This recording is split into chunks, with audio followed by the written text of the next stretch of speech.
Hella Funtime Adventure Friends, 4th year anniversary. By AnElderlyDingbat. Converted to audiobook by ARandomAudiobookAppeared. Hella Funtime Adventure Friends, 4th year anniversary. Binky. Binky wasn't feeling especially good this morning. It might have been something the Cyclops had eaten, but he hadn't really had time to sort out his food recently. It could have been those leafy greens, that slightly soggy bread, a precious gemstone. Anything, really. One advantage of a single eye was that he only had to close half as hard to shut out the sun and catch some more sleep. Or try to. His little shelter had been built from discarded bricks and long palm frond-like leaves, and was surprisingly comfortable. Unfortunately, however, for everything Binky had in strength and positivity, he had yet to become a proper engineer, and as he rolled over to try to get more comfortable, the entire shelter collapsed under him. Oh no! Binky murmured to himself sorrowfully, trying to place the scattered chunks of his retreat back together. But no matter how many times he put them together in his hands, they refused to stay put, and finally, feeling slightly ill and twice as sorrowful, Binky began working on something else. Hello. Binky name is Binky, stomach hurt and want to travel. Will help for help.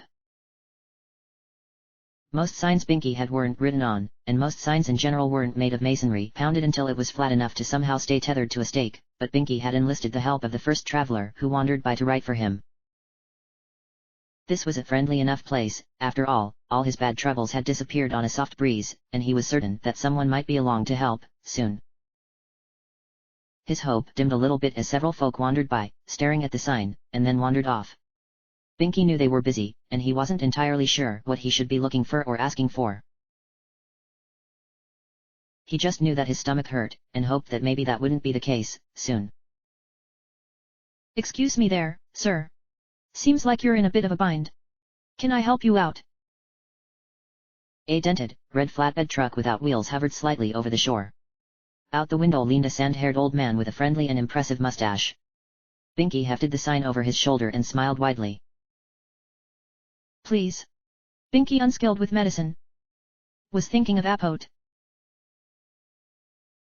The word was one he had heard someone mention before, but for some reason, it was hard to pronounce in ordinary conversation. His one eye set in concentration. Appetit for eye? Erg. You want to go to a hospital? Can do, sir, can do. Just hop in the back, I'm going to Waveridge City, myself. Were you just camping out here for pleasure? Binky, relieved that his grasp with grammar could wait for now, hopped into the back of the truck. From here, he could see the little place he had built for himself melt away into the sea breeze as the driver hummed a folksy tune, clearly unused to making conversation. Binky was just trying to enjoy nice weather, build sand castles. The road was quite muddy here, having long since been forgotten by whatever power maintained it. Binky didn't follow any and all of that nonsense, anyway. Politics were scary.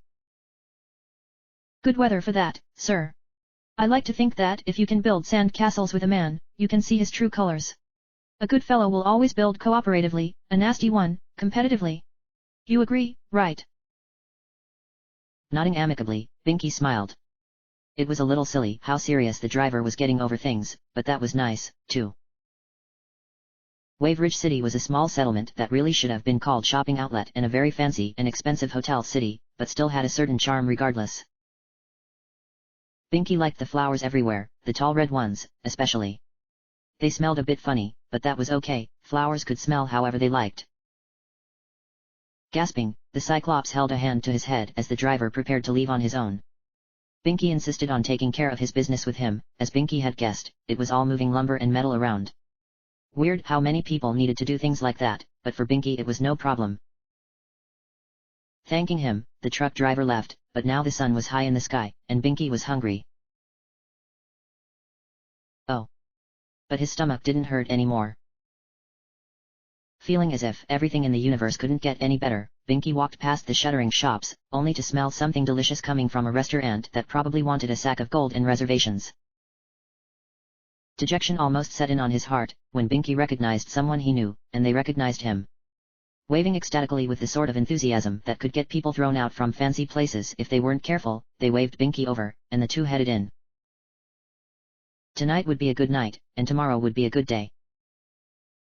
Binky was certain. He could feel it.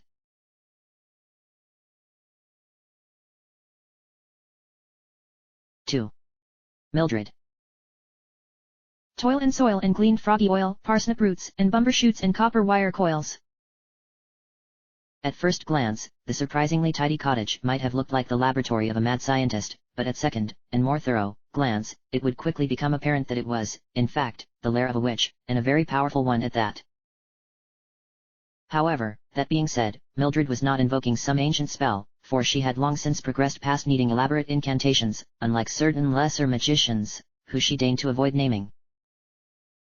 No, it was just her method of cursing, for the latest book she had graced with her roving eye had burnt to cinders, the result of not paying attention to a candle she had set nearby, with magic, while setting traps for the slow of foot in the nearby forest. It would be no problem to fix it now. But would it be right? She murmured, apparently to herself. But no sooner had she finished than a chorus of voices fought for her attention. Let it be. No book that can be so easily burnt deserves the hours you might waste upon it.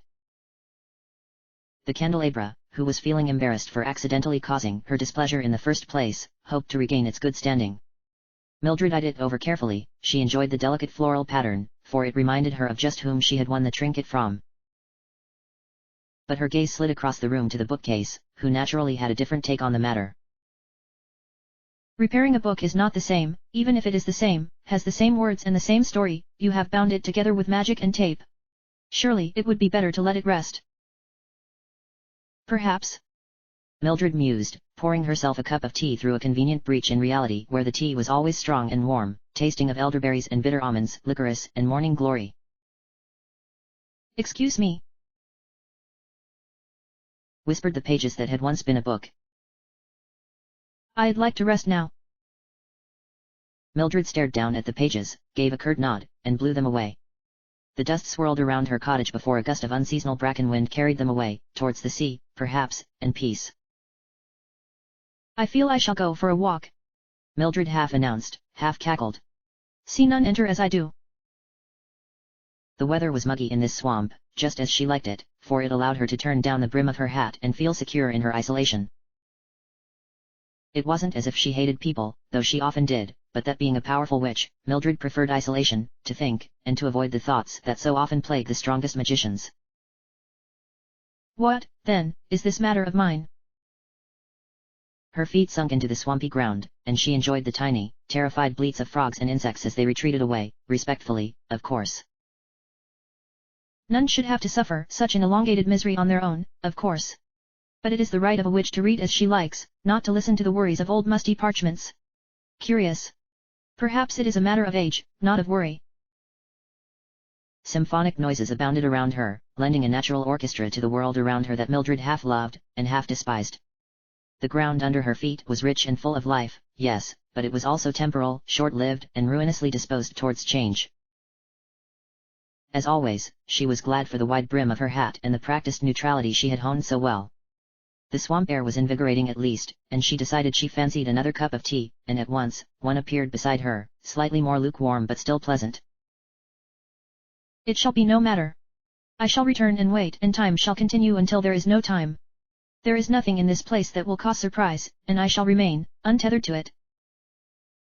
None cared for her announcement, and Mildred was satisfied. All was as it should be. Still, something about her own determination bothered the witch, and the green of her flesh had gone slightly pallid, disappointed perhaps by something only she could be prey to, a fit of melancholy or concern wrapped up in so many layers of mystery and riddle. That, too, made her feel a little bit better, and grinning to herself she spilled the rest of the tea on a nearby swamp flower, its tiny light fluttering in surprise and shock as the lukewarm tea tumbled over it. Fortunately, she had heard that such liquids were good for this kind of plant from a reliable source, there would be no harm done to it. Floating back to the cottage, Mildred was greeted with the silence of a domicile not animated by her forceful magics, and felt incredibly proud of the fact. This silence would be her companion, up to and beyond an end, whenever it might come. Yes, silence. Was that someone at the door? How peculiar. Mildred thought with raised eyebrow, not quite turning to meet this curious interloper's eye, but catching her attention all the same. Perhaps, the witch even smiled.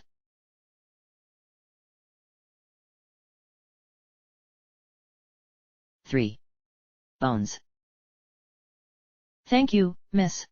I truly appreciate it. Bones had become a common sight around the floral shop. At first, his appearance had caused some mild discomfort and even outright screaming, panicked terror, but soon, he had become a favorite customer. Kind, polite, and never prone to arguing that the price was a few gold less in other cities he had visited, the skeleton was glad to talk for as long as people liked. The attendant today, who had a glossy green tag that read Ellie, was staring from behind her thick bottle glasses at him, just enjoying the way the old man was burbling on about rhododendrons. He reminded her a little of trips into the wild, watching birds with her grandfather, before he had passed on. So, are you just here for Seed and the Spade, today? She suddenly interrupted, feeling quite bad for doing so, even if it was necessary. For the one grim side of Bones visiting their sweet-smelling little flower shop, was that it had become more and more apparent that the skeleton suffered occasional battles with memory loss. Often they were little more than trailing off in the middle of a story, but other times, he'd forget what he came in to buy, or something more troubling still. Thankfully, he was always polite when someone pointed it out, even if Ellie wished she didn't have to, at all. Oh, my. Yes, yes. Just the 2, or 3. You see, I've rather hoped to attract bees this year. I hear they've been having an awfully rough time of it up north, and these fire-colored flowers look like they would be perfect to attract some, don't you think? Perhaps even placate a lost bell's buzz. Ellie couldn't help herself, he was too sweet. She wouldn't want to placate a lost bell's buzz, though. She had heard horror stories of Queen Bells and her temper tantrums. Making sure her boss wasn't looking, she snuck a Power Bar holistic energy bar into the skeleton's wicker basket. He probably didn't even need it, but... Thank you, but don't jeopardize your job for an old man. Besides, you look like you haven't been taking proper care of yourself. Maybe you need this more than me. With the same tone, quiet as grave dirt, Bones gently removed the bar-shaped food item of dubious health benefits, and placed it back on the counter beside her. Ellie shook a little, and bit her lip. Oh, no, it's nothing much. I'm just, you know. Bones listened patiently as she went on about her life, about her worries, her cares, the mistakes she had felt she had made, that she knew she had made. He didn't say anything agreeing or disagreeing, merely pet her shoulder with one skeletal hand when she had finally finished. You know, keeping all that inside of you was very brave, but you shouldn't do it too often. To her amazement, halfway through her tirade, cheeks rose red and glasses dripped, Ellie had realized that she didn't actually worry that much about most of her concerns, they seemed incredibly far away, even unimportant. Wiping her glasses off on her sleeve as she searched for a coupon or something she could give the skeleton, Ellie sighed languidly. It isn't as easy as all that. All my friends do it, and I guess this is horrible, but I hate them for doing it. It always seems so petty. She felt wretched, but Bones remained unjudging. Ah, miss, don't beat yourself up for it, it can be awfully hard to be impartial, even to friends, especially when you're young. You might not believe this, but I was quite the spitfire when I was younger. It took her a while to realize that he was giving the skeletal equivalent of a wink, but she laughed all the same. I guess you're right. I'm sorry, you must have to listen to this every time we switch shifts. Bones shook his head, skeletal grimace thoughtful. No. Bundling his things into the basket, the skeleton removed a pressed flower from where it had been woven into his sack and placed it on the counter as means of payment, and then another, soft and blue and still smelling of soil and sunlight, and handed it to her. You've seemed tired for weeks, you must take care of yourself. You wouldn't want to worry an old man, would you? Ah ha ha ha. His creaking laughter stuck with her even after the skeleton had slowly wandered off, pausing to wave both at her and most every other shopper, employee, and even a small dog that occasionally wandered outside. Despite his own problems, Bones had listened to her so intently, even though it was just a temporary feeling, as ephemeral as any worries she had had, about foolish things, about how she hadn't been certain about her hair, about the way the weather had felt unbearably hot, about the cancellation of that soap opera. She looked down at the flower, and ran it between her finger and thumb. Perhaps it was really that simple. Reaching into her pocket for enough spare change, she slid into the registrar and ran it up, then took a bite of the mysterious bar-shaped nutrient product. To her surprise, it wasn't half bad.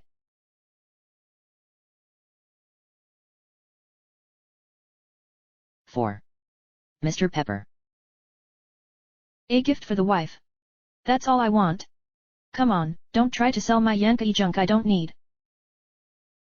Mr. Pepper growled, knowing he shouldn't have come to this swindler in the first place, but that was just the way these things went. Go to Dougal's Discount Jewelry, get kicked out because of an argument about the finer qualities of fantasy sports drafts, end up going to the same demon he always ended up going to.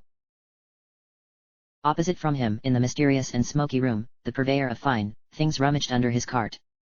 Actually, Mr. Pepper wasn't quite sure why the room was smoky. He blamed it a little on the fact that everyone in these questionable taverns of equally questionable repute seemed to be desperate for something to burn and inhale. He had even seen someone burn bay leaves and act like they were a fine cigar. It was a crime against cooking, but he had been trying to keep his passions in check. After all, they were what had convinced Dougal to throw him out. Again. Well, you always get here the same thing, friend. Maybe you should try something different this year. Yellow suits her, don't get me wrong, but what about serene ocean blue? Mr. Pepper's fist smacked against the table, and then for effort, against the cart that this shady peddler fellow had managed to move into the tavern, somehow. No. No serene blue anything. No blue, no water, nada. I don't want to give my little fire bloom something that grinds out the coarsely spread tears of sorrow and shame, man. Sighing the sigh of the professional tradesman, the merchant, who had already put back the somewhat cheap-looking imitation bluestone ring, fumbled around in his cart. To be honest, this was how it usually went, and in the end, as bad as the demon's wares could be, Mr. Pepper hadn't felt more ripped off here than anywhere else. Mostly because he could never remember what he had pawned off to pay with. Hey, so what about this? Nothing says, happy anniversary like a big old torque, right? I think it's even gold. Both parties decided to ignore the demon's mysterious coughing fit and hasty addition of the word plated under his breath.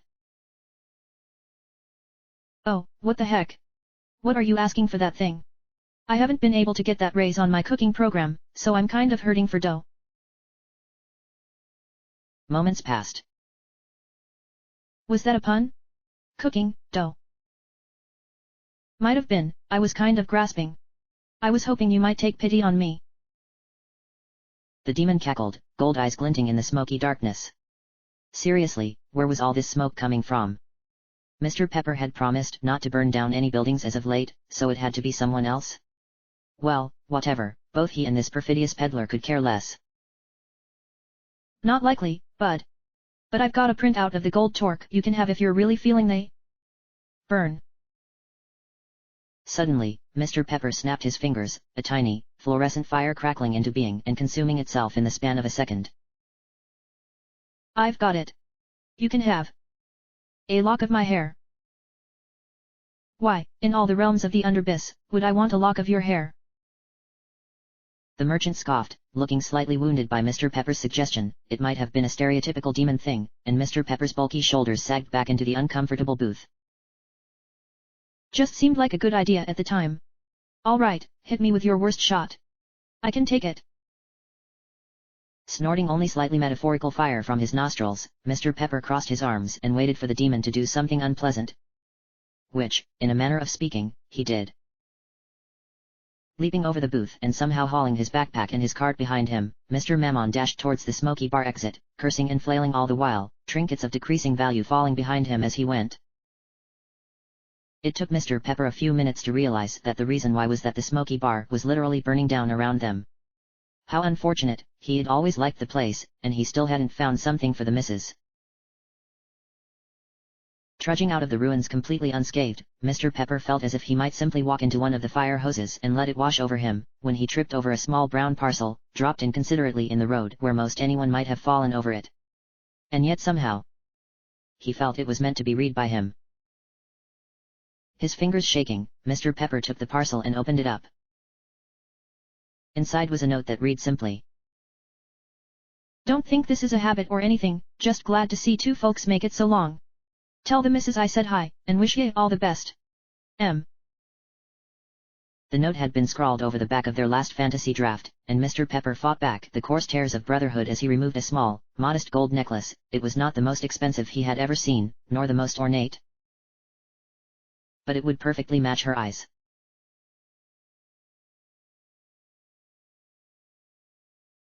V. Gilligan. It's nice to take things easy, isn't it? Gilligan addressed the castaway to his side with a warm smile. The poor human had been clutching desperately to a chunk of wood and floating adrift in the sea for who could say how long, but somehow seemed just as cheerful as he was, maybe because the waters were peaceful around her, and there seemed like no real risk of rain or storms. Sure is. Could I have another one of those dumpling things? The castaway was a middle-aged man with a shock of black hair, an incredible black mustache, and an imposing black beard. Gilligan's first thought is that he had been a pirate, but as it turned out he was actually a model for some kind of clothing line. Gilligan wasn't sure he understood humans at all, but at least the guy had a hearty appetite. Pierogi. Pierogies. Foods, if you're asking my humble opinion. Unfortunately, I can only whip some up every day or so. I'm not a wizard, skipper. Sorry.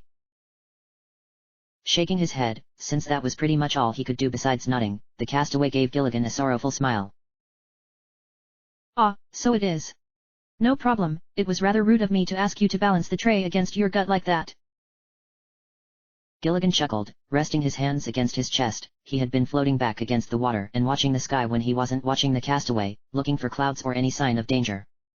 The worst risk was hypothermia, but the second was losing hope, and so far, his charge was in good spirits, for certain. If it's good enough for otters, it's good enough for me. Besides, I've always fancied myself the sort of guy who angles to please. So long as the weather is nice and I'm not being asked to step out of the water for too long, I couldn't be happier. How are you holding up? Shrugging, and adjusting his hold on the wreckage that buoyed him, the bearded man gave a wide smile. Pretty good, thanks. A little scared, still, but better.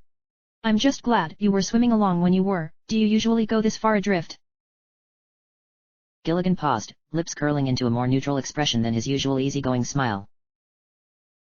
It wasn't usual for him to be this far out in the sea, not really. He had had dreams recently, strange dreams. About the distant edge of the world, and where it tapered back into rips into time, stuff that magic folk might talk about, but mere fish folk like him? Nah. Then, he grinned and laughed and circled around the castaway, kicking up water and doing naval pirouettes. The effect cut through any tension that might have been present in an instant. Not usually, no. But I just had to stretch my fins, catch some sun, and that's how things ended up like this. Me and you against the world, getting nice tans and catching some sun. And the sun was nice, not so hot as to feel scorching, and just shielded by the clouds to the point where it felt like a gentle touch, and not a hearty slap of the waves against your flesh. If the waves were hot, and caused by fusion. So, perhaps not at all like the waves, Gilligan mused. Wait. Hold up. Is that an island? The castaway gasped in surprise, and let go. It became instantly apparent he couldn't swim, as his flailing gestures soon turned to frantic yells for help, eyes wide and dilating rapidly as water rose and fell around him. Gilligan was on it in a moment's notice, buoying the man against his shoulders and swimming as quickly as he could. He wasn't the strongest nor the most skilled person he knew, but he was a pretty good swimmer. Soon, the castaway was coughing up water and throwing his hands into the air on a small island, more a sandbar, really, though a few errant coconut trees seemed to be present.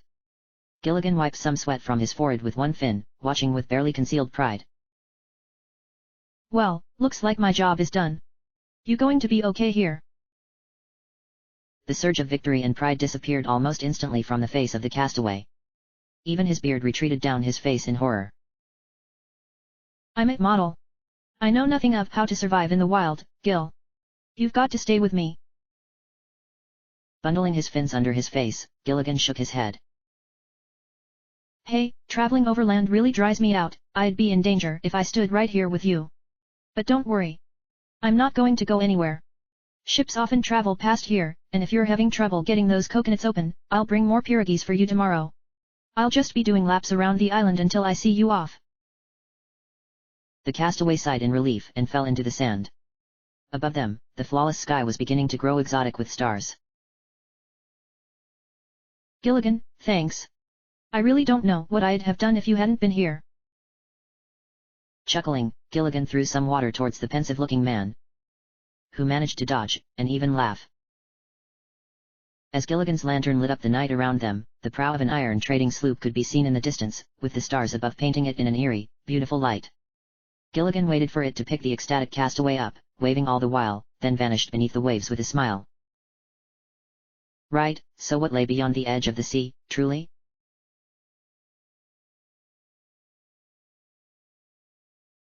Six. Coily. Coily beheld her masterwork, not a mere tunnel complex like the ancients had carved, nor a featureless grotto like she was used to carving. This labor of years had seemed like a project that might never conclude, and yet... Making sure that no one was around to see her, she nervously wiped some saliva off on one hand and then rubbed it against a wall to give it the extra feeling of home. The wall dissolved and formed a more pleasing symmetry, and she felt with a shy smile that it was truly, finally complete. Home. And here it was, here, then, a place where nobody could call her a mere earthworm, or make fun of the slow pace she took life at, her clumsy hands or propensity for drooling while she slept. It had limestone seats and limestone walls and limestone beds for company that probably weren't even very comfortable. Home. There was a limestone pantry over there, empty, since Coily could eat dirt and stone, not that she really liked to, and a limestone shower, without running water, but she'd find an artesian spring at some point, honest, over there, and a limestone throne over there. She wasn't even sure why she had carved it, but... Home. Coily flounced against the ground, smiling ecstatically. Part of it was the privacy. She was used to cruel words, both imagined and real. This was a place that was entirely hers, and she could invite her friends over to just share in the silence and maybe other things. She had never properly entertained before, but charades was probably out of the question, maybe board games. A ringing sound, like a tiny chime, disturbed her mid-flounce, and Coily lit up like the sun so far above. Oh, no, had someone stumbled upon her sanctuary? Easing her purple locks back, Coily slithered towards the limestone door, and opened it just enough to see who was out there. Oh. Hello, Adventure. A single eye cut through the darkness, glinting most menacingly. Adventure wasn't actually that bad, but they hadn't talked too much, either. And Coily couldn't be certain, but she always had assumed that he was judging her from behind that one ginormous eye. Surprise, housewarming party. It's up to people in the underground to stick together, and I went through your old yearbook. Guess who's here? No.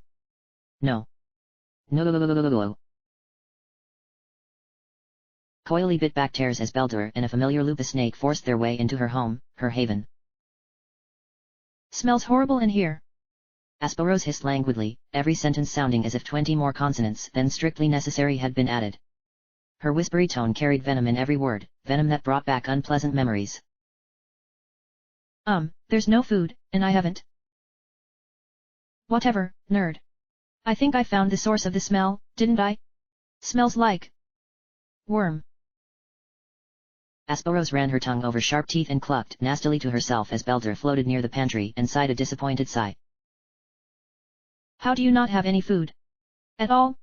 Man, what a bummer, I'm out. Coily wanted to beg him to stay, but the words froze in her throat the same way they always did when Asperose was around. Adventure, completely unaware of the atmosphere, floated on by and out without a second look, the door closing shut behind him. Which left her and Asperose, eyes locked. Coily shuddered, and Asperose gave a nasty chuckle, stretching out against the dirt, not limestone, floor. Oh, come on, Coily. You're always so quick to worry, so scared, like a little worm about to be placed on a hook. We haven't really talked since high school, have we? Live a little. I bet you and I'll have some great fun catching up, won't we? Asperose was circling around here, in that way that snakes do when they don't want to actually squeeze something to death, just want to watch it panic, and Coily knew she was panicking, and knew she couldn't do anything about it. She just wanted to be alone. She just wanted. I'll leave. Coily muttered, and it sounded ridiculous even to her. Asperose laughed for minutes on end, savoring the way Coily responded by retreating further into herself, eyes not even meeting the ceiling. How like a little earthworm.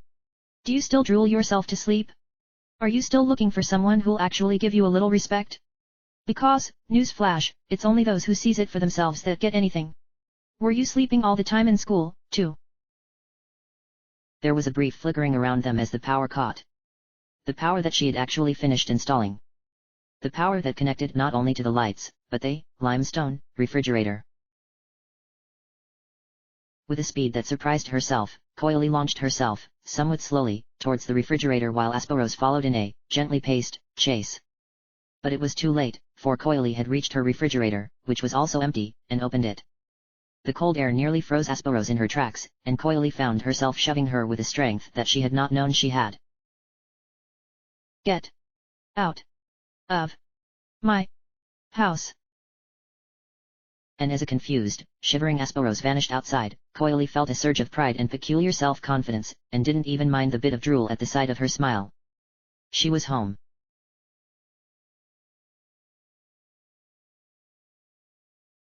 "7. Murray. He was as the night. No, he was the night. The terror that lurked in the back of minds, primeval and without form. His strength was vileness, his power was darkness, his enemy was the break of day, he was Murray, and his one goal was to make sure that the large man in the mountain climbing gear reached the summit he sought safely. Slash. Went claws like solid obsidian, as perfectly sliced chunks of insect flesh fell to the ground. Swish. Went his long arms, as they blocked the path of retreat for the cruel blood drinkers who would disturb a peaceful man on his heart's greatest journey. Glub. Was the sound he made when he stopped his duty for a mere moment to get a drink of fresh water, because even the darkness needed a chance to stop and regenerate from time to time.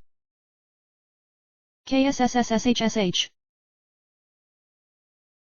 Murray announced in challenge to all those who would come and disturb the rest of his ward, but none would take it. Murray had arranged the corpses of his rivals into tiny piles of mosquitoes, placed side by side. That was it though, it was just mosquitoes. Somehow, Murray felt like this would be a rather bad tribute and meal for the climber when he awoke, but the darkness needed no rest. He scaled the mountain like an implacable fog 3 times, looking for wild herbs and mysterious spices. Murray wasn't sure which were poisonous and which were safe, so he crushed and ate each one himself. Raw. When the effects hadn't killed him, he sorted out the ones he felt were the most tasty, and placed them side by side the tiny mosquitoes, now passed on. And, just because the darkness wasn't all bad, Murray paused to offer up a tiny prayer to all the mosquitoes still around that they might know it wasn't personal. Murray had just sworn to protect this mountain climber at all costs, no matter how great, and anything that so much blinked at him was a challenge that Murray would rise to, even should it require his own life. Because Murray didn't speak very often, however, it sounded relatively like KSSSHSH. After he had genuflected on the role of sentient beings in nature, Murray began cooking, which meant that he layered the herbs on top of the tiny, still forms of mosquitoes and then kind of shuffled them around a bit. Occasionally he whistled. Sometimes, he did a little dance. Finally, Murray was satisfied, and the sun was almost risen. He disappeared to wait and watch, for he would know the reaction of his charge when daylight broke. But they were doomed to never meet. Ugh, my back. Good sleep, ahahaha. Godthard stretched out both arms, yawning widely. He wasn't used to roughing it at such a great pace, but it seemed like fate had been on his side, recently. He hadn't needed to repel any pesky insects with the rather expensive bug repellent he had taken with him, nor had he encountered any aggressive animals, the ones he had seen had kept far away. This had confused him, as Godthard always made sure to make lots of noise while hiking, and keep far away from animal tracks himself. He was used to walking amongst the animals in relative peace, not scaring them away. Still, progress was progress, and his lucky star was shining. While scratching the aches out of his neck, he nearly tripped over a pile of very tiny fillets. There was no mistaking it. He tried one, and it was surprisingly refreshing and effervescent, well, as refreshing and effervescent as you would expect of lightly spiced and thrown mosquito carcass, raw, to taste, anyhow. Not that he was 100% certain it was mosquito flesh, but being an old trail hand, Godthard was unwilling to look gift meat in the eye. Despite his uncertainties however, he continued his ascent over the next few days, getting several rare pictures of wildlife and flora alike as both, for it was in places like these that the plants sometimes uprooted and wandered, if they so felt like it, as they gauged the proper distance to stay away from the mountaineer and his mysterious protector. Though he never met the enigmatic being at any point, Godthard slept well and soundly, and awoke more invigorated than he had felt in ages, as if he were a much younger man, once more. On his descent down the cold summit, he had tripped and fallen in the dead of night, and for a brief second, caught a flash of movement outside the corner of his eye. Boughs caught his fall, and Godthard landed unharmed. It was nothing more than a summer's jaunt, however, and as the expedition neared its end, Godthard decided that as rough and peculiar as the mysterious benefactor might have been, they had only had his best interests in mind. So, taking some of the photographs he felt had been the best, a mixture of trail mix and energy bars that he had gotten from a local gardening shop, it was his turn to leave tribute to the mysterious and enigmatic being that had watched over him during his journey. When night fell, and long after Godthard had left, Murray emerged, clawed fingers doing best to sift through the photographs built for hands much smaller, and with far less sharp talons. Though they kept slipping out of his grasp. He felt strangely happy, before leaving them amongst the ground. And taking several scoops of the trail mix and several more of the mysterious bar items, for even their very label screamed of power.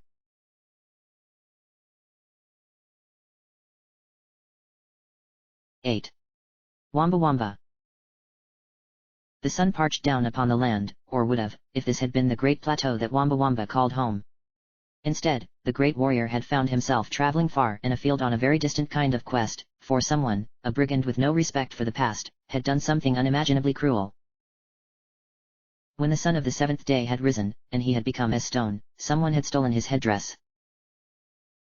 For someone who had lived, for a given value of life, as long as he had, Wamba Wamba was slow to anger, he did not feel it so much as concern. What had motivated someone to do such a thing? They had not attempted to attack or deface his flesh while he slumbered, nor had he encountered anyone for days. It was perplexing, but he sought to understand it all the same. His journey had led him into steppe land that was almost like the plateau in terms of weather, but where rising brush and wheat seemed to grow from under the black soil as if it were weeds. Such a place seemed like an ideal agricultural village, perhaps with a nice obelisk or three, so thought Wamba Wamba. But it seemed rather deserted, and this bothered him, too. A windmill continued to spin mournfully in the middle of town, driven by the quiet wind, but no cattle tilled around it, nor did it seem to serve any purpose save decoration. Cobwebs spread from house to house, but there were no signs even of spiders. The place was well and truly empty, and Wamba Wamba felt immediately of the tombs he had stood guard over at one point in his long and storied life. But unlike those places, which gave off the feeling of rest and peace, there was a deeper feeling here. It was when the wind stopped moving, only to howl amongst the broken shingles, present in the noise of the creaking at his every step, and in the way the sun seemed to cast a shadow over the place. But no light. Wamba Wamba paused, silent as always. As his headdress was connected to him, he had a limited sense of where it had gone, same as the heavy blade he carried with him, or his very dandy shoes. No, it was close, he felt, and so close he was certain he knew where it was. It was a tiny shack, barely large enough to be called a house. Wamba Wamba had seen such places used as excess grain depositories by nobles who had run out of room when harvests and rivers grew abundant with wealth. And indeed, grain had been stored in it in vast sacks, but the cut grain had grown strange and green, half preserved and half rotten. He knelt to one leg, and placed a single massive finger on one of the rotten stalks. It was soft, almost mush, and crumbled at his touch. For some time, Wamba Wamba remained still, deep in thought, then he rose to his feet, and with a mighty crash of his shoulders, knocked the wall to his side down. As his intuition had predicted, there was a passageway behind it, leading underneath the rich soil. The loam was comforting, and reminded him once again of ancient tombs, but these were unmarked, and unquestionably new, and both filled him with a sorrow, for the place felt wrong with a sadness that he could not explain. For even if he had known the words, Wamba Wamba was silent. The end of the tunnel complex was not more than a few minutes' walk, a small antechamber in which a single skeleton, seemingly humanoid, had been propped up against a chair. Others might have drawn fear from it and the way that cobwebs had grown thick around it, though once again, there was no sign of the arachnids who had planned such silken work.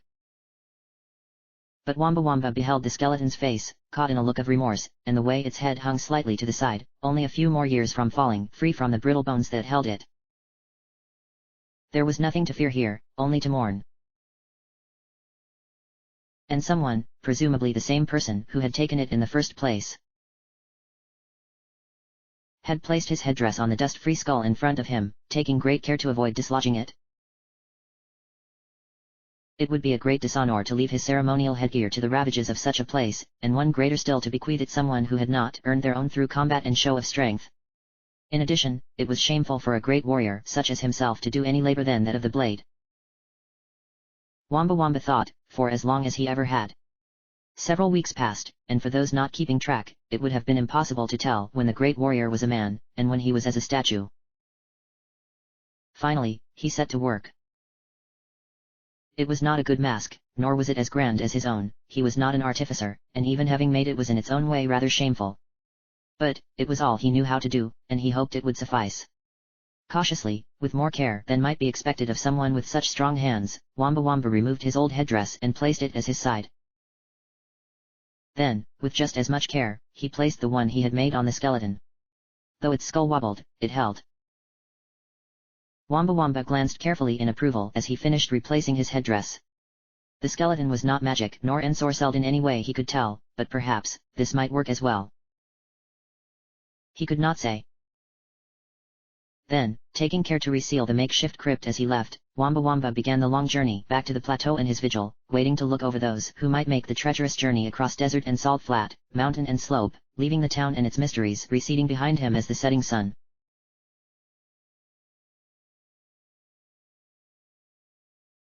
9. Contello. Do you know why it's said Contello only appears to those with a pure heart? Several children jostled for attention, trying to make their voices known, but none could raise their voice loud enough, or perhaps the older man reading to them simply didn't care. It didn't matter, anyway, for the young boy the reader had been addressing specifically had gone completely silent, himself. Such unfathomable loyalty, the desire to place her life before the life of those she values, that is a rare gift, but do not mistake selflessness for stupidity. There are only two things I ask you to remember here, both that, and the fact that power is everything. If you remember these, you will go far in life. He wasn't an educator at this school, or even someone's parent, for one he was a bit old for that, and for another, there was something about the way he spoke, a harshness, an austerity of character that didn't seem like it was right for any place. Let alone a 5th grade classroom. But you won't, so instead try to remember this. It may serve you well, one day. The crack of his cane against the ground was unpleasant, it brought reality to a day that had seemed unreal, and punctuated the rain outside with clear precision. For every story of purity in the past, one only has to look at the fears of men who stared too long into themselves. They saw weakness or infirmity or old age. No, don't look at me. Look at yourselves, for a moment. His teeth were pulled wide, and white as bone. Very good, now imagine in that fear, something even stronger. Can you imagine it? A hope, perhaps, that somehow the actions you have done, actions which brought ruin to yourself and to your friends, and so much pain, they may yet be redeemed. Do you understand just how much that could mean? To you, or to any of us? The classroom began to look at each other with the nervous glances of the young. Across their faces he could see tiny hopes, yet to be completely realized. I hope that Mom forgives me for stealing from her so I could get more food. One day, I hope I'm strong enough not to bully people. I hope he'll go away. Satisfied, the older man lay back into his cane, standing as straight as his posture would allow. Contello is one of those hopes, for she represents things that we cannot have, not freely, no. I want you to understand that no one, not myth, nor man, shall ever show you such mercy, such kindness, no matter how pure nor gentle you are. Do you understand this? Not a single child responded with anything but confusion or blank stares, but that was fine. He would not be cruel about it, the world would do enough of that. Time, there would be time. Sighing, the speaker rested one hand against his breast pocket, searching for a timepiece he no longer owned. That is fine. I suppose it doesn't matter, in the end. Your teacher will likely have returned soon, please let her know that Brenner shall be leaving under my auspices. Boy, come. We are going, now. Silence met the speaker as Brenner slowly detached from the window. He had been watching the rain with blank eyes, knowing well enough his options. The old man's hand was gentle on his shoulder, a cold gentleness, as smothering and all-consuming as the dark smog outside. And he could feel the old man's breath. Brenner shivered, but he knew it. Even if the old man was right, even if she didn't exist, he'd believe. He had to believe. Brenner threw off the old man's grasp and ran down the hallway. The rain and artillery fire moved in constant harmony outside, creating a discordant symphony as he heard the calm tap of his new guardian's cane behind him. No, he would not give up, he could not give up. Even if there was nowhere to run, he could not give up. The few remaining staff shot him glances that went far beyond, and did nothing to stop as he ran, for he was not the first child to simply run off. The school doors swung open with a crash as Brenner barreled through them, the acrid, stinging rain burning his skin as he hurriedly pulled over the crisis wear that they had to don before leaving the school grounds. Was that? In the distance, he was sure he could see something, perhaps a lean dog, perhaps a wolf. Perhaps a unicorn, perhaps. But it didn't matter what it was. At that moment, Brenner chose to believe in it, and believe in himself. Whatever happened, it would be better than what awaited him. Running as fast he could through the stinging slurry that formed in tiny rivulets around his feet, Brenner hurtled towards the animal, and it drew close to him, embracing him as tightly as it could. He embraced it back, and knew nothing more. The quiet tap of the cane pulled to a close as Leopold knelt down amongst the slurry and ruin, now thick and viscous and off-red. His hand did not tremble as it reached into the ground in front of him, and came back stained. Expression unreadable, the old man rose to his feet, lips drifting between the expression of someone who has swallowed something immeasurably sour, and a look of mild, even pleased surprise. Wiping his hand against the ground, the old man rearranged his smoking jacket and took a deep breath. Perhaps this was for the best, though not his original plan, it had opened up other venues. He would return home, and think. And if fate chose him again for such little games? Eyes narrowed, he pointedly ignored the trembling, growling beast at the corner of his vision. After all, it could do him no harm.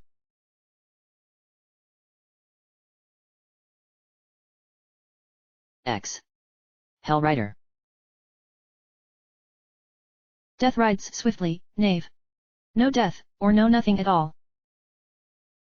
Once again, the Hell Rider rode down a weak and cruel opponent who had attempted to do some crime of unimaginable vanity. Hell Rider did not bother to learn the nature of his opponents nor their crimes, trusting in his steed to be both judge and executioner, for as quickly as the steed moved, its true power was its razor-sharp wit, as agile as the rider's lance was sharp.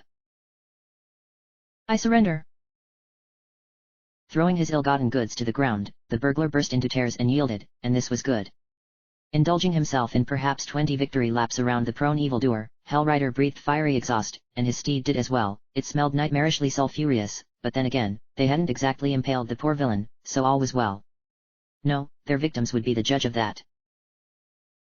Why did you steal my doll? Asked the young girl as Hell Rider, and steed, dragged the burglar forward. His stubble and dim eyes only highlighted the melancholy in his tone as the crook tried to ask forgiveness for what he had done.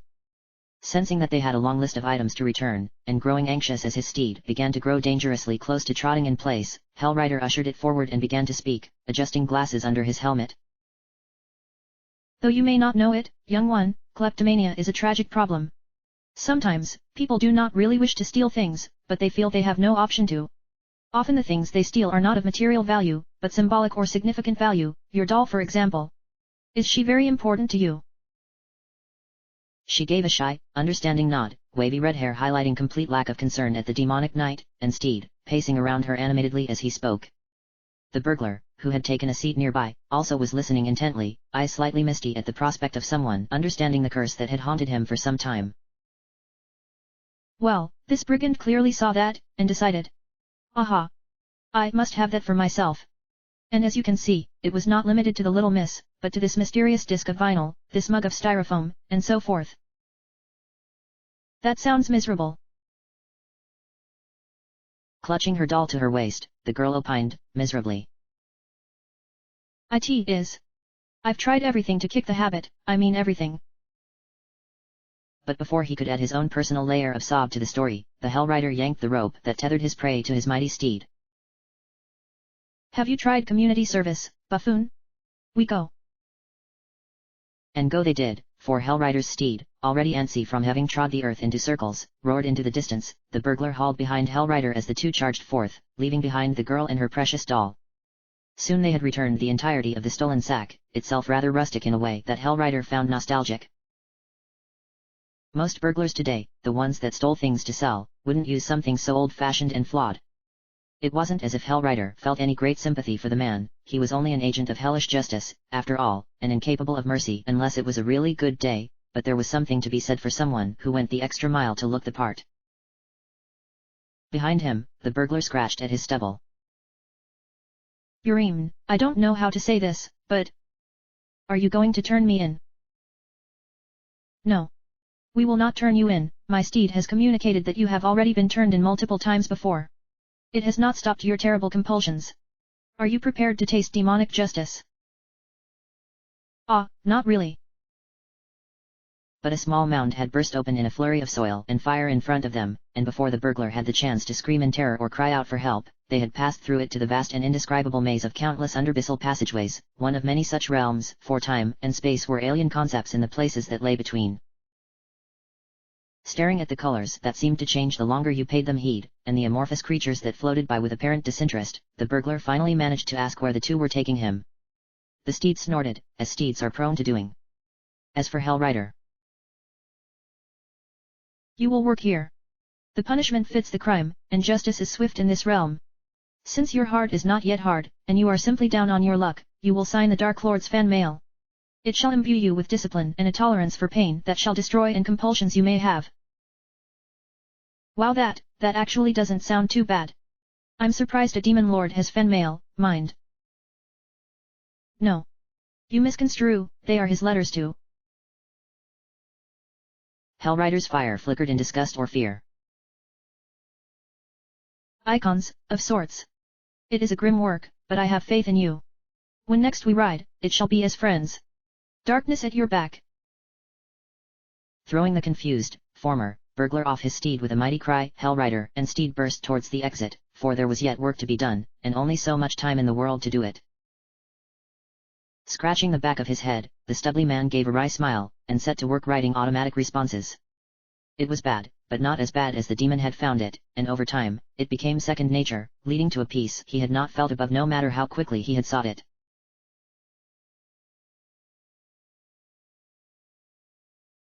(11) Boleslava. When the storms were very powerful, and none were depending on her, Boleslava would sometimes just let them carry her.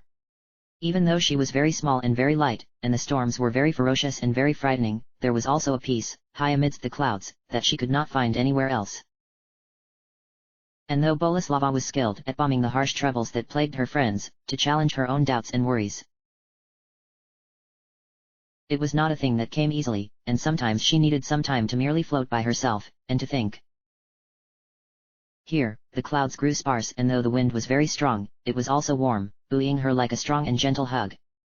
Boleslava was thinking specifically of a problem that had plagued her for a very long time, a quiet fear, and one that she could not describe easily, nor confide to those around her. But here, the warm weather calmed her own troubled thoughts, and Boleslava chirped to the rhythm of the tides below. It wasn't really singing, but it didn't need to be, it was just something to do while she thought. And they were frightening thoughts that chased Boleslava even into the comforting maze of her dreams, turning them constant and frightful with questions about memories now lost, and her own memories, so closely guarded. She was not by nature a sociable companion, though she loved company. And these little conflicts, too, worried her. But it was impossible to remain entirely concerned while the weather was so pleasant, and drifting amongst the clouds made her want to sing. Actual song, not little snippets half-chirped and half-croaked. So Boleslava practiced, her tiny voice hesitant at first, before slowly growing stronger and more confident. Shut up. Caw. Caw.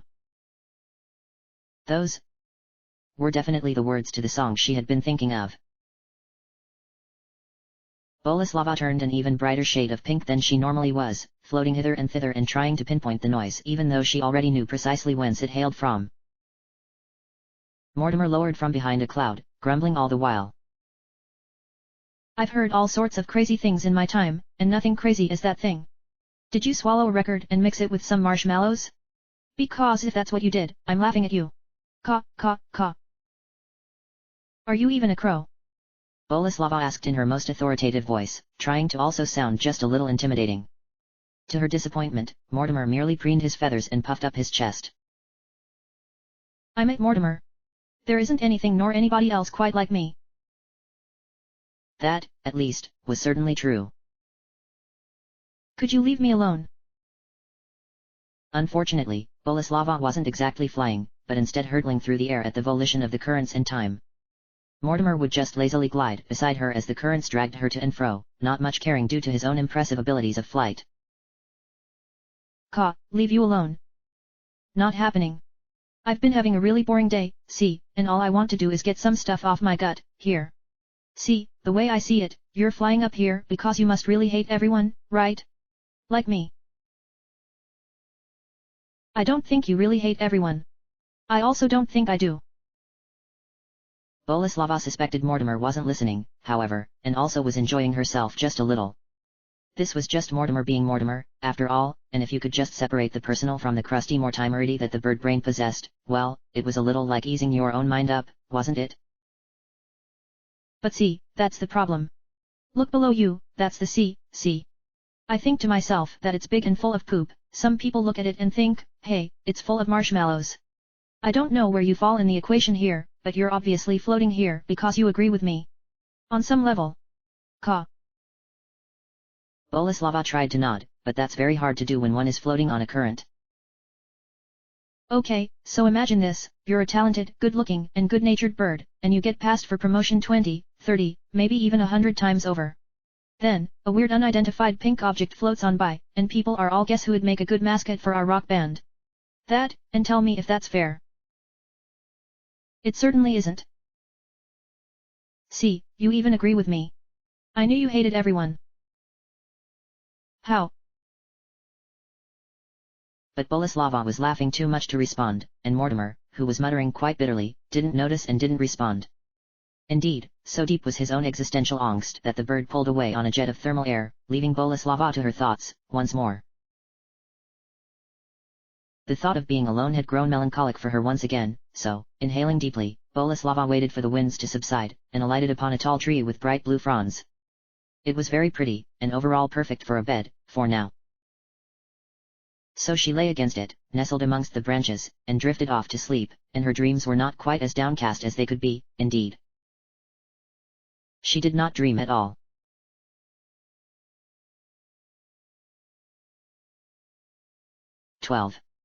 Kazoo. Cold, clear water fell from around Kazoo. He had stored it for many days in preparation for a voyage across the desert, but the party he had set out to guide had decided against it at the last minute, scared not of monsters nor the desert heat, but the amount of time it would take. Sure, Kazoo understood, people were busy, these days. Time wasn't something you got back easily, if ever. But to put aside an actual experience to return back to the same conditions they'd wanted to get away from in the first place. His trunk scrubbed him helpfully as he pondered. Well, they'd at least got goodbye hugs, so they probably felt okay about it. It was kind of hard to tell with people. And he worried a lot. And several children had taken to running through the automated elephantine sprinkler system as he thought, and Kazoo didn't mind in the slightest. Better that it came to good use, after all. And the sight of people enjoying themselves. Kazoo trumpeted quietly to himself as a few parents and even somebody's grandma came over to play amidst the falling droplets. The sun was incredibly hot overhead, the dying heat of summer, the best kind of warm which colors everything gold and makes memories seem nostalgic before the summer has even faded away. Excuse me. It took him a few moments to realize that the old lady was addressing him. She had incredibly piercing green eyes that bored into his pink irises as if searching for the answer to a question that she certainly hadn't asked him. Caught mid-trumpet, Kazoo stared back and smiled. After some time and effort, she did as well. How can I help you? As sincere as he always was, Kazoo wasn't certain that he could. She had a serious look on her face, and for a minute he was worried she was going to ask for something that he couldn't help with. Then her face split into a wide grin, and he knew things'd be okay. I want to cross the desert, and I know your last party bailed on you, but I was wondering if you would be willing to help an old lady. The desert wasn't just a desert, it was a plateau, and the terrain was what learned pachyderms called hyperdiverse. It stretched out from snowy fields to the dry, dusty terrain that people thought of when they thought of deserts. But the nights were cold, so Kazoo was glad to see that his one guest had properly prepared. She had brought multiple folding tents, a water purifier that they didn't need, and a harmonica. She turned out to be tons of fun, and they spent most of the trip talking and exchanging stories. It turned out that she had made the trip several times before, but that age and time had taken their toll on her, and though she didn't elaborate, she didn't have to. Her stories were her own, and Kazoo was happy to simply listen to whatever it was that she felt like sharing. He did notice one thing, however. She was incredibly sad. At one point, she recognized the ground they passed, and began to smile and laugh and recognize where they were, looking for something or someone she had seen in one of her journeys not so long ago. But they couldn't find what she remembered, and the thought seemed to fill her with some kind of melancholia that not even warm hugs and campfire stories could help with. But the next day she was hale again, and they made good progress towards her destination, a small village that seemed to have been forgotten by time. Her stories grew less and less animated as they neared it, and finally, the old woman hugged Kazoo very tightly and asked in her reed-like voice. Do you mind waiting here? I'm concerned that it won't make much sense what I'm doing here, and I just want to go alone. I'll understand if that's bothersome, but... Kazoo shook his head animatedly, trunk swaying from side to side. That's fine. You go ahead, and I'll wait here, and then we can make the trip back. But when she was gone, he had to admit to himself that it wasn't entirely fine, and part of him was worried that she might get into trouble, or perhaps, even. She seemed very sad, and it took all his effort to not trot after her, ears flapping and eyes darting everywhere. But he felt he had made a promise, and before long, she returned, looking both a little bit more worn at the edges, but also a little happier than she had been before, as well. Ah, it seems I was worried for nothing.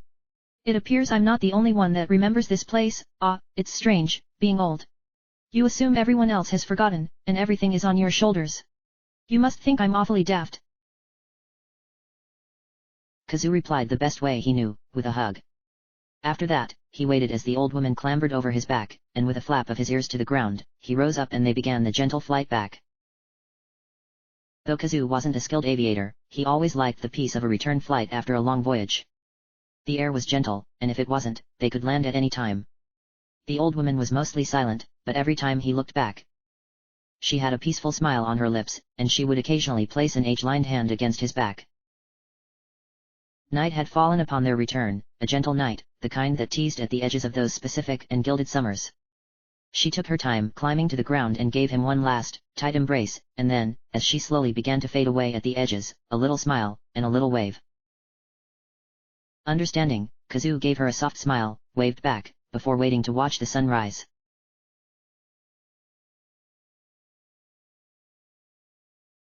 13. Mortimer. It was a calamity. No, it was more than that. Everything about this stunk, more than Dusty Gus, eaten by Belter, and set fire to by one of those pepper white people. It really, really stunk. Someone had turned his favorite nesting ground into a glorified landfill. People these days, Mortimer murmured, and then added some more things that were very, very rude. But inside, he was actually rather heartbroken. His favorite perch had been turned into a different kind of perch, one coated with slurmy stuff that, if he had to guess, and he did, was probably someone's discarded sugary chocolate cereal run through a blender and set to nauseating. The hilltop looked as if someone had thrown a tarp over it, thrown their trash in the tarp, and then thrown all the best bits of trash, fish bones and old newspapers with the Dennis commas still intact, bits of string, out and then added more sharp glass and rusty tacks. And on top of that, his little head-to-head with Boleslava had left him feeling sour. Power to erase depressing thoughts, his tail feathers. Mortimer just felt an immeasurable and all-consuming dislike for the world around him, and, not wanting to ruminate on his ruined day and ruined home any longer, took off into the air once more, perchance to find a place that was more amenable to his wobbly land legs and need for a good place to crook his neck. As it turned out, luxury liners are also very similar to bird perches, and Mortimer's keen sight settled on one that seemed absolutely perfect for his needs, a marble white hull that seemed perfect for the concerns of an avian, lots of annoying people to heckle, and a buffet that accepted insults. Well, they didn't accept insults as payments, no, but they'd learn to, Mortimer was sure of it. It was, in fact, too perfect, as the tiny, plink white bullets bounced harmlessly off of the shiny sheen of his glossy black feathers. Ah, bother and balderdash. I forgot you technically count as someone's friend, somewhere. Forgiving their bad taste. Mortimer. Mortimer gave a halting caw in reply. Baron Guttrot, looking as splendid as always, for that was truly a wonderful party hat, had commandeered the vessel, or perhaps was using it to spend his day most pleasurably. Mortimer had no idea if he was a real baron or not, or if that was, perhaps, his first name, but... The sound of distant table tennis distracted the Baron for a brief moment, and Mortimer flew past, sweating profusely. Wedged into the captain's cabin, he felt some of his cares and worries start to melt away. If there was room on this boat for the Baron's toothy and gluttonous hedonism, there was room enough for him. Only, as it turned out, that wasn't strictly true. Guards! This fiendish fowl has plagued the festivities. Be good folk and take him away, will you? The Baron's command was accompanied by several well-dressed soldiers. They looked like they'd probably worked for. Mortimer clucked to himself, glad that they couldn't tell the difference between a Mortimer cluck and the cluck of a common chicken. There were some things he had no desire to risk, and a conflict with former soldiers of that deposed monarch was one of them. I'm a-going. Can't blame a guy for trying to just get some rest and shut-eye, yeah. One of the soldiers pulled at his blue cravat, and whispered something to the Baron, who raised a porcine eyebrow. Hold. What's the problem, Mortimer? Dare I say your foul temper has finally caused someone else to shoo you away from your favored roost? Aha! The Baron fired his gun into the air for emphasis, much to the chagrin of the slightly jumpy guards at either massive side. Caw. Nah. Someone literally trashed my home. I've got nowhere to go. Time froze to a halt, and perhaps in that minute, Mortimer had an unspoken and surprisingly cosmic conversation with the Baron, who conversed in his manner by simply running a hand over his chin and murmuring "I see" and "very good" to himself every couple of seconds. Well, then, there's nothing to be helped about it. You should stay here, keep your chin up, and man the lookout station. Watch for icebergs or whatever passes for a danger in this part of the ocean, eh-ha. I suppose you can also help yourself to cake, if you like. I hate cake, Mortimer announced, but he didn't really, and it was understood. The Baron nodded and wandered off with all but one of his guards, who stared back at Mortimer, and sighed. Is it true? Do you know where the garbage came from? Mortimer ruffled his feathers, but not unpleasantly. Who can say? I'm just glad it wasn't young Scoops who got the bad news. Caw. Is it true what the Baron said about all that cake? Only, I don't really like cake, but... Soon, Mortimer was chowing down and feeling marginally less terrible about the world, and on the boat the party continued, even as the guests felt a distinct sense of unease.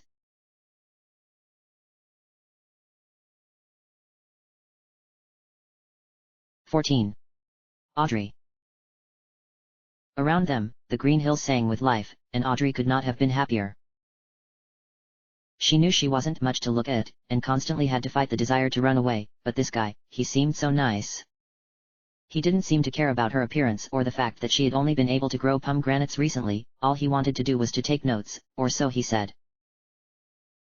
It helped that he claimed he was a wizard, and everyone knew nothing bad came of wizards. So miss, you're truly fine. To doubt yourself would be a crime. Well, there had been one noticeable downside, but Audrey had decided that for today, and today alone, she had become tone-deaf. Thanks, Doldorf. But I don't know if I'm fine. I just, really like gardening. Because I'm a plant, she wanted to add, half to state the fact, and half because she was genuinely curious what the strange fellow's reaction would be, for the reactions of wizards were always interesting to her. But he only kept floating from terrace to terrace, humming and hawing constantly. It's not too ugly, is it? I know some people are really good at aesthetic arrangement, too, but I don't usually have people walk on by. This wasn't true, strictly speaking. Many people walked on by, saw her move, and ran away screaming. It might have been the way her petals unfolded from her face, or her droopy voice, or the little way the leaves rustled like voices when she spoke, or moved, or did much of anything, but it happened all the same, and just as much as they ran, Audrey desired to run, too. And yet, not right now, of all times. Not right here. But something was agitating the wizard, and he sort of hopped in place, sashaying from side to side in an aggressive and confounded manner, like he had been tethered to the ground and suddenly unleashed. Or, perhaps, like a wound spring. Dear flower who is quite friendly to me. You'll find I can quite clearly see that your self-worth lacks a certain savoir-faire that I certainly pack. With my services at your back, let us launch a massive attack to restore your self-image today. His finishing rhyme ground like nails against a chalkboard against a broken vase, but at the same time Audrey couldn't help but find him charming, in a slightly silly sort of way. She tried to hide her laughter, but plants have never been especially good at being covered. One need only look at the laughter of sunflowers or lilacs to see just how capricious they can be. Fortunately, wizards, like all magicians, tended towards immunity to criticism of any kind, and Doldorf instead chose to laugh as well, possibly not at the same thing, or possibly just because he enjoyed laughing. But then he became incredibly serious, hitting the ground with his staff, and where it hit, bursts of steam and confetti rose from the ground, and the confetti turned into tiny doves and flew away on the wind around them. Audrey found it very beautiful, but also just a little arrogant and nonsensical. Still, this wizard was being patient with her, she could at least stand to be patient with him. And it was clear he was merely experimenting with magic, perhaps trying to find the specific spell he was looking for. What that spell was. With a sudden cry, Doldorf raised his staff to the heavens, and a beam of light struck the ground, transforming one of her pomegranates into a blood-red set of bagpipes. A blood-red set of bagpipes that also leaked red fluid and smelled strongly of seeds, but a pair of blood-red bagpipes all the same. "'Tis good you now have your own, and you'll find these ones homegrown. At the end of the day, you'll definitely say thank you Doldorf, you magical crone." Once again, Audrey felt there were a few things wrong with Doldorf's little rhyme, or was that a limerick? She wasn't entirely sure, but he was clearly so proud of them, she instead decided to focus on the positive. And they really were. A fine set of bagpipes, at that. "Well, thank you very much, Doldorf. I'll gladly cherish them. Is there anything I can do to pay you back?" But once again, Doldorf's mood had changed immeasurably, his wry, wizardly grin having vanished completely in a split, sorrowful look upon his face. "No, no. Listen. Listen carefully. There are times coming, bad for you and bad for me, and bad for all of us. Take care of your plans, and let them take care of yourself, and maybe we'll get through this together. I hope. I hope." He looked at the verge of tears, and she wanted to hold the strange wizard and apologize, or tell him that it would be all right, but in the instant, he was laughing again, laughing so hard it looked as if he might cry. "Joking, joking, never serious, never delirious. This wise one has seen too much to fear the furious. But I must away, here the day breaks, for foul things wander, their hearts to slake. Away with you. Away with me. Aha, ha ha ha ha ha." And then he was gone, and she was left with a slimy, blood-red pair of bagpipes. Audrey held them to her face, but flowers don't have lips, so that was the end of that. But, she was comfortable in being alone, and slowly an idea came to her, and soon the bagpipes were filled with water, and she and the immobile plants drank freely and well. Some people came, and ran, but she did not notice them, for Audrey was lost in conversation with her quiet kin.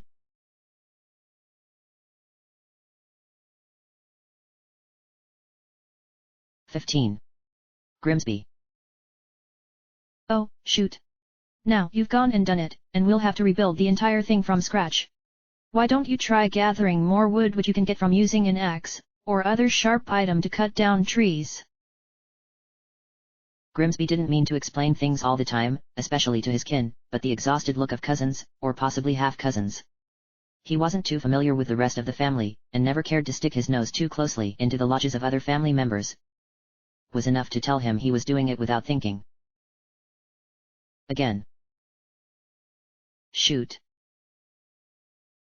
Diving under the water, Grimsby let the cool tide wash over him. It was a refreshing feeling, sticking to his fur and making him feel sleek and young, and he felt it made his bow tie look all the brighter. Very red, very official, as becoming of a classy fellow such as himself. "Hey! Grims, where we putting this one?" "Oh, let me take care of it. I've still got this one." And he did, for though he wasn't quite as young or light on his feet, none could deny that Grimsby still built as fast any who had worked with wood under the waves. His teeth were still sharp, his tail still honed, and he saw the plans in the back of his mind, even now. It wasn't going to be much, just a junior's lodge for some of his kin to relax in, as opposed to a home.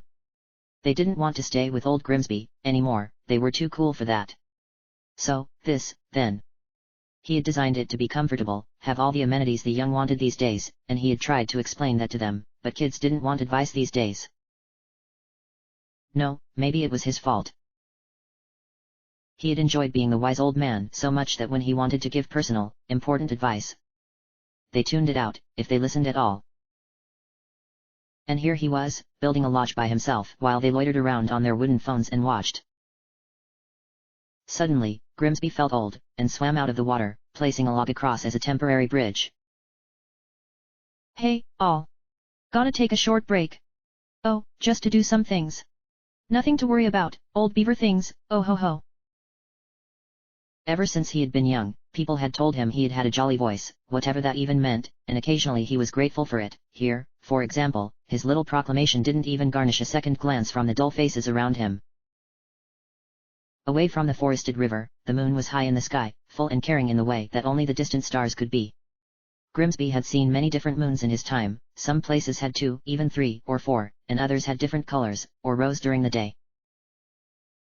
But he liked this one the best. It was silvery and sweet and reminded him of a large lodge in the sky, where heroic folk might rest and listen to the wise words of an old man from time to time, or just pretend to while tending their bones near a warm fire.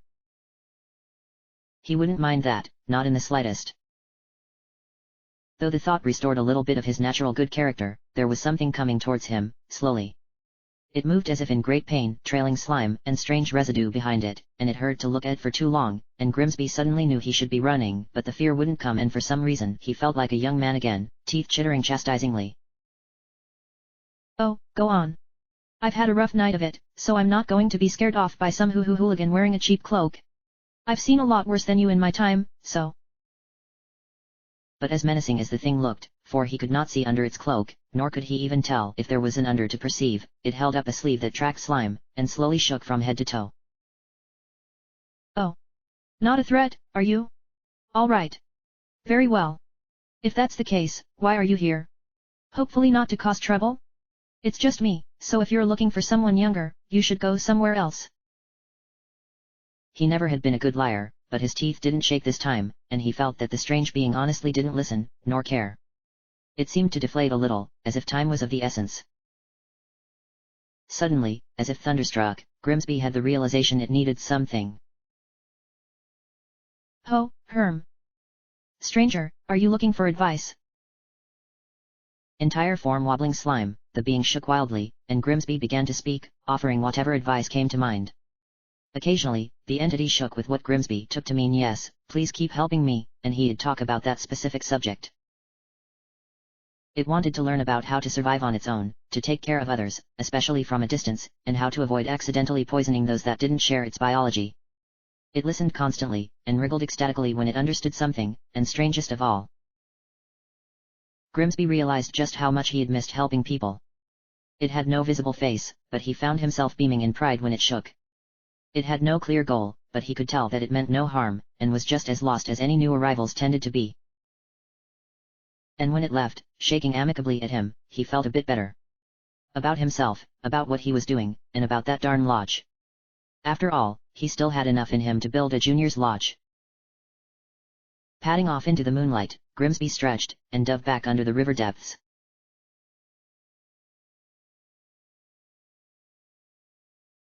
(16) Dusty Gus.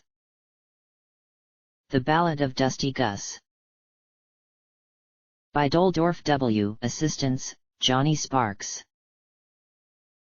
He rode through the brushlands without a moment to spare. For his enemies they had not a worry nor care. Yet to have faced the one known as Gus, Dusty Gus. Blowing hither and there with the scent unmistakable of corn chips and clothes lint and putty unbakable. There are none who have the mess that he has. Gus, Dusty Gus. Brigands and buzzkill baddies beware. When the screaming of townsfolk so musically blares, it isn't his job, but behind bars you'll soon pause. Cause. Gus. Gus, the one they call Dusty Gus. He's not daring or dashing or conventionally cute, no. But he's sweet and dizzy and rather astute, yes. A heartthrob with hair and good attitude, both are true. You'll call him in when the job's too dirty for others to do, literally. For once he's on the scene of the crime. No other will solve it in half the time. It takes Gus to register his sublime rhymes. Because he's Gus. Gus. Dusty Gus. And now in a lowered voice we return to our scene. The land that was too abominably clean. First glance made it seem safe as could be. As flawless a landscape as ever you would see. But Gus wandered in sporting a lazy eye, and soon did spot with hall-tearing cry. Under the ground were all dirty folk swept, an unpleasant secret unpleasantly kept. Lock and key secured their due fate, but Dusty Gus wouldn't settle for any kind of hate. Sweet moon was singing, and between you and me, no better evening could ill be conceived. As Dusty lowered himself into the prisons below, doing battle with all manner of perilous foe. Eventually he freed the doomed from their cells, sent them home to their friends, all wishing well. But he knew his work was not yet complete, for the robber barons had yet been brought to their feet. Louder now, let's all sing as one for the legend of what Dusty Gus done gone and done. To the castle he went as fast as greased lightning. His stance was furious, his smell was quite frightening. And to the cruel he said, you should atone for your acts, but I shall give you a chance to bury the axe. They did not take it, and the fight lasted for days.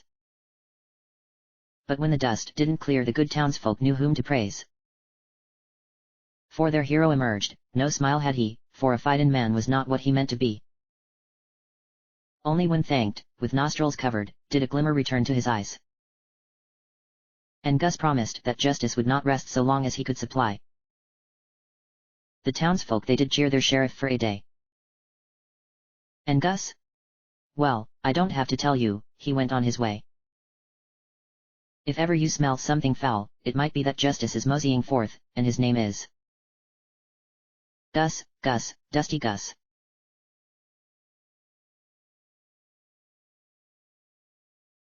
"17. Johnny Sparks." Excuse me. Excuse me. Is someone out there not having a good time? Is somebody crying, out there in the darkness? Somebody crying. Johnny Sparks stopped strumming the soulful rendition of the ballad of Dusty Gus, casting about the darkened concert hall. Most of the people were still cheering and keeping him pumped up, but he could tell it, just like the thrill of a good tune, someone out there was feeling burned, and that wouldn't do at all. Me. Sorry. Sobbed a woman stuck between the rigors of youth and old age. Her makeup had been inexpertly applied in the first place, and was running from tears that only continued as the audience began to jeer at her. Johnny held up one hand, and his guitar pick served well enough to silence them. Can we get her a light? A spotlight? What's your name? Who cares? The woman responded, bitterly at that. Johnny had seen her type around, guessed she had spent every last coin she had scrounged in this lousy town. I care. What's troubling you? Unfortunately, Johnny, being a rock star, had also guessed quite wrong.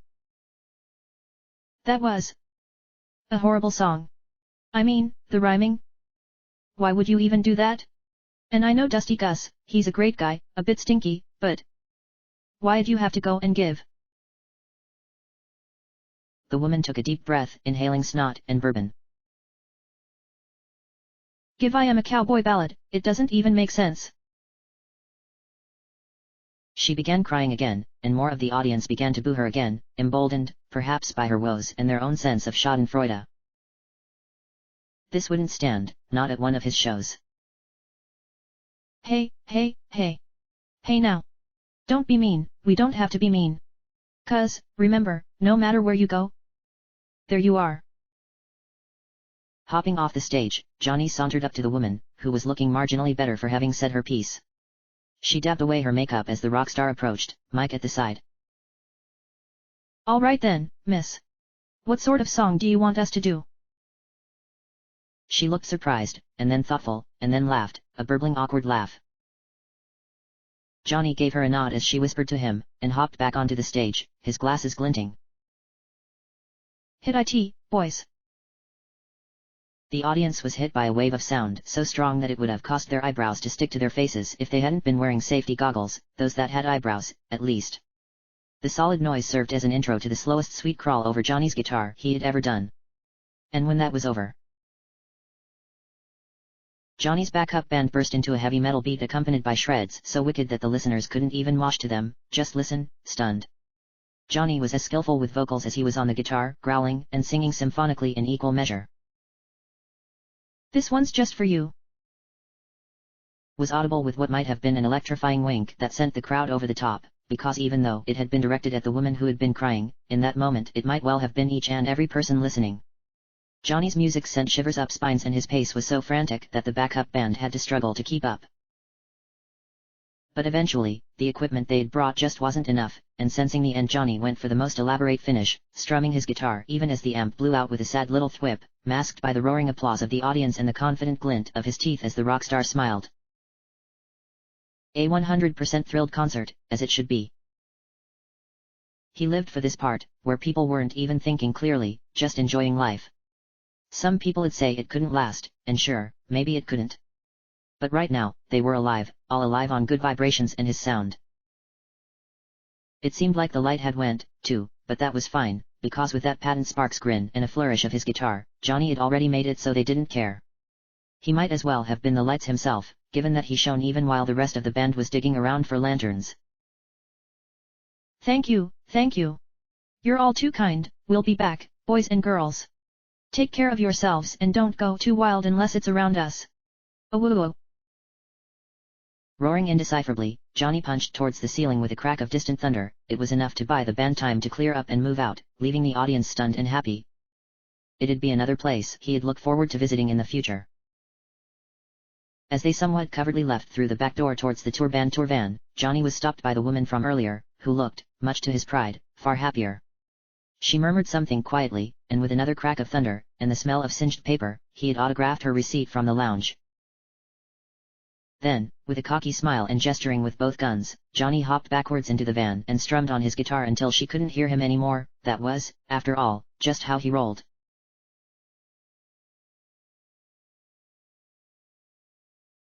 "18. Rolf." It was warm and pleasant. This was a nice island, Rolf thought. He hadn't had a whole lot of experience with islands, of course. Maybe there were nicer islands with trees that had fruit that tasted like pudding and snows that fell like blankets, not just created hypothermia that felt like blankets. But that thought was going places he didn't really care for. This felt like a nice island by his count. Also, he had brought some games. Although, to be honest, it seemed like quite a few had gotten pretty waterlogged, so that was that out of the way. First things first, there had to be a way to get some power here. Minutes turned into hours, and Rolf was forced to revise his opinion slightly. Not only was the island not a very nice island, it pained him to admit that his priorities might not have been entirely perfect. For one, there was no sign of life anywhere, and the island was maybe a few acres in any direction before being met by the sea. There were hardly enough trees to make a shelter, even if he had known anything about construction and even if the wood had been proper hardwood. Strange creatures stalked around, too. He had tried scaring one off, but one whiff of breath that smelled like brimstone and instant death had indicated that he wasn't cut out for being a hero just yet. Rolf had decided that as long as they continued to leave him alone, though, he'd do much the same. It hadn't bothered his pride at all. He had always been a pretty gentle guy. It was just... Hello there. I couldn't help but notice your quandary. You seem pretty stranded, and I don't just mean stranded here on this strange world, or this island. You're lost, and I can relate. It's pretty hard to find direction in this life, isn't it?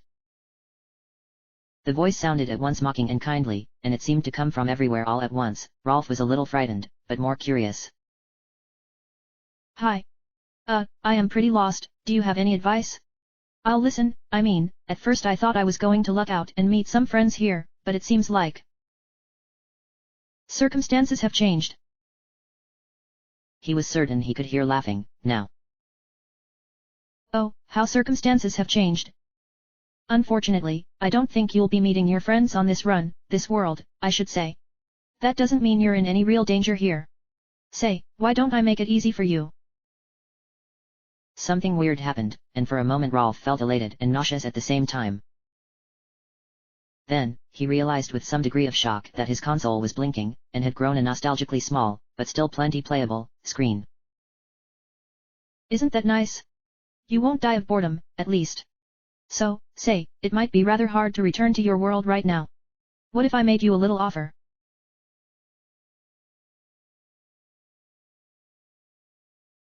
"19. Rory. You end up staying right here, and you'll end up working as a friend for other people? It's not a bad life, you end up helping people, doing great things, even having a hella fun time yourself." The voice was cool and calm in the kind of way that Rory always felt kind of unnerved by. It didn't sound like a threat, which meant it was threatening. Still, she had it to thank for powering her handhelds when the batteries had died out, and though the cavern she had busted into was definitely a better place than the snow-capped cliffs outside. No way was she toe-to-toeing it with those gigantic bear monsters. She had tried, but one had just kind of snorted, and that had been the end of that. Well, what happens if I say yes? Does that mean you just use some kind of magic and I'm not me anymore? That was what worried her most, that it was some kind of weird, life-changing nightmarish contract that stole her psyche and replaced it with a vegetable. For its part, the voice sounded both horrified and slightly confused. No, what? No, why would you even think that? Surely you didn't think that all of the friends you saw earlier are with you because of some dark magic or something? Well, some are, but that's mostly because they're dabblers in the stuff themselves. Listen. What I'm saying is, it's just like a temporary job. Sometimes, people will want to hang with you, and other times you're free to travel around just like the rest of us. Okay, but what if the people who want to spend time with us are creepers? I know I don't have superpowers, and I know I can't fight, the way I kind of had thought I'd be able to, but I want to have fun with people. And play games and stuff. That laughter was so weird, but after a while you felt comfortable around it. It felt familiar. No problem. You can just step right out, get some you time, and they'll be down one friend for being a jerk. A lot of friends have an exit clause of some kind. I'd just write down yours as being treated cruelly. It sounded good, really good. And the air outside was cold, and she didn't know how much longer she'd want to risk getting firewood. Just think about it, you don't need to answer now, or answer in the affirmative. I can't really help you too much, I'm hardly as powerful as my presence might indicate. I just like meddling when I can, it makes things more fun, don't you think? You can just let me know when you've reached your answer. Rory smiled, and the voice was silent. Well, she could try to survive on her own for a few more days, and if things went well, fine. But the more she thought about it, the nicer that sounded. Maybe she'd take the offer even if she did well. Maybe.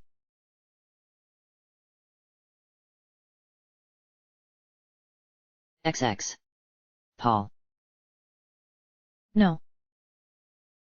Very few people had ever stunned the speaker before, because he was used to being stunning. Nor was anyone as used to the incredible tactical influence a professional salesman like Paul wielded. The latter's smug smile into the air matched only by the click of his glasses as he brushed them off. I mean, it's very cute what you've done with the whole speaker system thing, broadcasting your voice all around me. If I were a less sophisticated person, I might even have fallen for this trick. You're obviously trying to, prank me or something. Paul folded his arms together, cracked his knuckles and waited for a response, more than a little proud. Strange voice guy was definitely on the run, and would probably reveal himself to be some unpleasant fellow from the project, any moment now. Maybe someone they'd sent in early. No. You are literally going to die on the beach. Alone. I don't want that, and want to use my magic too. Are you laughing? Indeed I am, Magic Man. Paul thought to himself, taking a bite of dry instant noodles. He had brought tons of the stuff, he had wanted to bring more of it, maybe even actually try making his own. But, well, reality had intervened, dream crusher as it was. Still, instant noodles were fine, you could live off them indefinitely, and he substituted fallen fruit to keep himself from getting scurvy. Listen. Please. There are dangerous creatures. Hybrid animals probably created in a lab somewhere.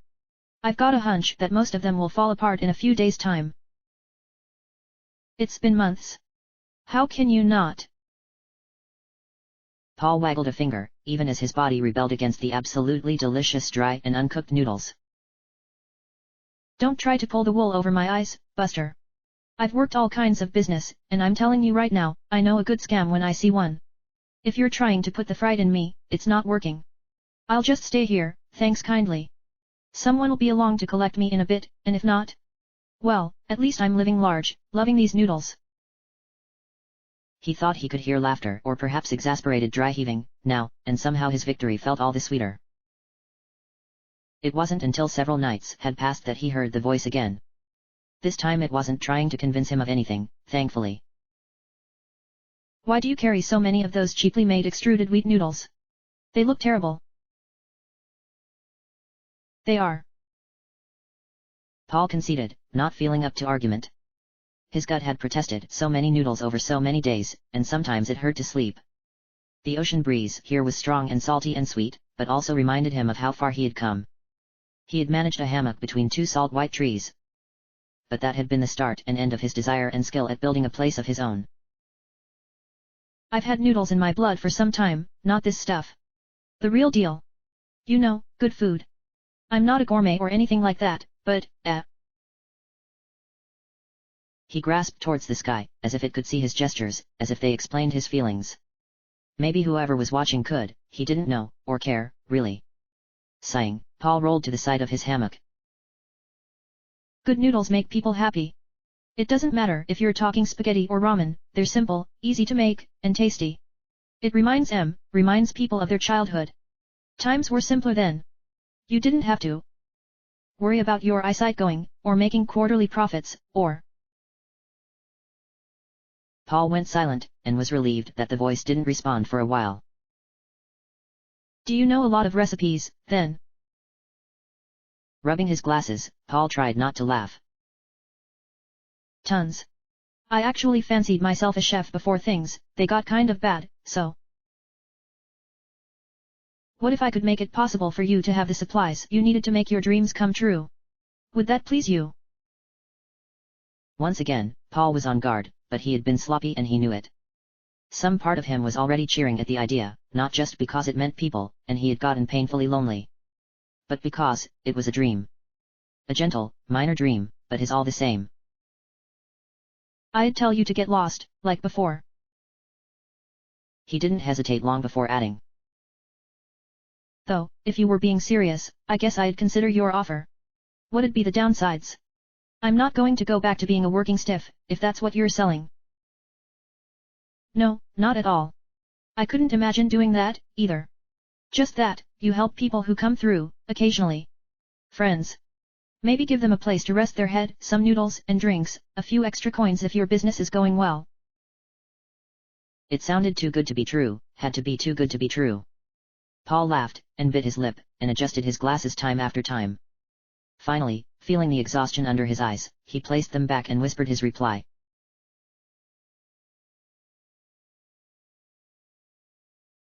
XXI. Kenny. It was the third time that he had gotten kicked out of a smoky bar. These places would let in demons, salespeople, and even demon salespeople, but here they were kicking out him. Kenny. Snorting and spitting back a rather disgusting, but also strangely cool, glob of corrosive tar, Kenny sauntered outside the smoky bar, hoping someone set the place on fire. Serve them right, it would.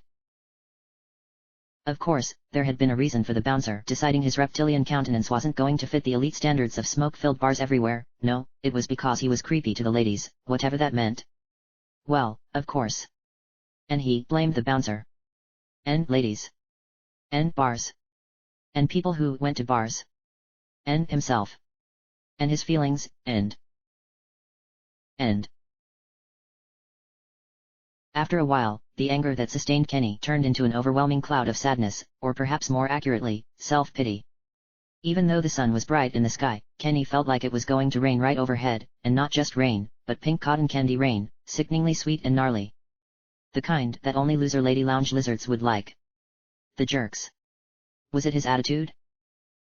Was maybe his attitude? bad? Hey! You look tough.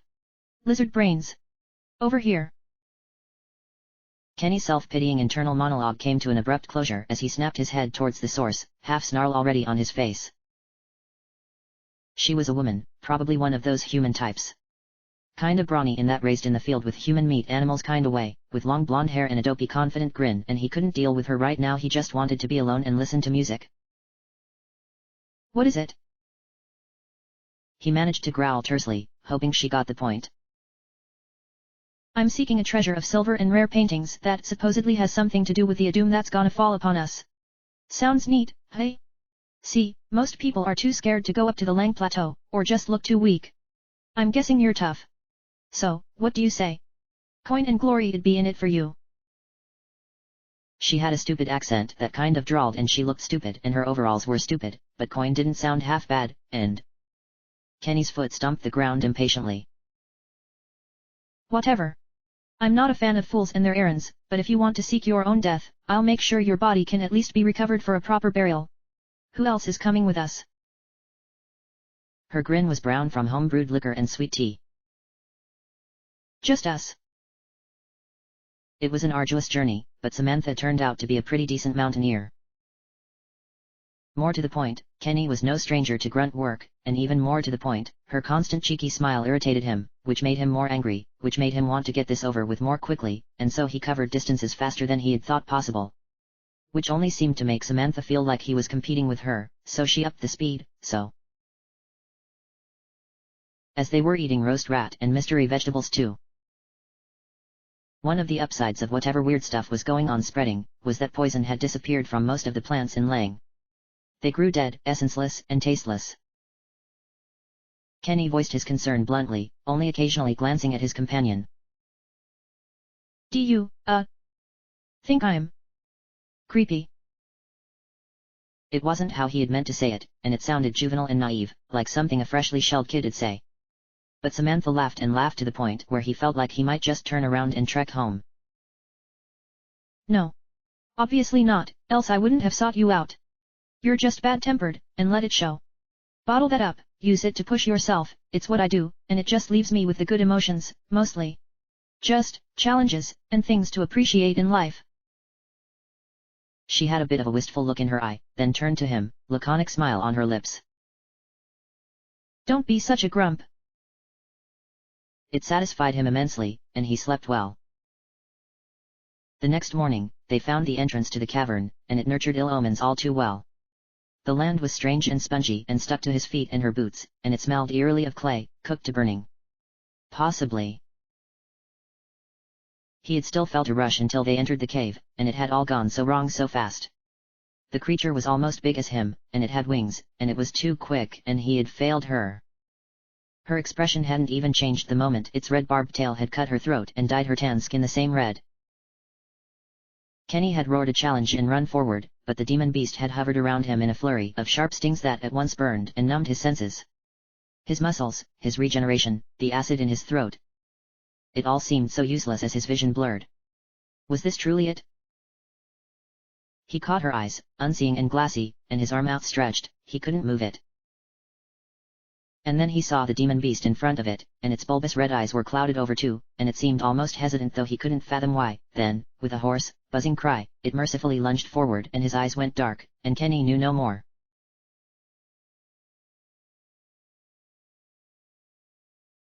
XXII. Gwendolyn. Her long fingers stretched against one another as she hesitated before the door. It was regal, as everything in this place was. The king's wizard steward had assured her that the princess wasn't so frightening as everyone said, but... The door was 5 times as large as it needed to be, for the king and his stature. Please let me in, princess. I'm... The door swung open indolently, and at once cold air was everywhere. It didn't feel so bad, actually, but Princess Gwendolyn's expression? The maid shrunk back, her hound-like snout quivering in obvious fear. Yes, yes. My new maid. Father insists on me having one, even though I am quite capable of taking care of myself. Well, fine then, come on in and let's see how long you last. Gwendolyn's room was very austere, despite the pampering of her father, the maid noted. It could use with a good dusting, perhaps, and the walls could be repainted, but... Name. Herm. Fiddling with her blue and white kerchief, the maid stared at the princess, whose violet eyes radiated confidence far superior to that of her father. Kiki. I'm from, the swamp. She grinned, and rows of sharp teeth that might have disquieted a mortal princess shone in the dim violet cerulean light. Gwendolen seemed unfazed, though that was to be expected. Perhaps even a little disappointed. So, no one else would take the job? No, miss. I am the last. And why did you take it, Kiki? Kiki's eyes followed the princess as she walked around the room. I am afraid I cannot answer that, princess. Gwendolen whirled on her feet, the temper rising in her voice in a terrible and imposing manner that Kiki felt might overwhelm her. But she did not back down, nor give the princess answer. Fine, put on an air of mystery, peasant. We shall go get some ice cream. Now. Halfway to a delicatessen gourmet ice creamery, the princess had changed her mind and decided she wanted custom black cherry gateau with drizzled dark liquor and rich cordial. The line for the cake shop stretched on for blocks, even in the vast streets of the capital. We'll never get through before closing, it seems. But Kiki had barely spoken when the princess ground her foot upon the ground and shouted, spittle flying from her lips like tiny shards of glass. Get out of the way. The heir of the kingdom and maid must have their due. Despite the fact it had obviously been Gwendolen, none had moved an inch before, and suddenly the crowd thinned in a heartbeat. Kiki had seen a bit of Gwendolen's father in her at that moment, approving of the graceful way she had almost felt her eyes began to bleed. She was truly a rightful heir.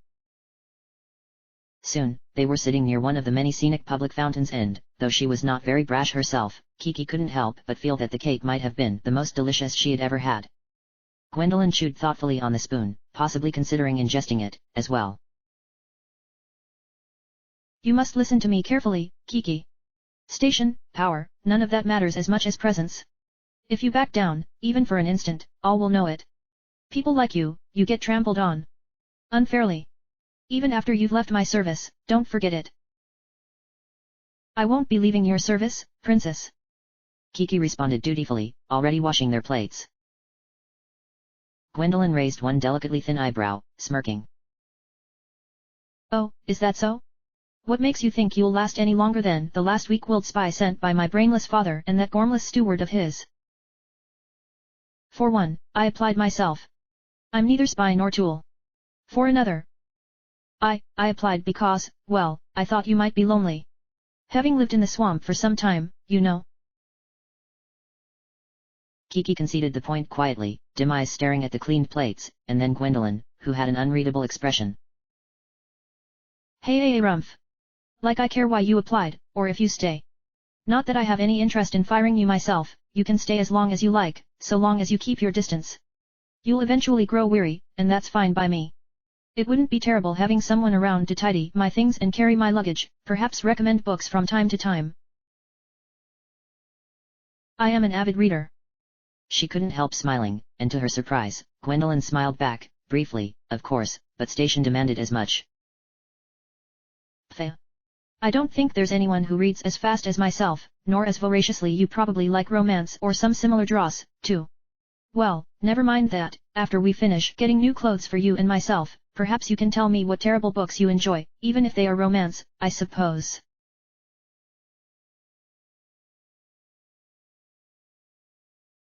XXIII. No heart. They had all died, and she had been powerless to save them. Despite all her love, and despite all her care. No Heart wept silently, having been able to do nothing but watch and quietly cheer. Sometimes, the chance would come where she could give her life to save them for only a moment, and then, as the world grew darker, as time grew darker, they would die again, and it would all be for naught. She feared no death, nor loss of her own. Even if it was final, even if it were the end. But to see that finality wrought upon those who had come simply to have friends and adventures, who had wanted to spend time with her, even when they could not hear her voice like jingling bells, how proud she was of them when they found their first cave, or discovered buried treasure, or made a new friend. Sometimes, No Heart whispered quiet prayers to Yusieithia, but no heart wasn't certain that Goddess heard her, either, or perhaps, even Euseithia herself had faded in these silent times. Excuse me. A flurry of violet caught her attention, Liberal pulling herself through one of the many cracks in reality the powerful magic folk used to travel. It was rare to see the librarian travel from her domain, for it was at once citadel and seat of her power. Grendolf, Zemiel, Doldorf, Selkit, Mildred. Even Ark Mateo, once, during a rare moment of his coherence. But Liberal? No heart quietly turned, displaying her full attention. Liberal's voice was like the rustling of old paper, much worn from age, but at once gentle and refined, though with a strained snap to it that hinted at the temperament beneath. I could not help but notice your quandary. You seemed quite sad. I was affected by it, uncertain, confused, dismayed and above all disbelieving. Surely you must see some benefits to your actions. Shaking her form until her tiny halo trembled, No Heart tried to speak, but even here, it was hard for the words to come. Thankfully, all librarians know how to communicate directly with hearts and the heartless in equal measure, and Liberal was no exception. You should not worry so much, nor show worry about those you could not help, that you have the memory is enough. Most are blessedly ignorant, and I use the term blessed here in an extreme sarcastic and deadpan sense, because ignorance is never a blessing. Never ever. No Heart was kind enough to give Liberal a moment to contain herself, which she did with the careful and practiced grace to be expected of the head of the Dark Library. I, myself, often feel a sense of dread when I try to think of what could have been done differently. Different plans and different schemes, but ultimately, it is not up to us what happens on the island. The actions of our friends, as friends. We can influence them, not control them. Does that make sense? For a few brief seconds, Liberal sounded both tired and young. No Heart couldn't speak in response, but she could pat the librarian carefully on the head, as both were rather immaterial in nature. Regardless. I just came to this quiet dimension to gather my thoughts for a few moments. The library had become rather stuffy, and I have been told I measure too many hours in gloom, dust, flies' eyes, and the like. It is a defamation of my character and the cleanliness of my library, but it can never hurt to spend time elsewhere. A bit. I suppose. Liberal shot her a look, and did not smile, for Liberal rarely smiled with her lips. If ever you should become too lonely here, or the quiet becomes too much to bear, you are always welcome to come to the library and be quiet there, instead. It must sound pedantic, but it is an entirely different kind of quiet, and there are many things to read. Perhaps one day, you or I will even discover a thing that can be used for. But whatever that thing might have been, Liberal was cut off by No Heart floating over and embracing her, then disappearing in a haze of something that smelled of faint lavender and distant sunrises. Liberal could just hear a dim, murmured thanks, and then she was alone. Feeling satisfied with her work, Liberal vanished as well, having only opened a book that led to No Heart's quiet dimension. It was simple as placing it back in its properly coated shelf and waiting for the dust to settle. Of course, when she returned, several people had lined up to check out books from the archives, but that couldn't be helped. They were most all familiar faces she had vetted carefully herself, and in the corner she could even make out the faintly chiming and halo-clad form of a certain being of immeasurable sweetness and care. It was almost enough to make her shake the unnerving feeling that there had been a third party watching them, not hostile, perhaps, but watching all the same. She would write a note to herself, perhaps, and so saying, Liberal slid the worry out of her mind and promptly forgot about it, for there was far too much to worry about than mere paranoid delusion, of course. Which is why, secure in her own good deeds, this one opportune moment led to the disappearance of a single book, unimportant and unnoticed, multiple copies of which were stored in libraries not exclusive to the realms between, the tales within at once familiar and perhaps a bit pedestrian, fables as they were. But precisely what the thief had been looking for books are not just stories, but symbols.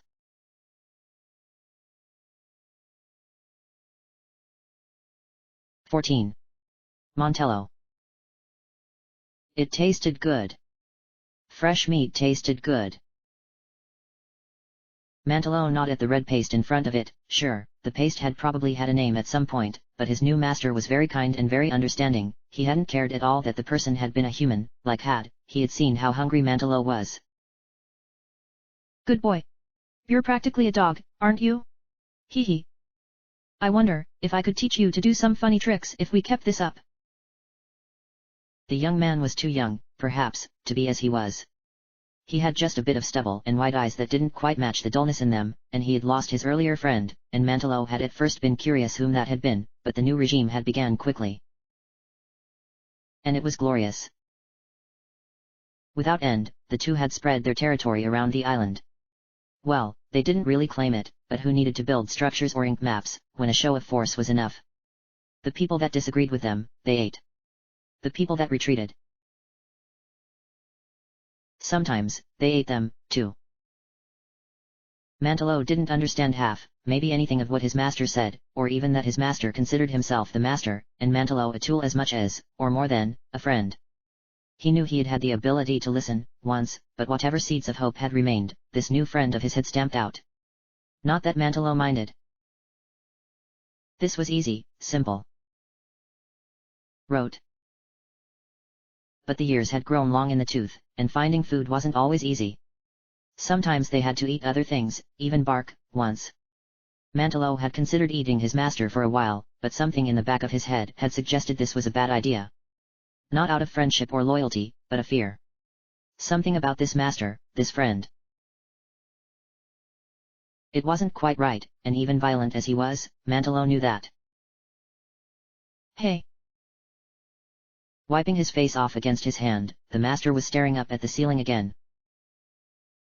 Mantelo liked to do that as well, sometimes.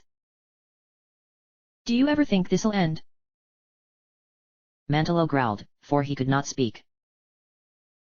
Yeah, me neither. This is hell, isn't it? Sinking to his knees, the master appeared to be sad for some reason, though Mantelo didn't know what to do, or if he should do anything at all. These fits of resignation came over his master more and more frequently, but they had paralyzed him from the moment they had met, as if he had lost something incredibly important to him. Perhaps he had, more than once. Mantelo! Listen close. I'm going to go take a long walk. I don't want to see the end of this. I don't think you'll disappear when I do, when I die. Can you understand me? He asked that one a lot, can you understand me? Mantelo didn't know what it meant, but it must have been important, so he stared intently up at his master, who seemed... Well, he never seemed pleased, but it was the closest Mantelo had ever seen him become. I want you to find the ruler of this place, if there is a ruler. I want you to kill them. Drag them down and make them pay for making us go through with this. Please, if you can do one thing. Do this for me, please. And now the master was sobbing, and they were huge ungainly tears that kept on flowing and washing the long ground red stains from a once white sweater. Mantelo couldn't understand that, either, but he understood enough. The master did not return that evening, or the next. This was not unusual, and he could take care of himself. But then the next day, Mantelo somehow knew. He did not feel sadness, exactly, maybe part of him even felt a little free, a little hopeful that in the future, such a fate would not await him. And yet, there was something he felt he must do. So Mantelo trekked through rugged country that had once housed small villages and towns, now gone and overgrown from where they or others had left their mark. Eventually, he reached a road that carved up through the sky, and felt this was important, so he began to climb it. At the top of the heavenly road stood a creature beyond even his ken, and Mantelo knew it. Still, he roared challenge and the great dragon roared one in return, and then Mantelo was obliterated utterly, and in the few seconds before his atoms were erased from existence he knew everything, and was sick and mournful all at once. Not only for his actions, but because he knew and that knowing, even as it was erased from his memory, was more terrifying even than the world he and his fallen companion had created, even here and now.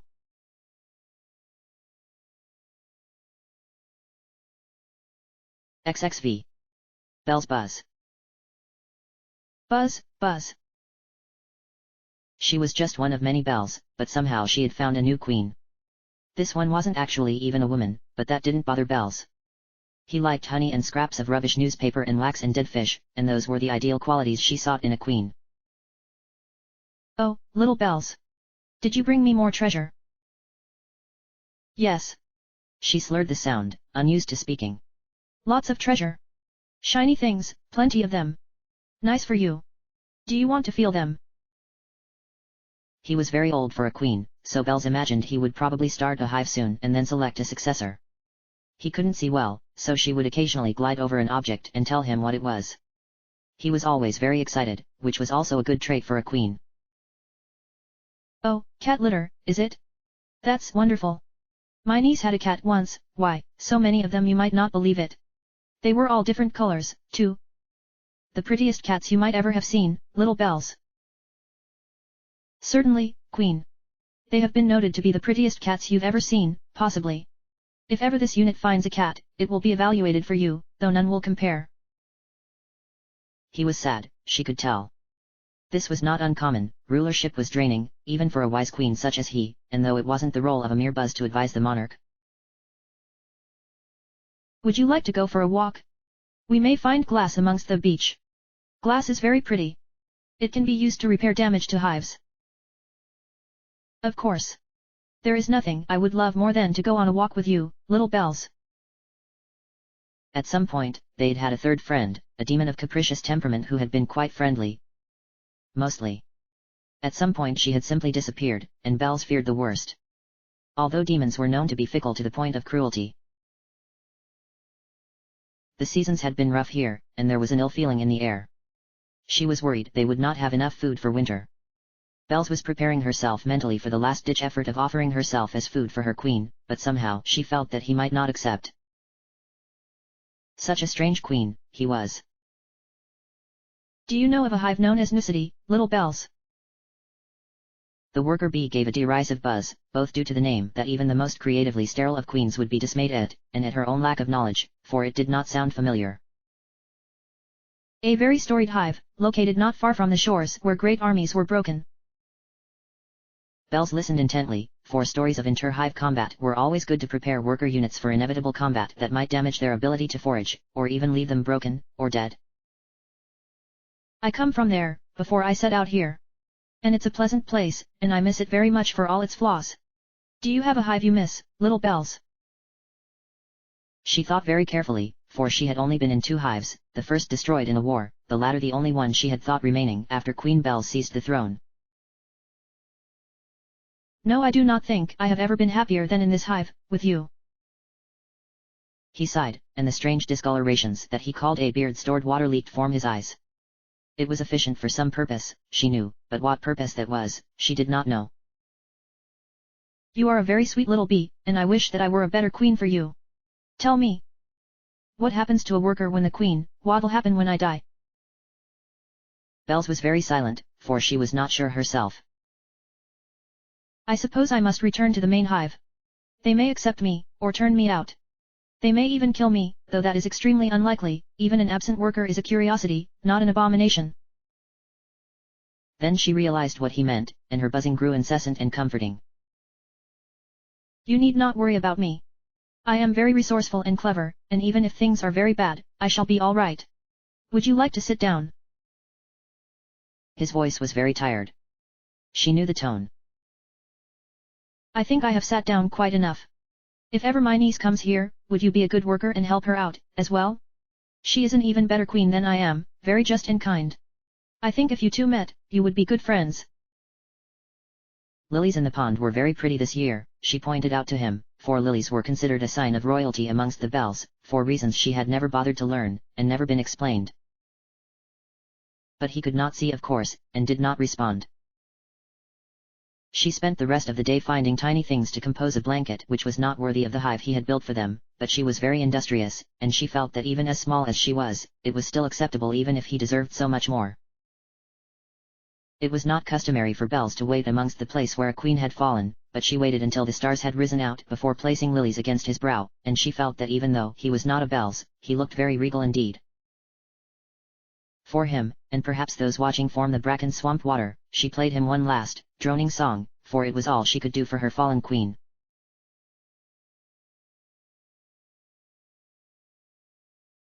"16. Pico. Your taste in clothing is bad. You should feel bad." The fried chicken was not worth it. This was not worth it. Alice had legally changed her name because Alice was very common in her town, and she had known 4 other Alices growing up. Because of her interests, everyone had always told her that she should change professions, or go back to the future, or some variant thereof. When the opportunity had come to voyage to a magical island with amazing friends, Of course, she had chosen the hot muscle guy, which had been a great choice, and she regretted nothing about choosing Biff. All the guy did was pose and give out free, surprisingly cute loincloths. She had a bandolier of them, now. But then she had felt, hey, what if I get hungry? And, hey.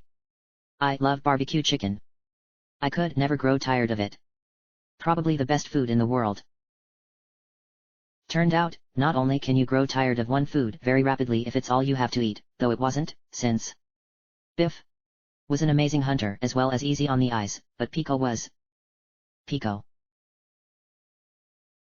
Cheap. Cheap. Oink. Cheap. Ga plunk. Pico hopped along on one scrawny foot, saying the first four noises and vocalizing the last with a weird, horrific intake of air that sounded like she was going to implode. Pico. Yerp, sweetie. Vomit. I want you to vomit enough chicken that you are unable to speak. Blergh, great idea, but I can only produce so much chicken at once. And if you eat any more, you'll get even nastier chicken acne than you already have. What was the worst was how Pico proclaimed that everything she said was brutally honest or a cruel truth. And sometimes they were obviously false, but other times... Pico's words stunned, because they could be true, and that thought frightened Alice. First, Pico had made fun of her name, then implied she had done it because she was scared of being forgettable, then outright stating that she was just there to showcase Pico. It was aggravating, but worst of all, on some level, she felt jealous of the walking, chicken-vomiting abomination she had foolishly called a friend. Alice didn't want to be like Pico, or say cruel truths, but to not doubt her words every sentence. Pico. Where's Biff? Suddenly, a weird feeling, like the axe of Damocles, or had it been the sword, hung over her head, and Alice began to feel a trickle of sweat creep down her spine. Oh, that idiot. I told him you were just using him for his muscles and he got hurt and ran off crying. I don't think he'll be back. Laughing heartily to herself, Pico snort-vomited a little bit more chicken, and then began to piece it together somehow and moved to hide it under a pier some traveler had constructed near the lake, here. Alice fell to the ground, head in her hands. She didn't notice when Pico returned, plunking down onto the ground next to her, and making horrifically contrived noises. Please stop, Pico. Please. She felt drained, like it was all leaving her, everything. Her cares, her worries, everything. She would die here, with a bird that vomited chicken and made her hate herself. Alice. What? Why do you hate yourself? I don't hate myself. Alice roared and cracked her foot against the pier. It jostled, but Pico remained, perhaps foolishly, unfrightened. You totally do though. You take everything I say super seriously and let it ravage your good mood like I exist to hide chicken. That's the action of someone who hates themselves. Then, Pico whispered very quietly, "Ga ploink," but Alice decided to ignore it. Maybe I do, Pico. But what am I supposed to do, if you're always trying to make me hate myself more? Everyone. I have returned, and not only have I returned, I have brought what I think to be edible animal, and pelts. And friendship loincloths. Alice gasped, while Pico waddled off, looking smug. Biff. I thought you had, gone. Why would I do that? It's just Pico. Biff shrugged, and Alice watched the water from the pier. She suddenly felt very pensive. Hey, so it is. Well hey, I'm tired of chicken. Let's try cooking those up, yeah.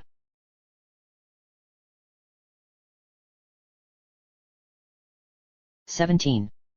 Narwolf. He was the mighty Narwolf, strong and fast, fierce and loyal. He didn't even mind when people rid him, so long as they were nice about it. This, however, this was too much. The mighty Narwolf, a mere pack animal? But that's how it was. Narwolf was currently carrying a mighty, he consoled himself, shipment of weapons from some podunk town to the capital. He wasn't sure why they were needed, because it wasn't even if there was a unified standard for any solders, anywhere.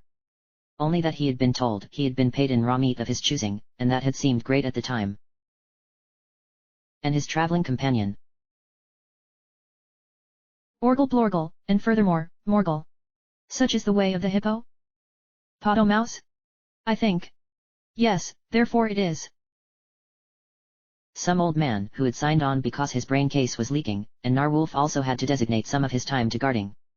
At least he didn't have two horns, though, if that had been the case, Narwolf would have simply wandered off.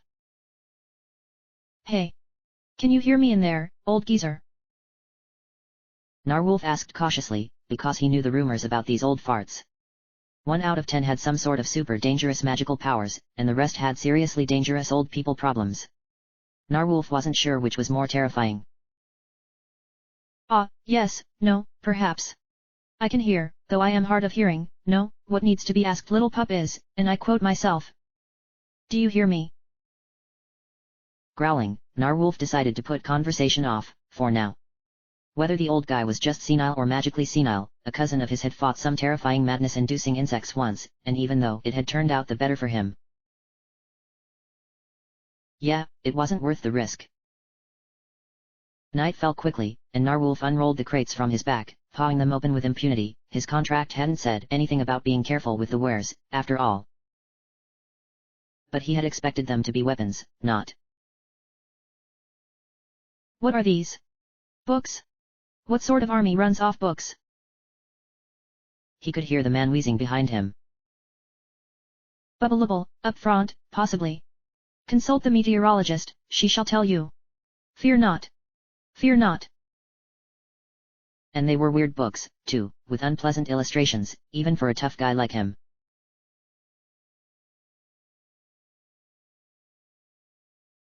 "18. Groper."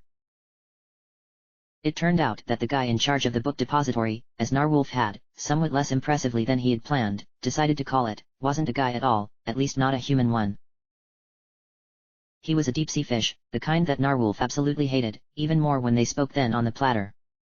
Everything about the guy was uncool, from the flashing neon lights around his pond, to the way he constantly ran his tongue over his, surprisingly sharp-looking, teeth whenever a girl walked by. And he spoke with an impressively soothing voice that Narwolf hadn't anticipated, but somehow that made him all the slimier. Ooh ho ho! Narwolf and friend! You've arrived with my books! Oh ho ho ho ho ho! How wonderful!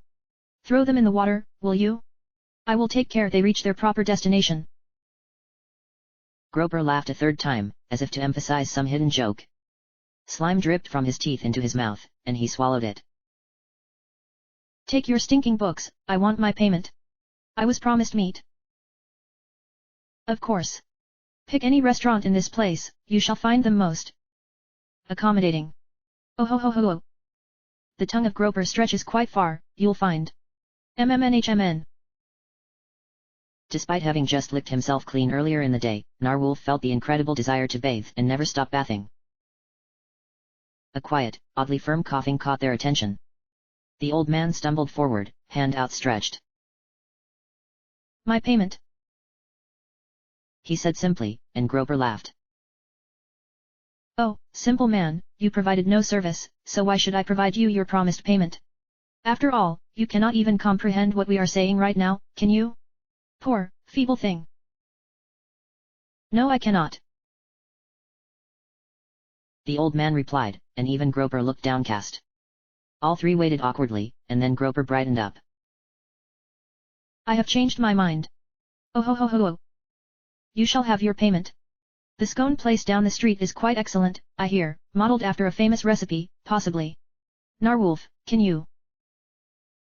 But Narwolf had already helped the old man up, and trotted off. Groper watched them go cautiously, then retreated beneath the waves. Already, the texts were waterlogged, soon they would be pulp. It was not as clean as fire, but fire left ash, and some read ash as readily as paper. Oh ho, ho ho ho ho ho ho.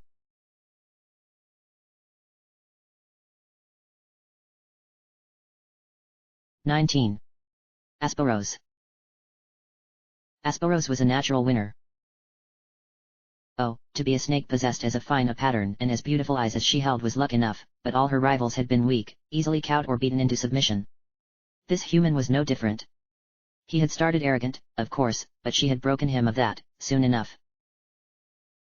Now he needed no name, for he hadn't earned it, actively looked forward to the moment when her eyes paralyzed him. He had deserved it, of course, making that nice human, what was her name? Rory. Run off like that. All those cruel words. And though she was but a great snake, and something of a jock, she was cunning, too, and saw his eyes. Yes, he deserved this, and being stranded without the pretty lights and fun that Rory and her games had provided, sending him to find food and shelter was much more amenable to her wants than he deserved. Really, she was too generous. Hey, meat. Go get some. She coiled around herself, thinking. Get something that's useful as a nice chair. Like, a luxury chair. Yeah. I want to know I'm at the top of my game. The pinnacle. Her hissing laughter seemed to wound his pride, if he had any left, but he left, all the same. Their underground domicile had not been his first choice, nor was it as nice as the work of that worm, but who needed detail when you had space to stretch out? When he returned, however, he was panting and weak, and his flesh had been bruised quite badly. She knew the signs, someone else was getting violent on her turf. So it was a contest, she would not back down. Report. Make it quick, too. You know failure isn't how you spell victory. He looked confused for a brief moment, a flash of the old arrogance. And also genuine confusion, because Aspero's metaphors were sometimes a little hard to follow. Something attacked me. Really quickly. It was horrifying, small, fierce. My skin hurts. I think I'm... Her tail lashed around his wrist, constricting the flow of his blood and testing the pallor of his skin. No, that was pretty bad, actually. Very well. Uncoiling, Asperos hissed in reply. You did as well as could be expected, meat. I shall go investigate myself.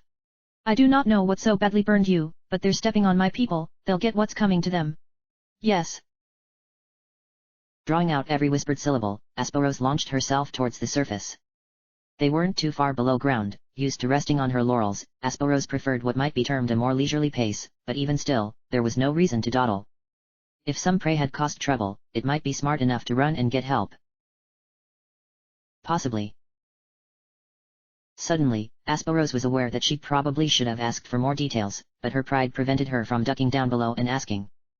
Besides, that meant the prey would possibly escape. There was no time. There. Coily? You? Again. Her old rival, of course. The frumpy little worm was like some kind of bad luck charm, always hanging around where she wasn't wanted or needed. And yet... Coily wiped a strand of loose spittle from her cheek, looking nervous. Sorry. This weird guy just kind of rushed at me. I didn't melt him, did I? Asperos flicked her tongue out to taste the air. It smelled like rain, and looming thunder. Little bit, yeah. It's fine. He brings such things on himself. Well, I met some nice people. We play card games and sometimes board games, too. Asperos felt the anger draining, and she could not quite say why. That sounds... pleasant. It is. It very much is. Coily, looking as if she couldn't believe her luck, nodded enthusiastically and began to tell about the rules of the latest game they were running at her place. It sounded very complex, and Asperos felt both jealousy and a degree of exhaustion. So?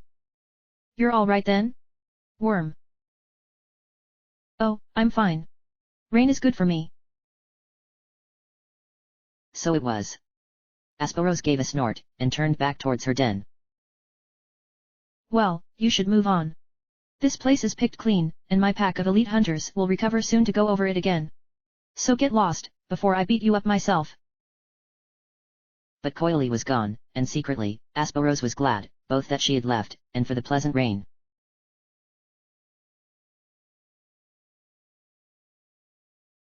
XXX. Karen. There had been a body here, Karen knew it. But the body was gone, this too, Karen knew. It was not right, and something was quite ominous indeed. Sometimes the bodies Karen found were not yet drowned, other times, Karen carried the dead to their new home, deep beneath the depths. But in both cases, the humans Karen found had remained put, tethered by dreams or dreams, it mattered not. And yet today... Looking for someone. Karen turned, floating amongst the starless clouds. Oh. For some reason, this human made him irrationally angry, and all the desire to drag him and his noodles beneath the waves was replaced with a burning desire to not be present. Heh. You're probably here as some kind of tourist attraction, but I know how hard you must be working to keep up that fancy costume. If you're looking for the weird lady who was sleeping face down in the sand here, earlier, she left. She's always been that way, too. So don't worry about her. Paul gave a short shrug, as if to imply he didn't care. He didn't. Karen murmured, and though his words were not audible, they were understood. Do you know what happened? None escape my grasp, should I will it. Buddy, your devotion is impressive, but you can drop the act. Trust me. The only people who appreciate that are children and freaks, and I'm impressive in my normalcy. The fibers in his tendrils ached. This man? Was he truly real? Perhaps he was the dark champion spoken of in so many stories in the underbis far beneath the waves. Anyway, why don't you have some noodles, or something to drink? You look famished. Trust me. I know a hungry face when I see one. No freebies. Somehow, Karen found himself hovering over the noodle stall as admittedly delicious smells wafted from down below. Fortunately for the great hovering creature, many strands of gold and silver that had once been solid coins had found their way into his possession. They were worth at least a half bowl of these noodles each, if his judgment was correct. From the shocked, bug-eyed expression of the noodle man, they were probably worth even less than that, but fortunately Karen had many of them, so there was no harm nor foul. I guess, what you really have to ask yourself is, why do you do what you do? Just float along the beach at night, like a creep. If I were someone on the beach, I'd probably call the cops and say, hey, this guy hasn't turned his costume in. Probably. But it isn't a costume. It is my form, and the light of the moon makes it glisten and shimmer. See, that's what I'm talking about. Right there. That is creepy. Paul paused, punctuating his sentence with a drink of cucumber soda. Try rephrasing it. Like so, I enjoy long walks against the moonlit beach, because they make me feel sensuous and valued. I enjoy long walks against the moonlit beach, because they make me feel sensuous and valued. To Karen's great surprise, the words did not ring hollow. No, there was a profound truth in them, even if it was also very vapid, as well. Perhaps the noodle man was wise in some way, perhaps that was why he was to be spared. It mattered not. Being sensuous and valued made him feel oddly light, even more so than usual. There you go. I feel like I could be a great life coach, if I didn't have the best job in the world. Snorting hot air and inhaling hot noodles, Paul went quiet. His gaze was turned towards the sea, and for some reason it never left. Do you ever? He sighed, rubbing his eyes under his glasses. Do you ever wonder what's down there? Beneath the waves? We know so little about the place, less than we know about the moon, or so I hear tell. And yet, I can't help but get chills when I think about it. The pressure, the alien creatures that lurk beneath. All of it. Dreams, and nightmares. I think I know a little of what you speak.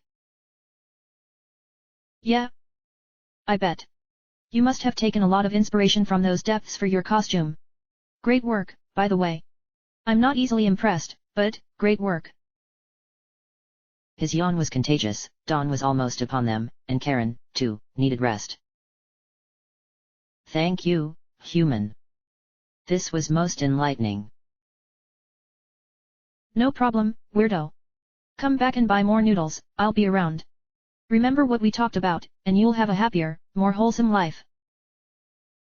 Paul watched as the figure floated away, and then vanished beneath the waves. Then, being Paul, he shrugged it off, and went to sleep.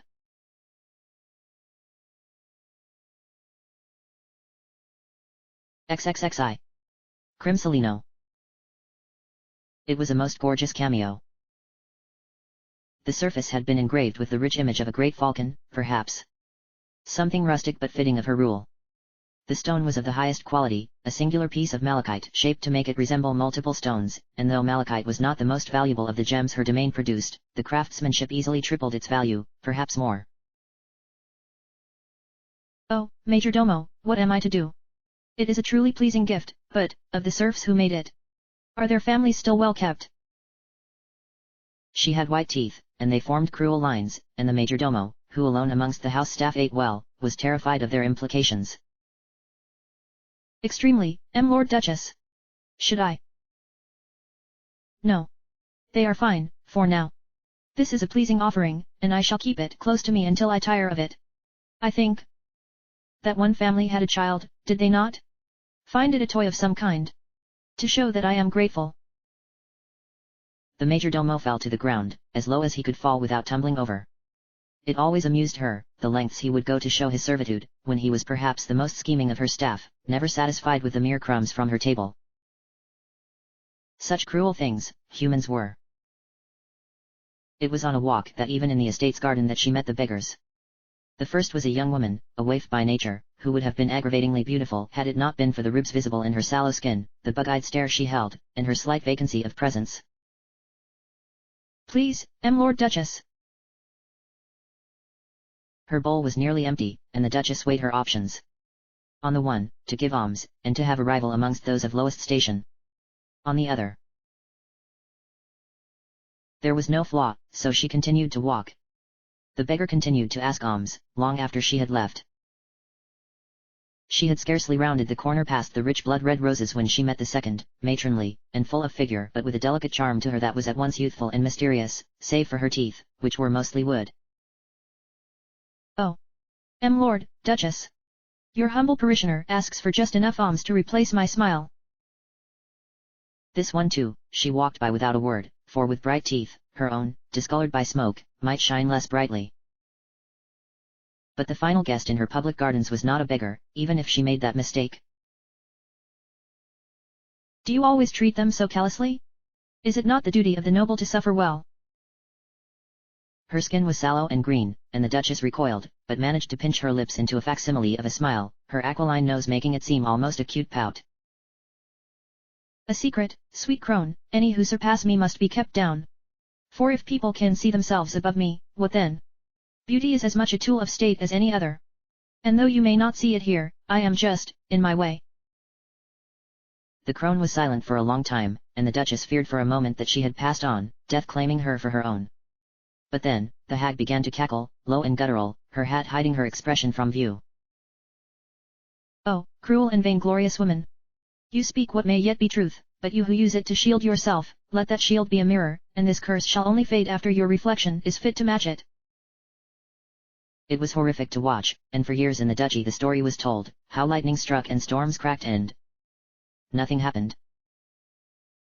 How the Duchess, who had stared so fearfully at the little old woman in her garden, laughed and spoke words as sharp as knives, and had her guards chase the hag from the premises, then slept well and soundly on soft feathered bed.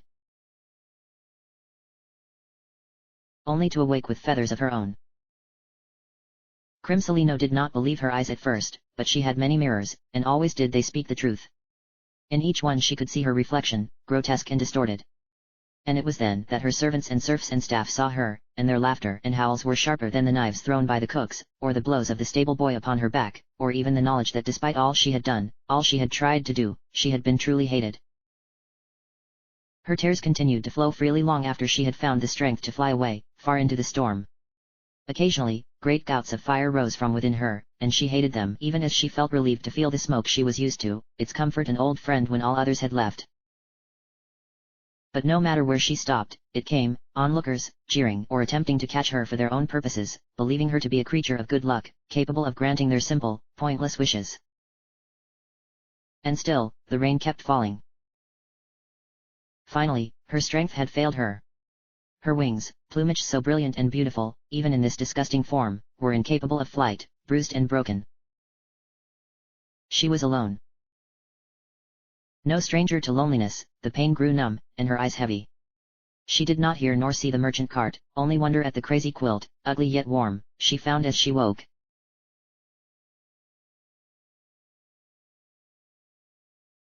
XXXII. Schizo Bros. So you see, I've been having these little tiffs with myself every day since I was born. Schizo Bros explained delicately, placing his face down to the platter of warm tea. Then his other head knocked the platter over, causing a howl of rage as both heads began to snip and bellow at one another. Across from them, in a folding chair and small and wizened as she was green, Mildred gave a cruel little smile and a foul little laugh. HRMN, very interesting. So, then, Stitchskin, why on earth did you come to seek out my services? The right head, which was a light purple and possessed of a fine green iris, stared at her with an expression both glum and determined. Isn't it obvious? I want you to do something about it. I'm not sure what, but I cannot go on living like this. You have no idea what it's like to share so many vital thoughts with this guy. He's a real piece of work. Left head, which had been listening and fuming and gnashing its teeth the entire time, frowned and began snapping its jaw at right head until right head went silent. No. I'm here because I want you to give me all the power of my body, but one head. You're a powerful witch, aren't you? And I hear you specialize in head-based magic, so it should be easy for you to do something to fix this. Mildred's chortling didn't match the shade covering her eyes. She was not, by nature, disposed to help people, but she was curious and motivated by her own plans and schemes. And here was a curious matter indeed, though of course, Schizo Bros was well known for his peculiarities. Ho-hum. Well, then, Stitchskin, let me suggest a first step. I shall throw this cup in the air, if you are able to, catch it between your teeth. And the mug hurtled itself skyward, as did both heads, both Schizo Bros clawing and barking and howling at one another even as the porcelain vessel fell to the floor, shattered into pieces and rebuilt itself from Mildred's magic as the witch gave a mild tut-tut. So it seems you two are quite the bickerers. This seemed far more amusing to her than to Schizo Bros, who actually looked a little as if he might cry. No one likes being told they're a bickerer. But, that brings us to a second question. Perhaps this shall give you more closure. Do you two dream? At once the green-headed Schizo Bros launched into a tirade, and what a tirade it was. His dreams of fields filled with cooked steak, monogrammed with the letters SB that existed solely for his personal devourment. Crowds of screaming fans, who desired nothing more than to pet his patchwork leathery hide. The ability to run at a speed slightly faster than a canter, and not have to worry about that other head and its other legs and embarrassing tumbles into comically small pools of water. But that's what I'd like, murmured the purple-faced Schizo Bros, quite sulkily and petulantly if Mildred was being honest with herself. Holding a green finger to her chin, the witch clucked her disapproval, and watched with no small amount of pleasure as the Schizo Bros looked ashamed of their outburst. Very well. I suppose I understand it, now. But be forewarned, Stitchskin, what I tell you next may make your very existence more frightful. Desire you still to know the truth? Her eyes shone with unconcealed mirth, and the Schizo Bros stared at one another for some time, then both nodded, in unison. Yes. And yes. Rang out their voices in perfect, well-coordinated harmony. Mildred chuckled and rapped her fingers against the mended porcelain cup. Well, it's quite obvious. Have you two ever considered you're actually two people, not one brother? She was floored when the Schizo Bros snorted in derision, got up and simply walked out, complaining all the while. Geez, no wonder nobody asks witches for advice, aren't I right, me? Absolutely, what a load of dried laundry. That's the sort of advice you would get from a guy who sells noodles down by the beach, not the sort of advice I'd expected from a shrunken old crone who lives in the swamp. Yeah. I know. And furthermore, I mean, look at us. We're as different as night and day, morning and evening, time and space. There's nothing about us at all that suggests we could be a different person, at least not in my mind. But you should really stop sharing the same dreams, me. Also coordinate our feet better. Their arguments resumed, and then the Schizo Bros were gone, and Mildred was left alone with her cup and a devastatingly confused expression on her face. Slowly, the witch gave a short shrug of her short shoulders, and raised the mug to her lips. Well, the tea was cold, but somehow it helped her mind a little bit. Pulling down her hat and mumbling sulphureously, Mildred closed her eyes and bade the door shut itself. There were some things, it seemed, that just weren't worth devoting intelligent thought to.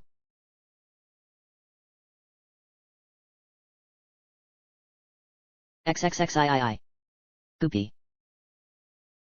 Far below the earth lay a complex series of caverns that only slimy people and people like slimes might dare to call home. The walls were made of thick sludge, the floors were made of thicker sludge, and the ceiling was made of granite, or possibly sludge that had a suspiciously similar consistency to granite. It was to this complex that his friends had brought Goopy, for the little guy wasn't doing too well. Ever since the big fight between their group and another group which seemed more hostile, Goopy had spent a great deal of time making sad little bubbling noises, like a pot of porridge that had been left to cool on a hot stove, until the liquid hissed and bubbled and flew in every direction. Heather didn't want that. Goopy was cute and sweet and a little helpless, but that didn't bother her in the slightest. They had managed to get out of every fight they had gotten into with only a few scratches here and there, and if it was little Goopy that was the first casualty. She could feel her braces chatter. No one ever told you how cold it was, under the earth, when it wasn't far too hot, that is. Goopy fell to the floor, stretching out in a puddle of, well, Goopy. He wasn't making many sounds. He is not visibly wounded. Selkit intoned sonorously, her deep yellow eyes not wavering from the tiny slime. Her magic was not the practiced sort of some of the powerful witches and wizards who roamed these lands, but it had its own power, rich and primeval. And for her to be unable to heal Goopy. Do you think it was the temperature? Did I leave him alone too long? I had a gerbil once that I left alone for a day, and when I came back, it was eating its own. That is an unfortunate normalcy for gerbils. Selkit replied without glancing at Heather, and Heather felt a little gross. Gerbils were gross. Regardless. Did you ever take a good, long, look at Goopy? His flesh is weak and malleable. Like the hot wind of the desert obscuring the harsh chill of the desert night, it may obscure something deeper still. Look. To both her and Goopy's apparent horror, Selkit stuck one hand straight into Goopy, but then again, that was just how Magi Selkit was, and once it was very apparent that Goopy wasn't going to puncture and spill all over the slimy cavern floor, both relaxed. Goopy with a soft, relieved deflating noise. He is much stronger than he seems. It is almost as if he was reared for some purpose. Magi Selkit shut her eyes, deep in thought. Heather strode over, kneeling next to Goopy, who managed to mumble something that sounded like a very tiny, slimy child muttering hello. It was both adorable and depressing. Goopy, do you feel like you're hiding some greater purpose? Do you feel like, you're going to be okay? The gelatinous creature gave a bit of a wiggle, and then went still. Selkit. We will perform the rites, if they are needed. Give him some time and some room. You may hold my carapace if it makes you feel more comfortable. She did, and it did, sort of. But then the cavern exploded with green light, and also green slime as Goopy also, literally, exploded. Heather and Selkit alike were covered in slime that had once been Goopy, or would have been if not an unseasonal gust of arid air had blown most of it harmlessly to the side. Selkit had looked mildly annoyed at the explosion, but not surprised. And where the little slime had been convalescing before, a massive dragon now stood, his skin as strong as titanium, and his jaws also as strong as titanium, with ginormous wings and ginormous teeth and ginormous legs, and also smelling faintly of leftover pudding. Goopy. Goopy said with some pride, stretching the slime off of himself. Heather blinked multiple times, both to clear the slime from her eyelids. A bit had made it through, it seemed, and also because she couldn't believe her luck. Was that an artillery cannon? Hey, Goopy. Can you fire that thing? The cavern roof exploded as the dragon flew out. Heather nestled against its back and Magi Selkit holding on at a safe and removed distance, not looking entirely pleased with this method of transport nor the constant exhilarated wing noise that Heather continued to make as they flew laps around the island, and Goopy fired artillery shells like fireworks into the night air. But, the two seemed to be happy, so she didn't mind putting aside her amusement for their amusement, if only for a night. Right until she heard Heather whisper, braces making her words sound slightly metallic. Was that village down below supposed to burst into flames?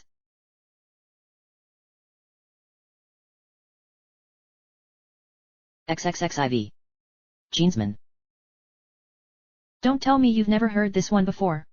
So, 5 kids are sitting around a campfire, right, and they all know they're not scared of any of the stories they've heard so far. I'm specifically referring to that one about the guy with 2 hands that are both hooks, and they're not scared at all. The rest of the campers exchanged unpleasant looks.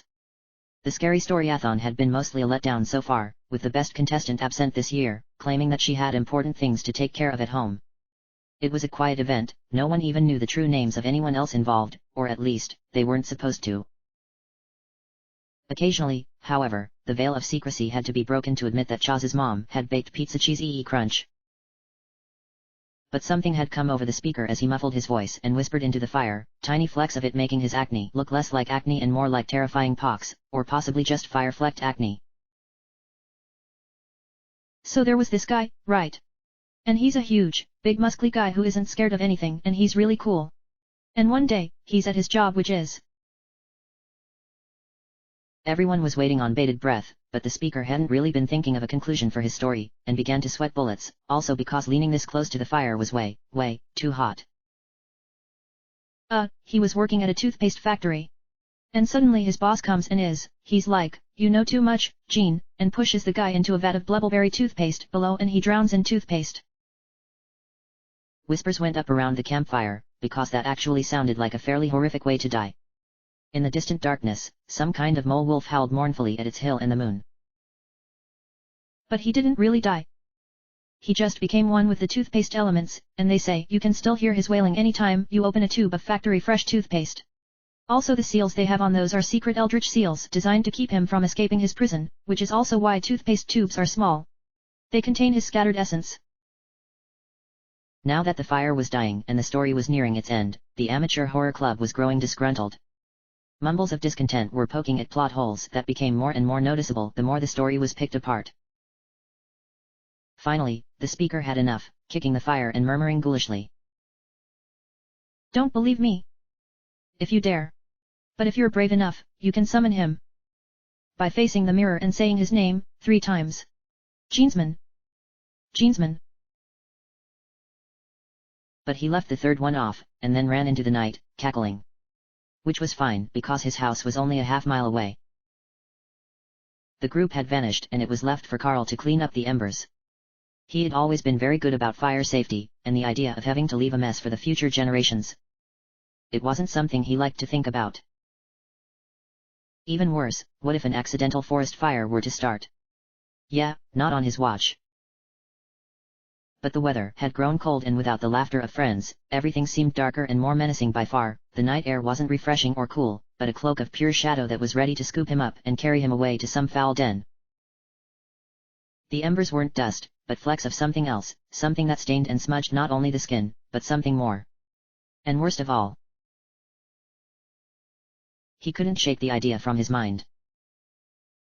He had to try. Carl closed his eyes, and whispered. Jeansman. Jeansman. Jeansman.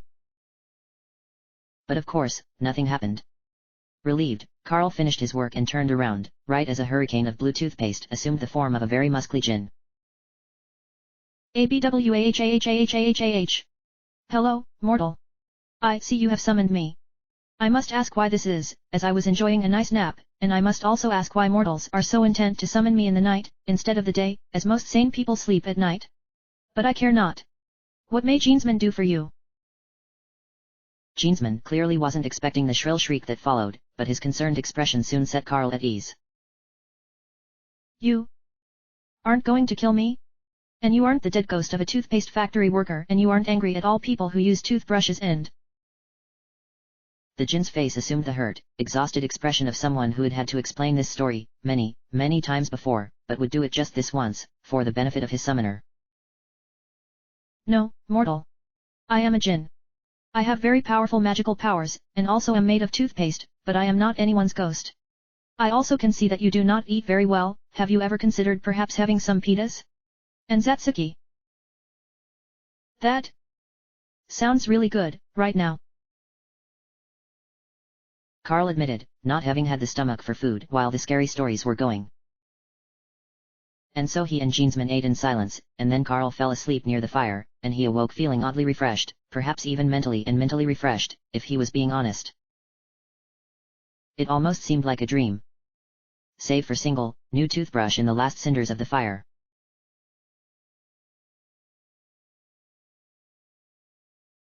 XXXV. Bablamon. At long last. Hellish Mountain Lava Lake. It was here that the legendary forges of legendary forge masters had once pumped out artifacts of such insane magical power that the very heavens had trembled in fear of their wrath, hammers that could smash the stars and cage the gods themselves. But some nightmarish cataclysm had befallen the land, turning it dead and silent, and in its place there was only quiet, now. A deep quiet that reminded her of nothing more than the stillness of the grave, for besides shards of metal, perhaps remnants of some glorious empire now shattered upon the wind, there was only the bubbling of lava to greet her. No monsters jumped out, nor demons fell from the ceilings, no vile undead challenged her very soul, or even greeted her with disinterest. On the whole, she felt her training in the art of the blade had been for naught, because the place was dead quiet, perhaps too quiet. Her simple blade cast reflections from the lava pools against the cavern walls, but illuminated no challenges nor dangers, and over time she found herself facing the most dangerous enemy of all, mild, but persistent disinterest. At first, it seemed a minor foe, but then, she found herself no longer paying attention to where she strode, and took a very minor and harmless fall. Save for her blade, which tumbled from her fingers and into the boiling pits of scalding lava. Darn! She announced dramatically, but there was no one around to respond, at first glance. Warrior. A ghastly voice like creaking metal hissed into her mind. She felt a strange compulsion, and her lips felt dry as sandpaper. Her fingers twitched, remembering the feel of the old, battered hilt. What if something better was nearby? What if there were a blade more suited to her? Warrior, come here. Rocks shifted, and she bobbed behind them, into an antechamber made of dark steel that had no equal in the tiny peasant village she hailed from. Great illustrations of horrific conflicts stained the walls, all illustrated in red ink that was not ink, but was ground from something more potent still. Ignoring them and their warnings, she persisted, her blood beginning to boil within her. She was near, now, she could feel it, feel her destiny. And so it was in front of her. The dais was wide and carved from solid stone, a stone she had never seen, rich coppery in color and perhaps too bright to stare at for prolonged periods of time. A quiet hum at once both calming and profane could be heard from some distant source, and though it made her nervous, she also felt at home here. And in the center of the dais was a pedestal, and on that pedestal lay a single blade, perhaps the most magnificent blade she had ever seen. Skull-capped and crowned with a red stone, not a ruby, but something more, as large as a moderately sized grapefruit or possibly a very large turnip, made of sheer folded steel that shone with a desire for conquest and bloodshed. This was it. The dark blade of victory. Bablamon. Her blood sung, this would be it, her chance to avenge her village, seize rulership, and claim what was rightfully hers. Welcome, destined warrior. It seems our fates are as one, a tale of sword and soul, forever to be locked together. And suddenly that image was swept away by a torrent of indescribable ennui. Bablamon's voice was old and creaky and cobwebby and sounded a little bit like a cheese grater when it wasn't tinged with the ominous thrum of violence and death that sometimes crept into his intonations.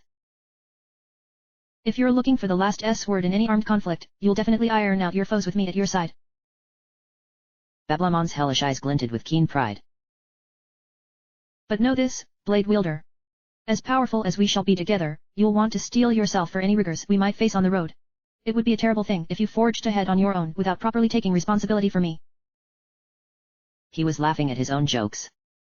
The cursed sword that had devoured countless lives was making a strange, kooky laughing noise like creaking bellows, and expecting her to laugh, too. She weighed her options carefully and thoughtfully, and decided then and there that revenge was overrated. She could go back home and be a peasant farmer. That sounded nice. Wait. Where are you going? Don't go. We've yet to forge our destiny and I can't afford to lose another friend. Don't forsake me, no. Come back. And then Bablamon was alone, but that was fine. Another would come. For it was destined. His eyes glistened a dark, dangerous amber. It was Forge sworn.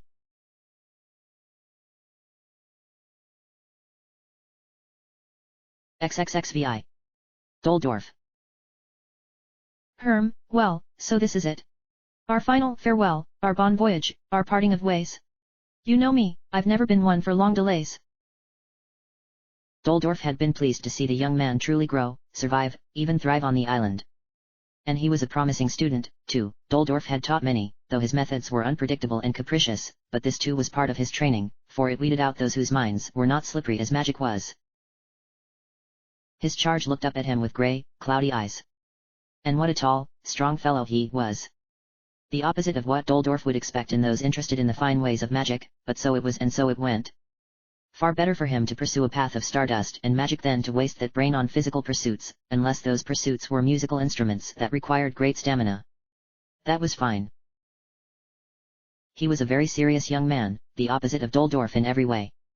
He had mourned for a long time when his companion, some kind of python, was slain, and for a while Doldorf had assumed the young man a lost cause, given to the terrible melancholia that sometimes came over those that found themselves not friends but players. Is this really it? I don't feel like it's the end.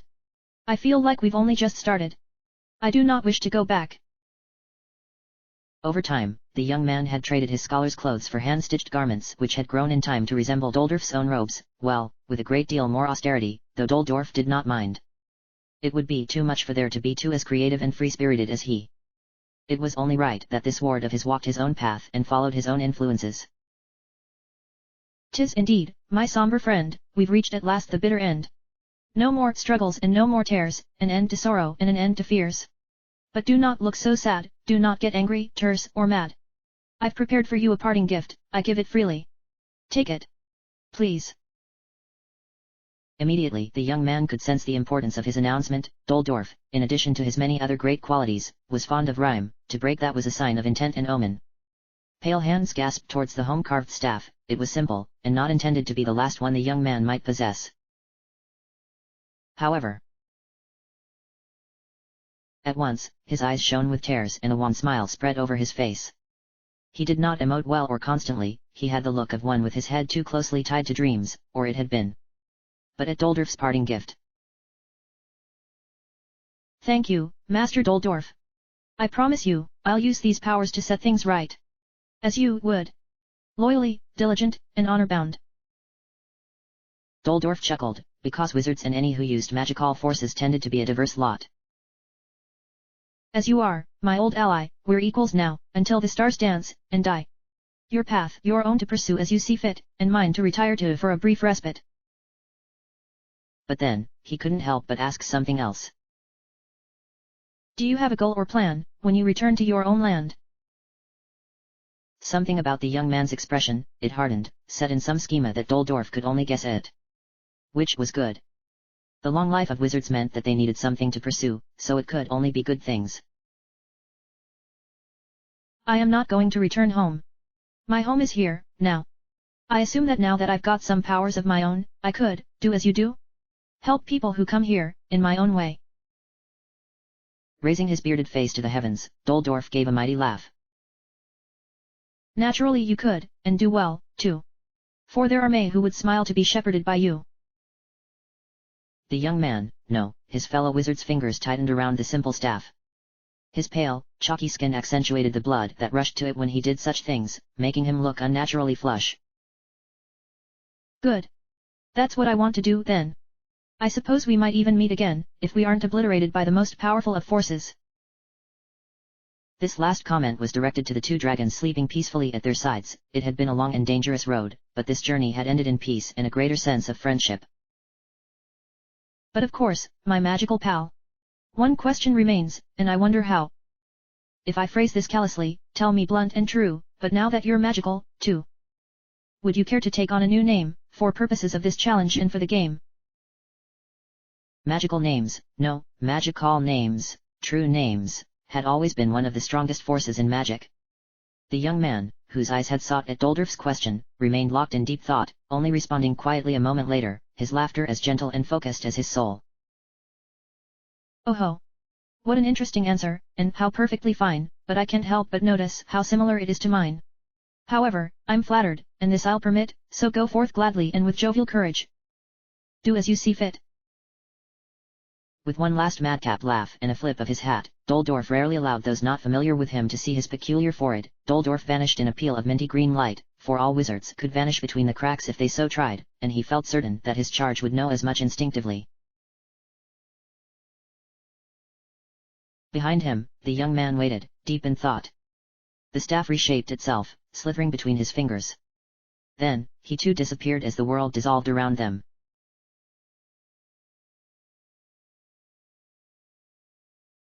XXXVII. Mrs. Pepper. Please, Mr. Captain. You can help me with this little task, right? Mrs. Pepper had decided to call them crocodile smiles, those little half-smiles that followed up crocodile tears, but were still more genuine, somehow. And her tears were genuine, even though they were comprised of something a little more hot than mere water. Arim. Miss, you be mistaking me. I'm not a captain, I just have a nice cap. But, listen here, I'll hear out your request, as my ears are quite keen. Cragtooth didn't like it when dames asked him for suspicious favors, but only because he had a fickle heart, and sometimes it melted easily, a dark secret he'd send any who discovered to the underbiz for, and make no mistake. But, it's our anniversary, and the mister is probably out looking for something fantastic for me. I know you must receive mistaken requests like mine a lot, but... She sighed, wiping the last tear from her face and looking to the pier. Every other captain, real and imagined, had turned her down, for the vile and forsaken island was not particularly dangerous, but so named because it was in the middle of distant waters. Only there did bricklebrack spice grow, and only now was it in bloom. Please, at first I wanted to make him something, or get him some nice clothes, or perhaps a ticket to one of those fantasy sports he so likes. But then I thought about the things he loves. My husband he is probably the world's best cook. Her eyes shone and Cragtooth could hear in her voice that there was no way she'd be dissuaded. Listen, why two are wizards, are ye not? Can ye not just poof over there, grab the thing and be done with it? Oh, no, we're not full wizards, more like demi-wizards, perhaps. I can manage short distances, sometimes, but... I went to all the magical people I could find. None could, or would, spare the time right now. Ah, no, it was happening. He could feel his timber failing, and knew in his fleshy fish heart that he'd be taking the old boat over to the old rock, all for the whims of some human festival. Well, it mattered not. Fine. I understand you're averse to the ocean spray, so if ye are not properly accoutered, get a poncho, or some eat. You'll thank me once the boat is underway, it is a long journey, and I can get quite peckish. So also, if you could bring some fish sticks or something. As it turned out, not only did the Peppers have a wide variety of salted, dried, fried and minced fishes, as well as other dishes, Mr. Pepper really was a fantastic cook. Even the calcium-bleached bones were tasty, and as those were the parts that Cragtooth favored the most. So, why are you going to all this trouble? And don't give me the excuse of love. Even if I were to believe in it, ha ha ha ha. Cragtooth spat, neatly obscuring the fact that he believed quite strongly in love and romance, because they, like a good, bloody meal, were wrought from life. HMRN, then I'm afraid I can't tell you. But I'd be glad to talk about some other things. Mrs. Pepper trailed off for a moment, not even dipping a finger in the water. Her thoughts were her own, of 1,000 things, already having veered into other concerns. Her familiars had seemed unusually weak, as of late, as if magic itself had become strained. It did not feel like something that would last, either, but as if there had been a skip in the record of magic itself, possibly even magic, though the distinction had always eluded her, for she had too fiery a disposition to spend time deep in study. And the times she tried, she inevitably angered the equally short-tempered librarian. It was a lose-lose situation. We're here. How peculiar. Do you mind going first? Need to stretch my fins, a bit. Do as you like, this shouldn't take me long. And it didn't, she had been here before once, and it hadn't been that long ago. It still grew wild as she remembered it, though the soil was odd. It reminded her of earth that had been freshly scorched, rich in potash and lusher than before. Well, no matter to her. She only took some of the plant, for even if few visited this lonely place, it would not do well to take too much. Then, warily eyeing the water as she passed, for the ocean was a terrifying place where the unwary might meet horrible, liquid fates, she hopped back into the watercraft, very glad of its jets. Are you back, Alra? Oh, well, you are. Good. Let's get out of here. For some reason, I've got a superstition coming over me. Makes me feel a fight's coming, and as much as a good fight sets the blood roilin'. He glanced up to the heavens as drops of strange, ashen rain fell. Fighting around a lonely atoll doesn't really have quite the same appeal, does it? She said with a slight smile, poking fun at his dour expression. And whatever was bothering Cragtooth wasn't too serious, for after a while he joined in. Strange places like this rarely live up to their mystery. The boat vanished upon the waves, as behind them the ground grew ashen as well, twisting and withering not long after they had displaced it entirely from view.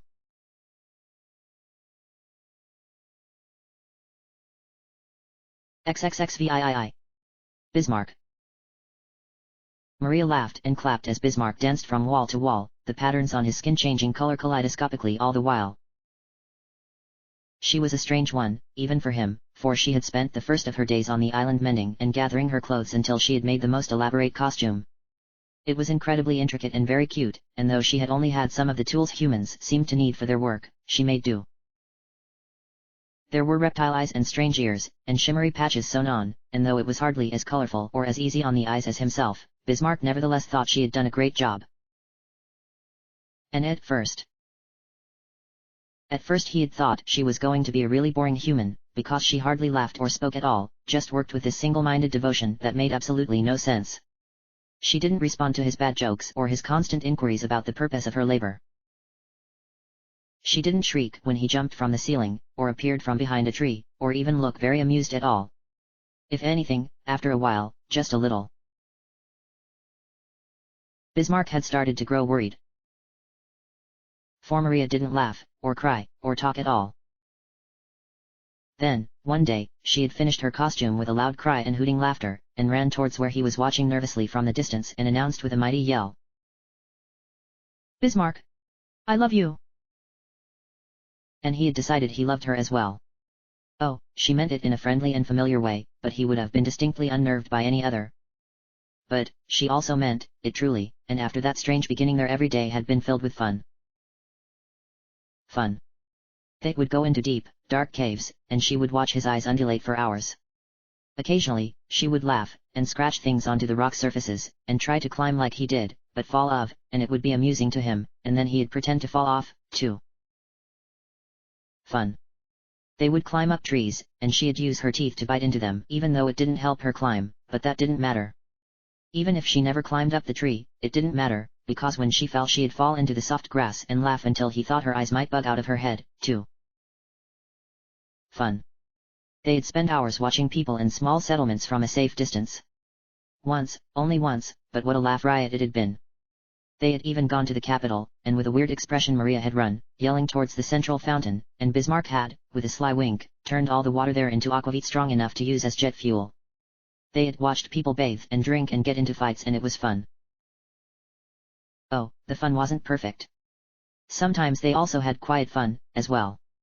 Maria liked to talk about what she felt about things, and she felt very strongly, but also very little. Bismarck had never quite met a human like her, for that matter. She would constantly compare him to a gentleman she knew from a certain storybook, and proclaim him oh so marvelous, just like that fantastic cat. Bismarck was not fond of cats, but he bore with it patiently, for her sake. And Maria had a love of all things reptilian, she was an encyclopedic font of knowledge about things that Bismarck didn't even pretend to know. Then, just as she'd get tired and her stomach growled, Bismarck didn't need to eat, they'd have the best kind of fun, sneaking around and finding other places and other camps and they'd find food there, sometimes, too. And they'd sneak off like bandits, laughing all the while, and Maria would eat until her belly was full and they'd laugh and never sleep. So it was with surprise that they reached the final day. Bismarck had never gotten this far before, and he found himself feeling incredibly happy. Not only had he done so, but it had been his help that had enabled her to survive. Sure, they'd rarely been in any real danger, but only Maria had that same expression. The same one as before. Her lizard hood was down, and she kept looking past him, so Bismarck looked as well. But she wasn't staring at anything much, at all. "What's up, Wonderkind?" Bismarck asked cheerily, not wanting to admit that he also felt a little glum about their parting. "You know very well," Maria said, and her voice was not even a whisper. "Don't be sad. We've had so much fun, so many great adventures. When you get back home, you can scrapbook all of them, and mail me the postcards in a million different colors." But she didn't look happy about that at all, and said the thing that destroyed him. "Of course we won't, for you aren't real." Maria didn't dare look to her right at first, but finally tears and worry overwhelmed her, and she stared to the right, and he wasn't there of course, and perhaps never had been. Hiding her face from the grimace she wore, Maria pulled her hood around her, and fell to the ground and traced circles in the dirt and waited to appear back home, where reality would destroy her as it had destroyed him, and did not cry, because she wanted to believe that if she did, they would be not water, but stinging alcohol.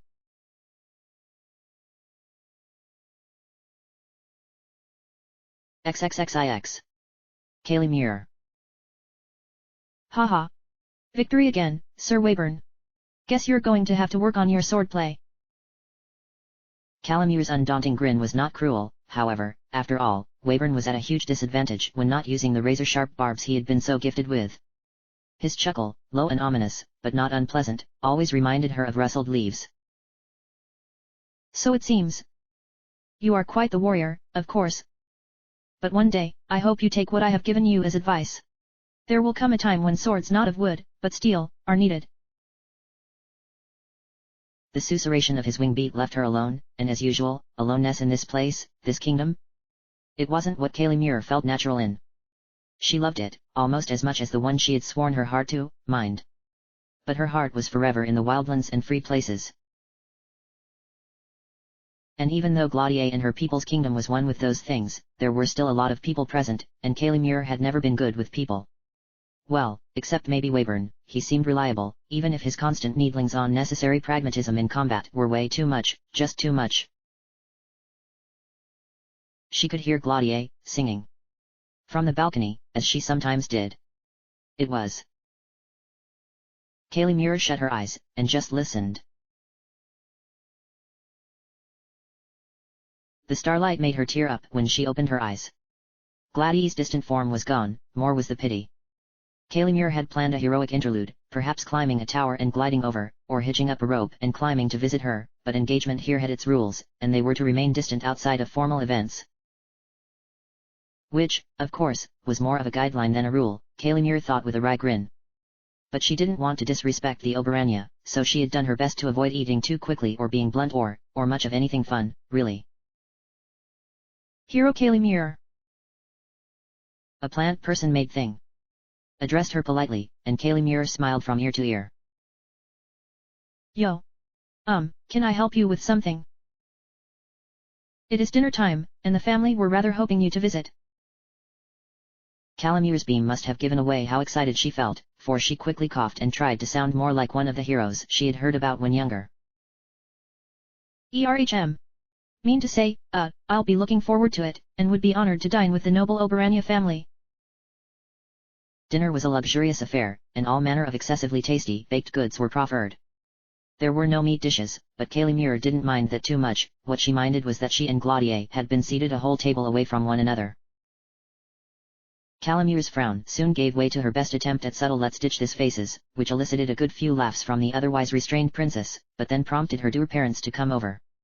Pops Oberania lectured her on proper safety in combat and insisted, grudgingly, that she take the golden Ylvan family armor. But Kaylee Muir knew a courtesy gift when she saw one and declined politely, and afterwards, he was much nicer. As for his wife, though, the two had never seen eye to eye, and even though Kaylee Muir knew that Mom Oberania was just looking out for her, literal princess, part of her was desperate to show her that she'd do anything, just anything, to stay with Glaudier. Anyway, thankfully to her, sort of barbaric sensibilities, dinner ended not long after, and Kaylee Muir beelined past functionaries and well-wishers, and gave a stiff, awkward bow towards Glaudier, who tried to hide her laughter with one hand. "My lady.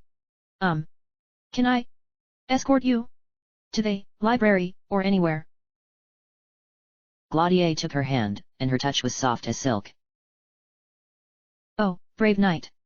I am afraid I have no need of escort. But if my friend Kaylee were to be present, I suppose we could take a walk in the courtyard, together. As soon as they were shielded by friendly boughs of flowers, Glaudier burst into quiet, happy laughter. What in all worlds were you trying to say to me? My father thought they were, that you really shouldn't be gesturing so forwardly. And as to my mother, well... But I thought you were adorable, as always. Kaylee tried to hide the fact that her blush was far more red than the mocking roses above, and puffed out her cheeks. I just, you know, big meetings are weird. There's no justice to be done, just a bunch of people that don't know each other. And I'm leaving again soon, to hunt down the Iron Tooth gang. And I wanted to be with you, Kaylee tried to say, but it caught in her throat and her voice broke and Glaudier was laughing again, oh geez. But then, Glaudier held a single trim finger to her lips, smiling, delicately. It's only a while, Kaylee. Nothing bad can happen in such short time, and never while you're around. May we just enjoy the night air, like this? My dearest friend. Glaudier lay her neck against Calamure's, the gentle darkness enveloping them as time passed by.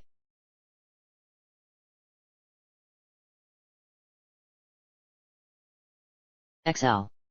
Dark Lord Dennis. It smelled of cheese crunchets and desolation. This was his temple, his inner sanctum. No girls were allowed. No guys were allowed either, because they were Delta Scrub Lords, but he hadn't had the room to place 2 get-out signs. A machine, such an infernal machine. That had taken 1,000 fell craftsmen 1,000 years, or perhaps 3 days, but that wasn't important, to create stood as the centerpiece in his mighty throne room. His actual throne was in front of it, of course. His gaming palace. Not that the one known as the Dark Lord liked games, mind. He hated games. Games hadn't been good since the old days, when they were made by hand and painted by the lowliest of imps. And he hated those, too, because they were girly flower pattern card games, and who'd play those? So he'd just sit here, on his throne, waiting for time to pass and hating everything. It was even pretty good, sometimes. He'd get a particularly strong bout of hate, and post it to various social media, and his hate-infused screeds got pretty good ratings. It was weird, even without his station, he was kind of popular. At least with himself. At least. Maybe there were a lot of other people that shared his cursed crusade, but none hated as strongly as he did. That stuttering was so fake. The courtier did it even after all these years, apparently just because one time Dennis had felt a peak of rage come over him that led to him overturning a classic cutie cami arcade cabinet and throwing it at said courtier. Geez. Some people. Dark Lord. Your freshly crinkled crunchets platter has been prepared. It's outside, so if you want to get it, you can. Please don't hurt me again. Same with those ellipses. People didn't talk like that in real life, and Dennis would have complained heartily about it to his legions of hellish followers if his stomach hadn't roared with the hunger of the wolf, and if he had truly had legions of hellish followers. Were wolves still cool? Maybe he needed a new spirit animal. Opening the door a crack, Dennis grabbed the plate and shoved it inside, privately glad that the courtier hadn't bothered to stay and watch this time. Then he'd have felt obligated to say something and... It might have surprised some people, but Dennis had never been great at talking. Crud, he was starting to feel it, that hollow feeling that came and went. Ignore it, ignore it, ignore it. One massive hand adjusted his, very cool, very dark, completely unnecessary, sunglasses, and then, since no one was around to see him, massaged the bags under his eyes, tracking Crunchit's grease as they went. I'm so tired. Dennis whispered, and no one replied. There wasn't a reason for it, of course. Sometimes he slept for most of the day. Sometimes he didn't sleep at all, so maybe there was a reason. But when the moments came, he grappled for something, and in his moment of weakness and doubt, it came to him. Dennis, you're feeling bad. Come play with us, Dennis. Watch me do a pirouette, Dennis. But, super succubus. Unlike a real succubus, you have perfect self-esteem and don't think your brother is a weird loser. Dennis sobbed, flipping Super Succubus up and down for no real reason. Being an artisan-made figurine, she did not and could not respond, but if she had, she might have encouraged the Dark Lord to return to his source of strength. Worries and cares melted away in moments as the Kai of Super SUCCU5US. Pretty Demon Gang's intro washed over him. It wasn't the best of the Super SUCCU5US series, but even though it had been dumped down for casual audiences, it was here where the Dark Lord could feel safe, at peace. He had finished crying into his handkerchief as the band had split up due to the harsh truths of interpersonal relationships, when a sharp knock on the door caught his attention. Hey, that was weird. Lilium used to knock pretty petulantly, but not all official, like that. Who dares intrude and stuff? Dennis offered, not feeling 100% about it at the moment. You're actually being summoned as someone's friend, Lord of Darkness. So, can you go? Take care of that? Only, we also need you down here, so please don't take too long, we shall keep your collection of cartoons well-shined and your figurines idolatrated in your absence. He didn't have time to chastise the voice before he found himself sucked through a hellish gate in time and space, and washed up on the beach of a weird island. Ugh. One of these. Well, time to make the best of it. Maybe they had crunchets around here. No, scratch that. Maybe a cute girl would appear, and they could go to the Grand Prix together. Then, he saw her, and let out a disgusted noise that was a cross between APFFT and TSSSCH.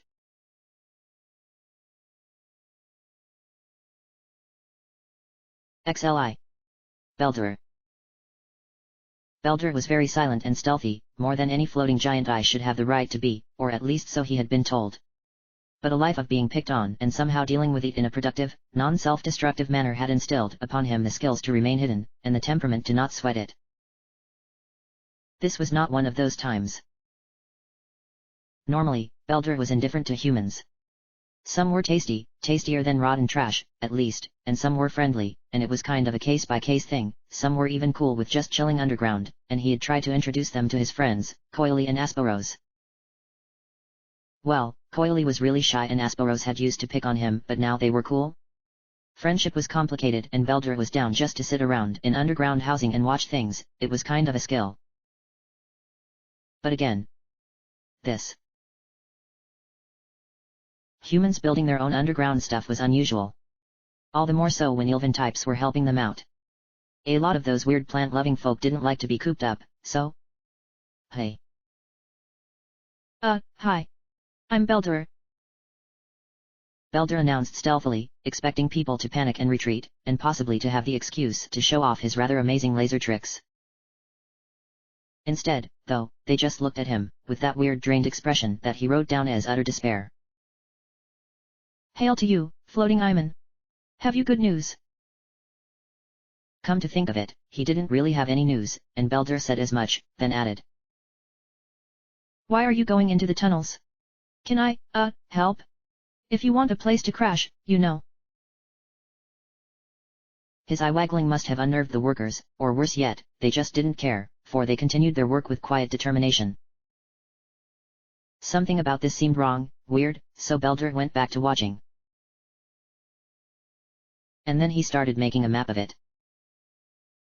Food stores, rooms with strange terminals, stuff that the petty human kingdoms didn't have reliable access to. Weird rooms designed for more monstrous creatures, huge transit systems. It was all so elaborate, and it filled him with the desire to do nothing more than return to his own personal comfortable cavern complex. So he did just that. Whatever was going down, it'd just blow over, right?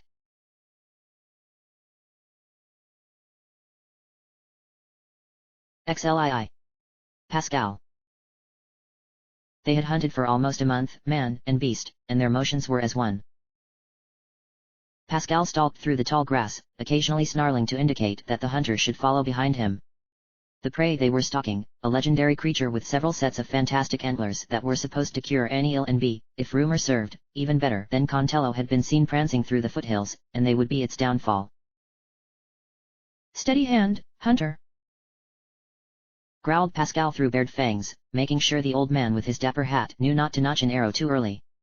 It was all too easy to loose one upon the night air and hit nothing but the illusion of a beast, leading to a failed hunt without meat nor victory.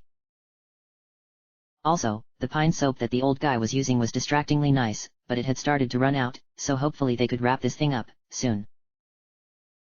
That would be pleasant. Don't worry about me, old friend. This beast shall fall to our blade and claw. Just remain patient, and do not rush ahead. Patience is the friend of hunters, and haste, our downfall.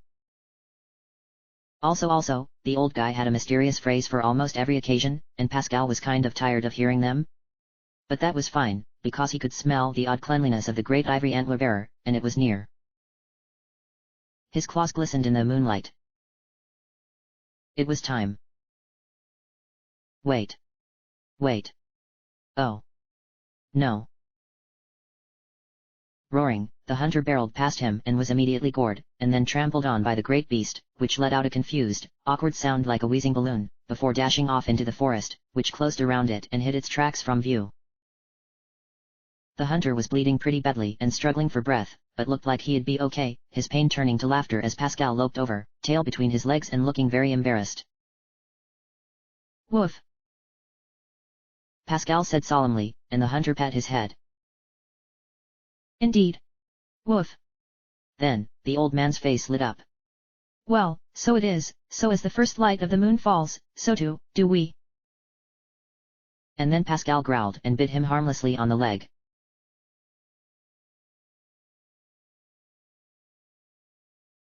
XLIII. Dark Force. The center of this place is ruin. I have been here for longer than I can remember.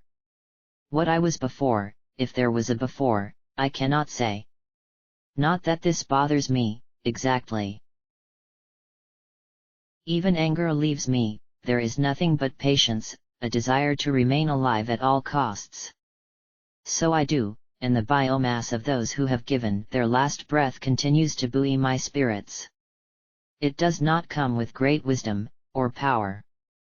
I simply am here, in the thrum and life of the jungle, in its rot and beating pulse alike.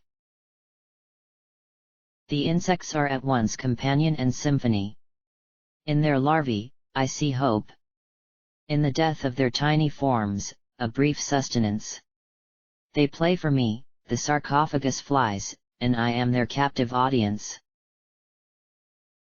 But recently something has happened to disturb the stillness, and I do not know what to make of it. A young girl has arrived.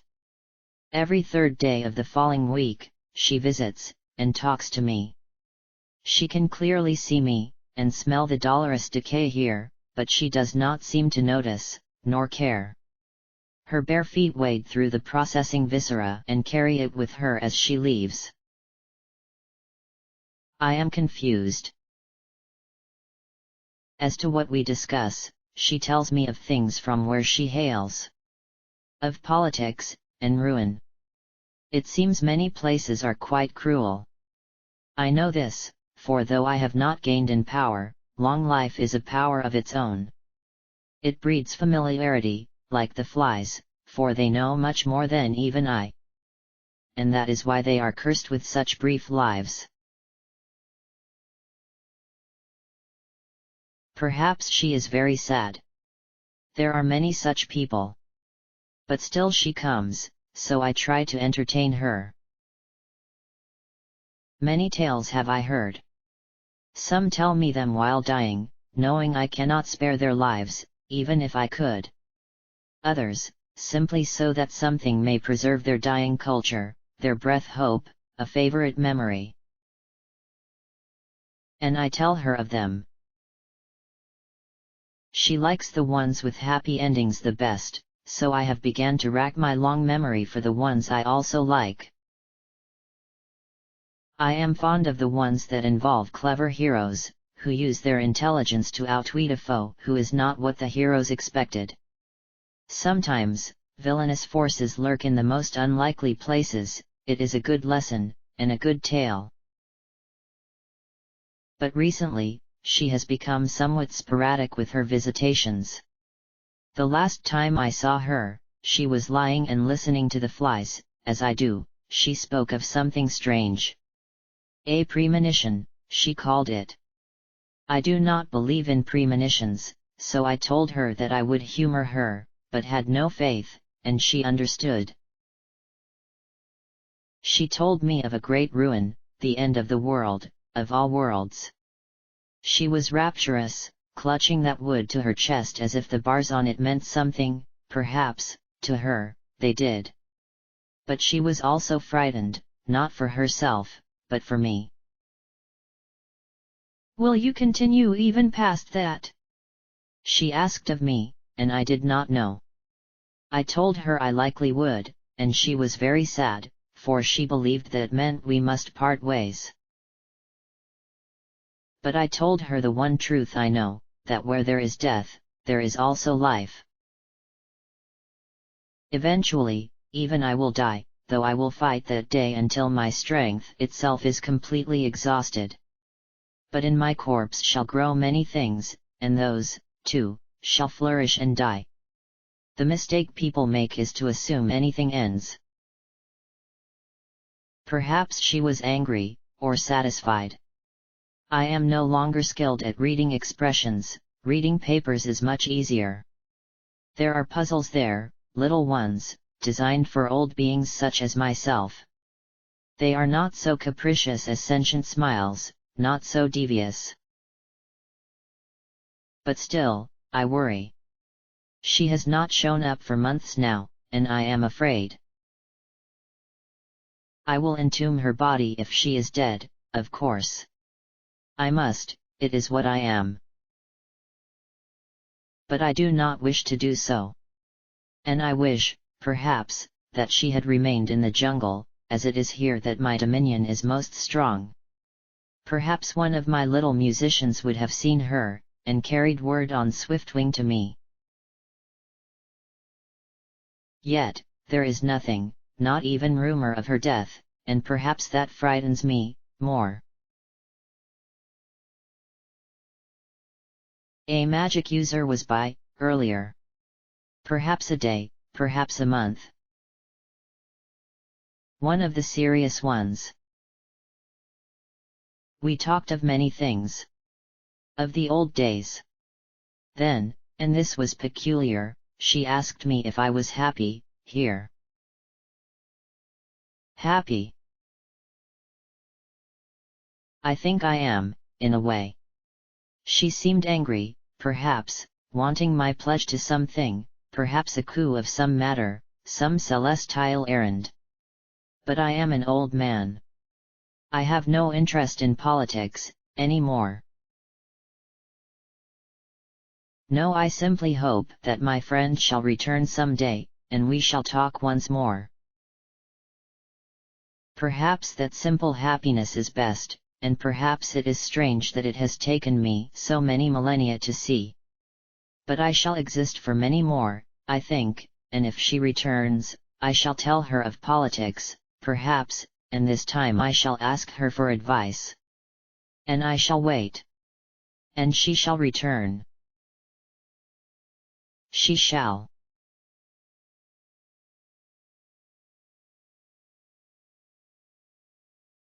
XLIV 40. 40 watched Dark Force ruminate from behind a tear in reality. She was very, very careful to never be seen, and had been watching many of the events across the many worlds at her own pace, quietly. She couldn't speak, as it happened. Her own mind was far more slippery than even the more devoted students of magic, rich and alien in unusual thought processes. But this didn't mean she didn't understand people. She did, and felt very strongly about things that she could not explain, since, once more, she could not speak. Ripping reality in twain, 40 retreated to where no heart had been, feeling sad for herself not so long ago. Well, it had been many hundreds of years ago, but it was not very long to 40, at least not when 40 was immaterial like she was now. Unfortunately, no heart was gone, and the featureless void was empty. Fortunately, that was good for idling, for collecting thoughts. Fragments of thoughts, which might yet make a greater whole. And perhaps... With a pop, an old man appeared. His brain was exposed, and smelled of strawberry lozenges. 40 liked them. They tasted pleasant. Hello. Whisper, broken larynx. In a moment, but not a moment. Ergo cogito, you and I at a point between points, let us talk. Soon. And then he was gone, and now everything smelled of strawberries. It was auspicious, even for 40. Well, she would wait here, then. She was very good at waiting, though perhaps not so good as the skeletal entity that had spent so long amidst the plants of the jungle. But, there were amusing things to be seen here, and she could find another, should she so choose. For example, with a sly smile of lips that were not lips, but perhaps merely another feature on the form that she felt people would be least frightened by, 40 cracked back another errant layer of reality, to where a very strong, very impressive, very manly specimen of friendliness was arm wrestling that one brave girl. Yes, this was fine. She almost wished the smell of strawberries would leave, so that she could ignore the growing sense of unease that the sudden appearance of the old wizard had left her with.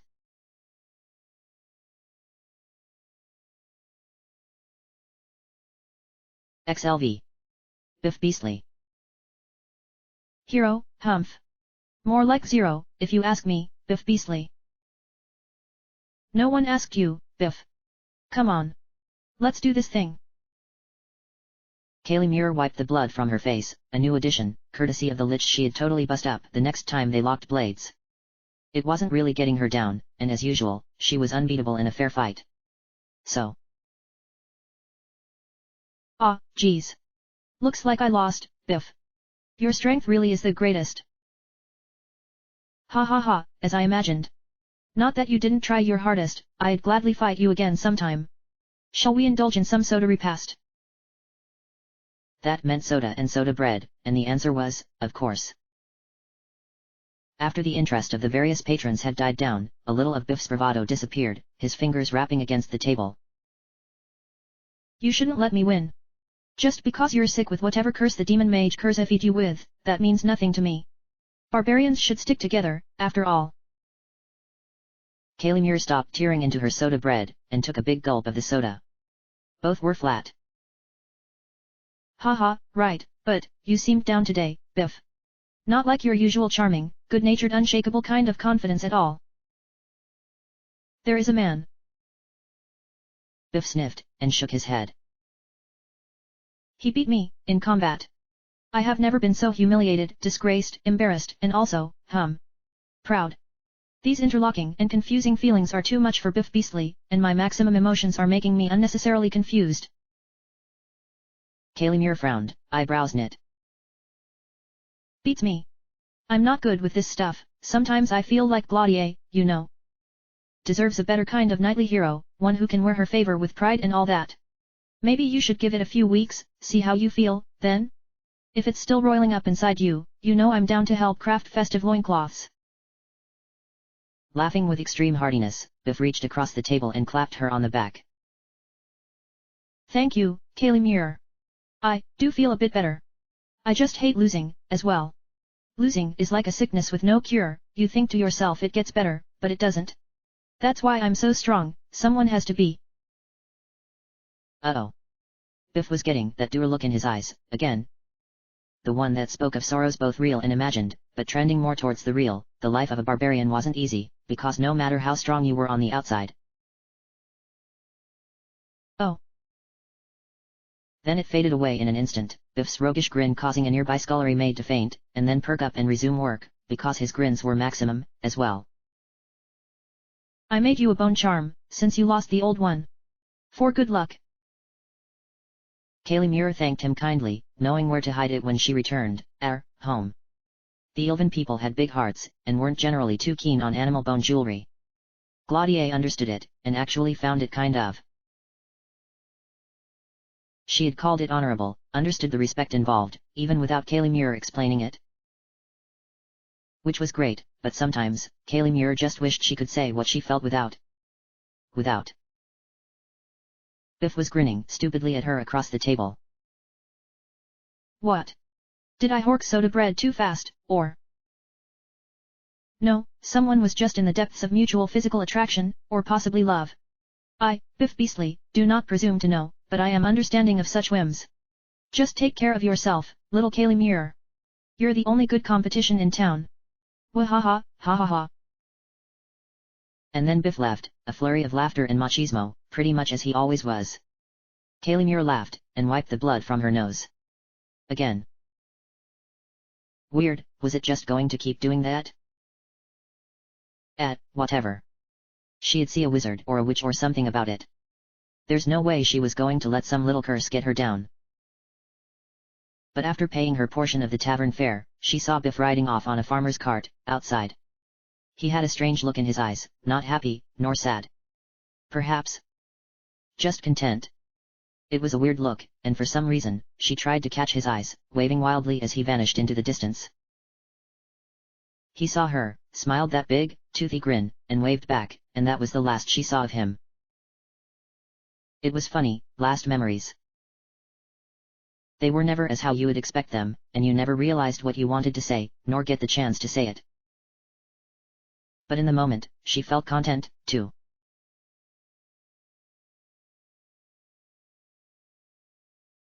XLVI.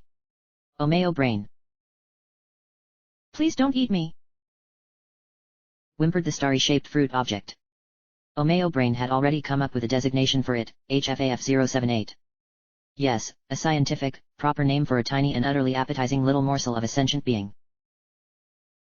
But then, something strange happened that Omeo brain had not expected. Because I don't think you're a bad person. Though I remain hesitant, and also hungry. Proceed. Caramel floated forward of her own volition, like Omeo brain, she seemed able to generate small field of anti-graviton particles. Omeo brain was well aware that they weren't actually called anti-graviton particles, but his one concession to his own inner secrets was labeling them as such, privately. You've been following me for half a day, and if you had wanted to eat me, you would have. But, you seem more curious. I like curiosity. I thought, perhaps, if I asked nicely, you would tell me what you were doing.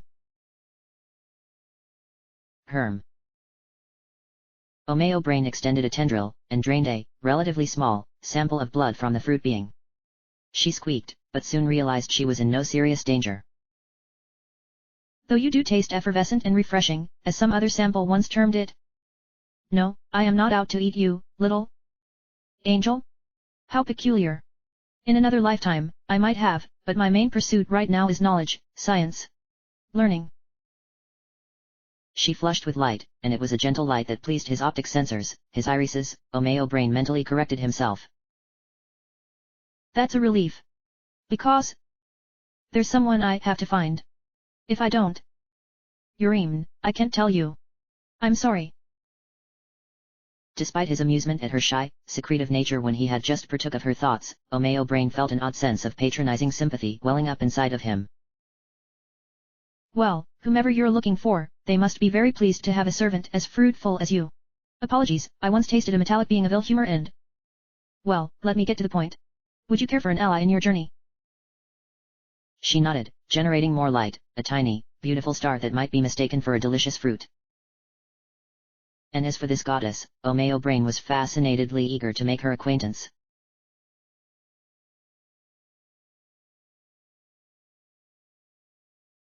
XLVII. Bastion. Bastion placed the tiny fragments of food at the bedside of his friend. Her ancient hand pressed against his head briefly, and he made a peculiar yowl in happy approval. He was not foolish, however. Despite her advanced age, the ancient husk of a woman was in fantastic health. She merely confined herself to dreams, since Bastion, fearless guardian of the residence and also really good at procuring food and little trinkets and sometimes even jewelry for her to wear, took care of the rest. Determined as she was to simply wait out this whole mess as she had put it, she had hunkered down in this abandoned house, renovating it and then spending her time waiting here for something. Bastion wasn't sure what it was, but she seemed to be pretty certain that it'd be good, though she constantly was telling him that it'd mean they'd have to part ways, and she was sorry about that. It didn't bother him, because Bastion loved the old coffee ground smell of her hair, and cuddling up to her while she was asleep, and the way she'd occasionally wake up, laugh at him and shake her head in mild disbelief. Once, some people from one of the camps that Bastion had liberated food from had come by. They were very angry and he had been scared, and hated himself for it, how he had just faded into the wallpaper. But she had pretended to be dead, and laughed the moment they had gone, even though they had taken all the food. Apparently, she had been through a famine before, and it sounded very frightening, and Bastian was glad that they hadn't gone through it. She always gave him more food than he needed, and seemed secretly glad when he didn't eat at all. But eventually, the day she spoke of came, and she explained it to him once more. You've been the best friend I've ever had. Her language was strange, her manner of speaking, even stranger. It sounded kind of slow, in the way that tall people had when they spoke. Bastian was very excitable, so he had to stand very still, so as not to miss anything. But he couldn't today, because even though he tried to hide it, this wasn't something he could make invisible. It was just that he was very sad to see her go. But you need to help other people now, all right? You can't just keep all your love for little old me. I don't deserve even half of it. She always laughed so brightly, he had missed that, too. Her hands were soft as she walked off, perhaps looking for a door, or whatever happened when people left this place. But then she turned and smiled, and Bastian couldn't help himself. He ran forward, but she had stepped through something, and was gone. He had seen her last smile, though, and somehow, he knew that things would be okay.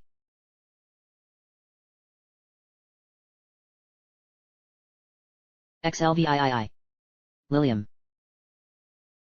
Nothing would be okay. His body ached from the tiny sores that mysteriously appeared overnight. Lilium, who had turned out to be a real peach, and no doubt about it, had assured him that there were strange bugs on the island, and that some of them liked to make little love bites when no one was looking.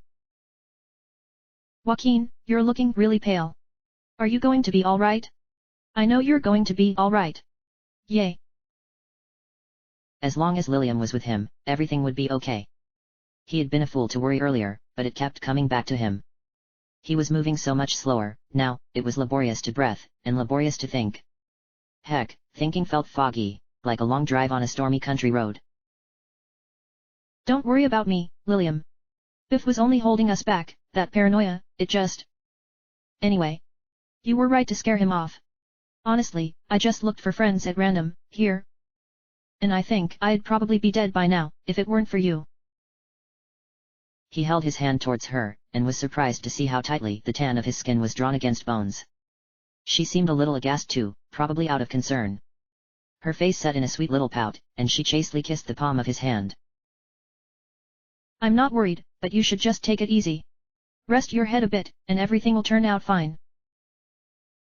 Never had he been so tired, the rock made for a great pillow, just like Lilium had implied it would. The ground was a fantastic bed, wasn't it? His eyes shut, and Lilium laughed arrogantly. Foolish, foolish Joaquin. That's what I get for not reading the FR. Freaking manual, as some dumb jerk might say. I'm not your friend, but a very clever, and cute, bad kill buzz timer. I hope you're ready to meet your maker, 'cause I'm going to drink all your blood. Joaquin didn't respond. Usually, he turned over or raised his hands in somnambulant protest while he slept, with the eared. Well, whatever. Even though he wasn't easy on the eyes anymore, she had easily manipulated that ridiculous Biff Beastly, and Joaquin's actual second friend had been a total no-show. Blood tasted so good. It was tinny on the teeth, viscous and sweet and bitter and rich. She'd drink it all day if she could, it was so selfish, but she needed all the blood. She couldn't help leaving marks because it was so sweet that her teeth sank in, punctured skin and... The blood wasn't flowing? Was he? Was he? She hadn't meant to. Her fingers texted rapidly, glad that the Undervissel DG somehow had signal here. Vanessa responded as quickly as any good BFF might. DUMME. HMCND blood. 1. Oh. Oh, dear. Oh, oopsie.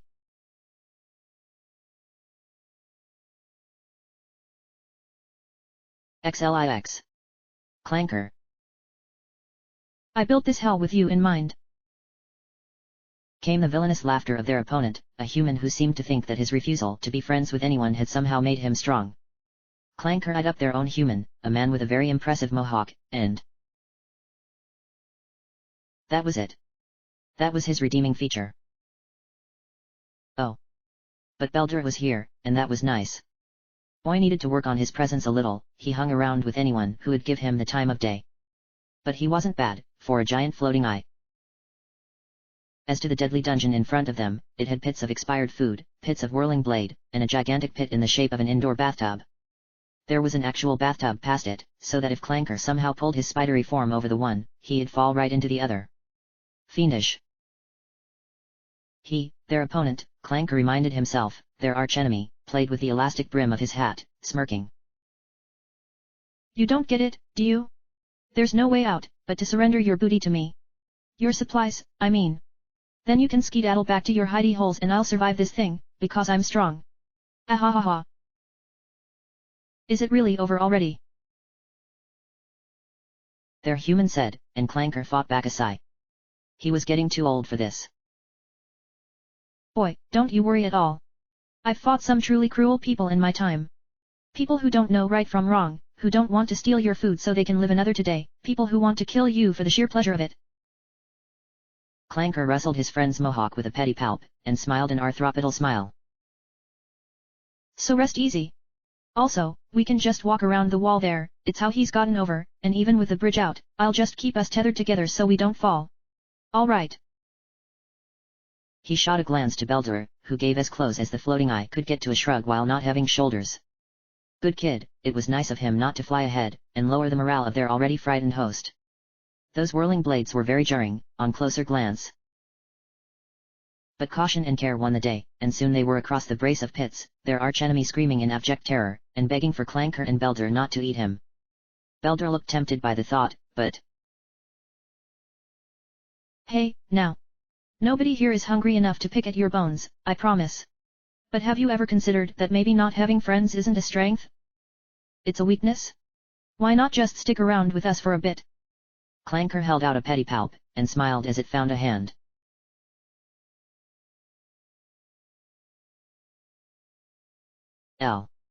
Arc Mateo. Ah. So it was time. His body, which was almost a carcass, for how old and infirm it had grown, began to shake and tremble. Arc Mateo felt pain with the joy, for suddenly the weight of years began to peel off of him, but with that freedom came the horrible rush of knowledge. Knowledge that most of the time he was a weak, blathering old man that people barely paid attention to.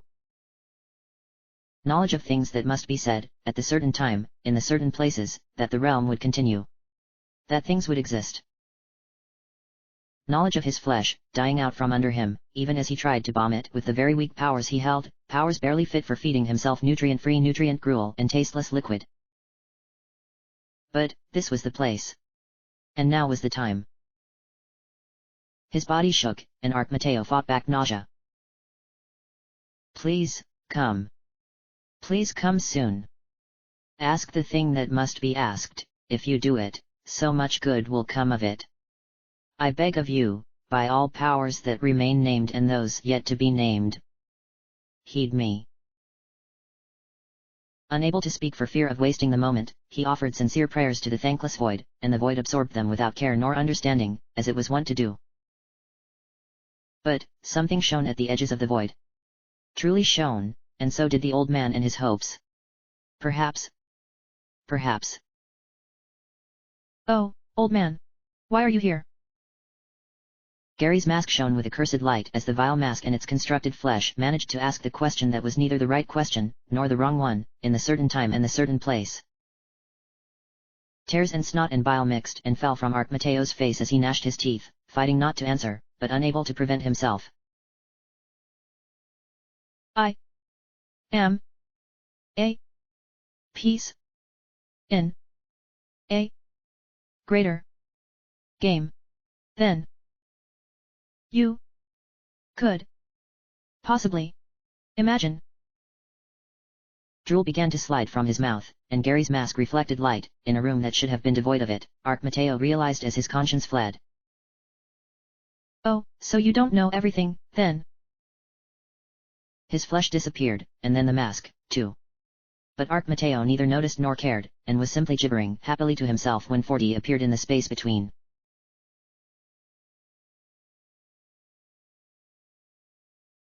Lee. Mr. Mammon. The weird bird he had found hadn't spoken for days. Mr. Mammon knew she was capable of it, but it seemed that her voice had left her entirely. Maybe it wouldn't come back. He had kept her in his cart, even though she took up a lot of room, and didn't eat.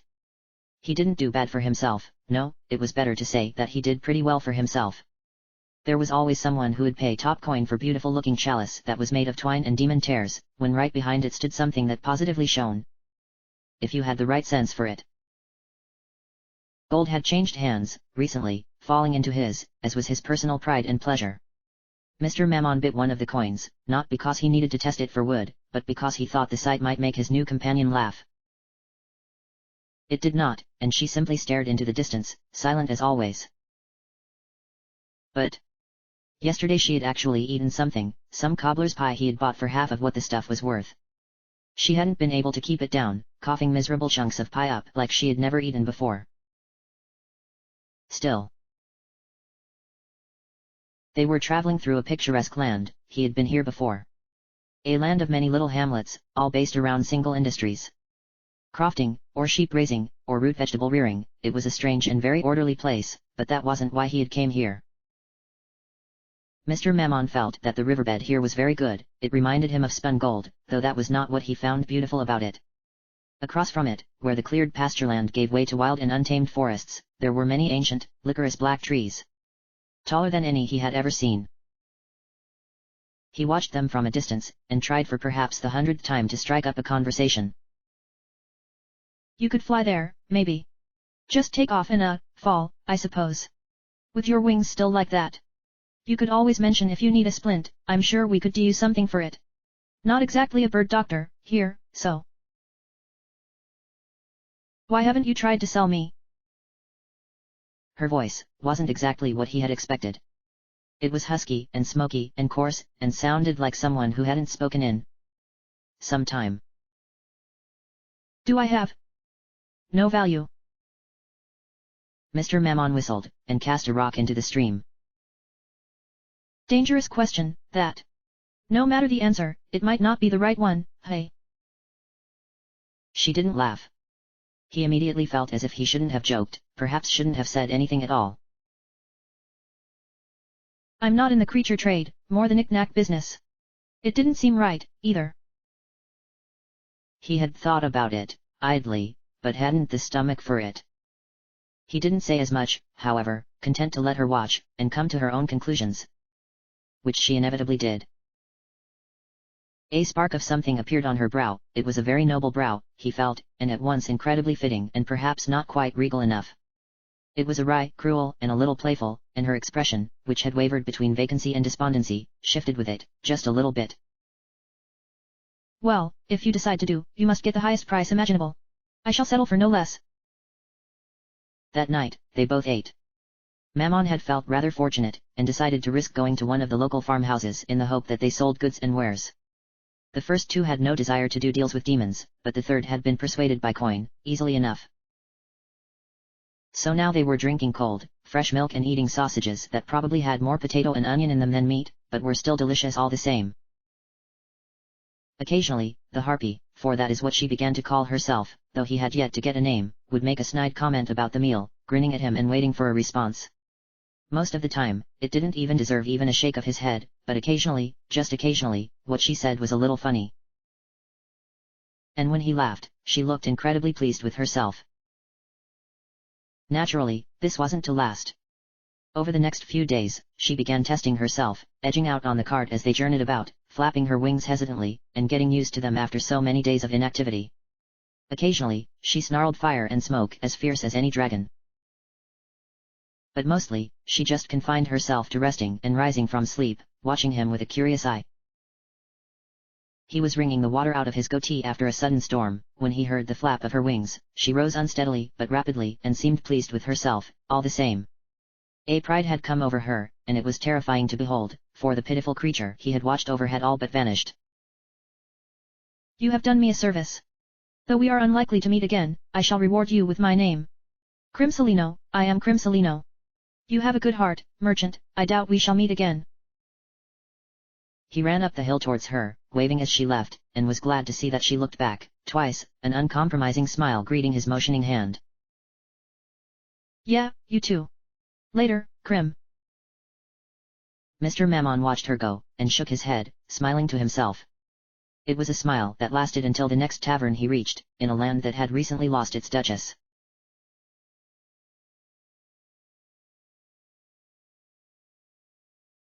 Lee. Baron Guttrot. The room was indescribably vast and indescribably tall. From end to end were draped colorful streamers in all the colors of the rainbow, and some of the colors that weren't. The finest foods outside of the most royal of royal palaces had all been prepared and were carried by featureless servitors as befitting the petty nobility. But Baron Guttrot was no petty noble, at least not in fancy. He considered himself a rising elite, for his pride would allow no other station. Where the nobles of the world above, or the sideways worlds earned their station by birth. Things here were more fluid. Nobility was as much a roll of the dice and the whims of those around you than any great service. Service, however, brought prestige, and prestige was the watchword of the dashing baron. He had fought in many conflicts, with distinction, known when to leave good compliments, and when to retreat from the rigors of social interaction, and let the chips fall as they did. His reward had been this: courtiers and demons and curious magic folk all here to celebrate his birthday. It brought a tear to one porcine eye, or would have if he was not too elated to cry. Trumpeters! Blurted the baron, and at once several of the featureless attendants rose in unison. A march, to celebrate myself. And at once, a march began to play, giddy and elated, much like the baron himself. Yet, all was not perfect. The baron had a lingering sense of paranoia, born of a desire to safeguard his own, fragile, feelings. He had not worked so hard to open himself to criticism, after all. But he could still hear them. Foul, quiet rumors, that wreaked havoc in the dark corners of otherwise festive birthday bashes. Rumors that slid under limbo slides and left unpleasant smells betwixt them. Rumors that ate all the chocolates in customized chocolate boxes, leaving only wrappers in their callous wake. Rumors that reminded him he was, at best, a mere functionary, not a baron in spirit, no matter how much he might try to hide it. At this point, normally the baron would have begun shooting and firing angrily at the assembled until they had all left, but a gentle light from nearby began to make some of his worries melt away, the product of a tiny, rather delicious-looking, star. Not, however, in any way flowing forth from her companion, that nasty Omeo brain fellow. They were lost, it seemed, and any lost party in his domain, especially whilst that party was at his party. They would receive his help. His spirits lifted, Baron Guttrot gave a mighty harumph and a map emblazoned with his signet. It was, he told himself, a very noble thing to do.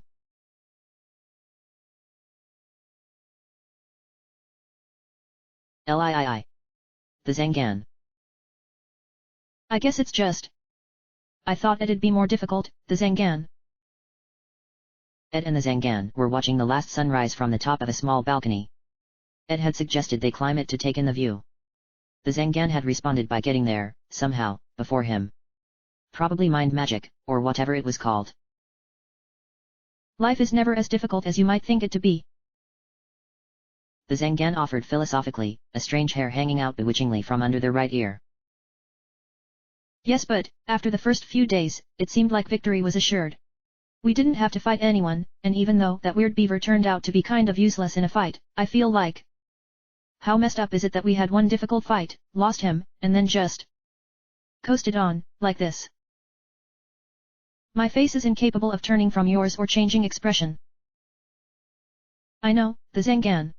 We've discussed this before, and I'm okay with it, even though our love must be platonic. In this universe, at this time. That is not what we wish to discuss. Life is immutable. You lose friends, and gain new ones. Old conflicts give way to greater understanding of others. And ourselves. My people and my dimension have been at peace since we transcended our base emotions. But... Light washed over them, it was very bright, but the Zangan did not look away, even though Ed could not bear to stare into it for more than a minute. Do you know we rejected the transformation into pure energy that our people were offered?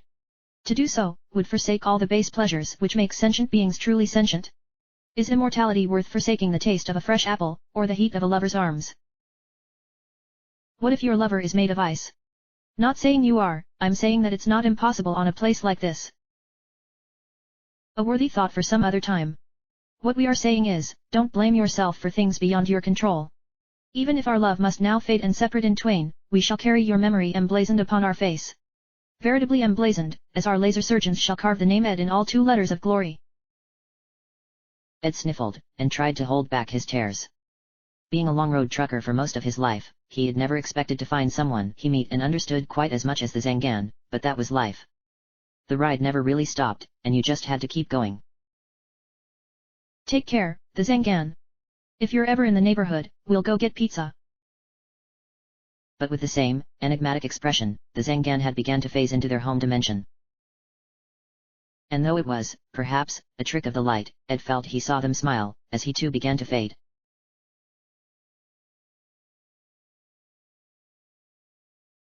Live.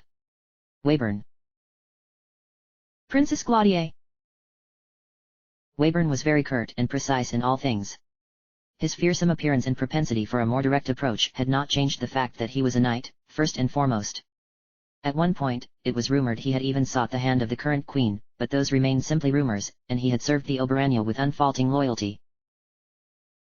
And though he was swift in vengeance towards enemies, none would say he was anything but kind and to his friends, for the gentle susurration of his mighty wings matched his laughter when he watched the trainee knights practicing.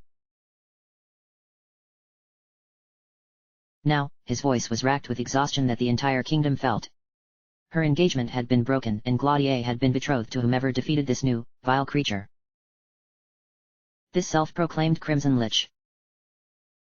Yes, Sir Weyburn. His eyes, what was wrong with his eyes? But Claudia had the will to match her gentle heart, and showed no sign of distress, taking several steps towards Weyburn, his carapace feeling as odd as his eyes looked. Like the skin of a sickly child, it burnt and roiled, and even his wing beats had grown heavy, unsteady. My lady, I am in pain. She could hear it, too, his voice wavering as if every letter was a struggle, and perhaps it was. Well, she would help, as best she could. Smiling gently, Claudia held out both arms. Hold, gentle Weyburn. You need not worry, only rest, for a while. You work as 20 knights, I know none shall fault you if you... Ah! Her skin screamed in agony. Already, a healing song was on her lips, for surely it had been some mistake, but Weyburn flew around the room lopsidedly, crashing into objects and crying out in pain and madness as he did. She called out his name twice, trying to make him understand she held no fear. But he had left. Left. Weyburn tried to remember which was which, left or right, that was. Left was where the apprentices trained, and it would be bad to go there. Right was where the knights ate, so that would also be bad. His mind, it hurt. Ever since the magic had spread, it had hurt more and more. He had heard them, little voices in the evening, when he was reading by candlelight in quarters designed for his use. I know you visit the shackle yards when none else watches. Of your predilections, the little cruelties you take from those who already serve in bonds of iron. But what if others knew? What would they think? What might they say? And his consciousness had been stolen away, bite by bite, until only the fear and anger and madness had remained. Neither left nor right was the answer. It was neither. Beyond, where reality bent, and the voices called from, it would be safe there. It was where all the brigands went. He was a brigand now.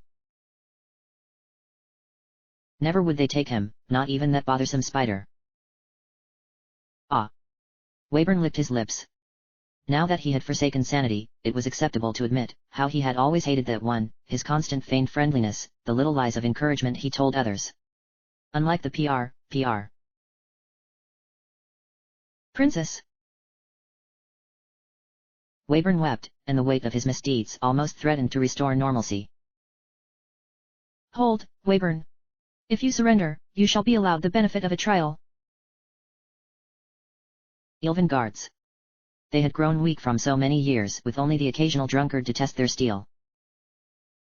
Muscles he had not remembered he had sung in joy as his barbs found the gaps in armor designed for show and not actual combat, he had not the time to finish any of them, but knowing that his poison would cause them pain was enough. Their pain was enough. And it was decided, he would hide in the murky darkness, live there, guard the madness from other people, yes. None other would suffer like this, weep like this. Was he weeping? So Wayburn left, uneasy flight headed to the one place he felt he could find shelter from those he knew. Or, perhaps, where he felt they might find shelter from him.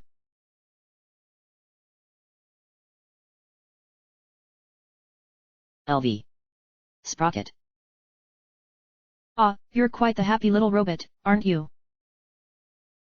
Sprocket perceived. No, he saw with his eyes. He understood that he was artificial, but did not feel bound by it, nor limited by it. Save for one thing? His servo's word as he tried to access a certain feeling. Sadness. The spry old man with the frizzy shock of grey hair said with a wide smile. I took the liberty of disabling it, for now. Oh, don't worry, I felt bad about that, so, if you ever feel you truly need it, you can re-enable it at your leisure. Though I wouldn't recommend it. The stuff weighs you down, it feels like it's important, and then you've spent half of a perfectly good rainy day being sad, but taken no real action about it. I am confused. Do you think that I would be sad all the time?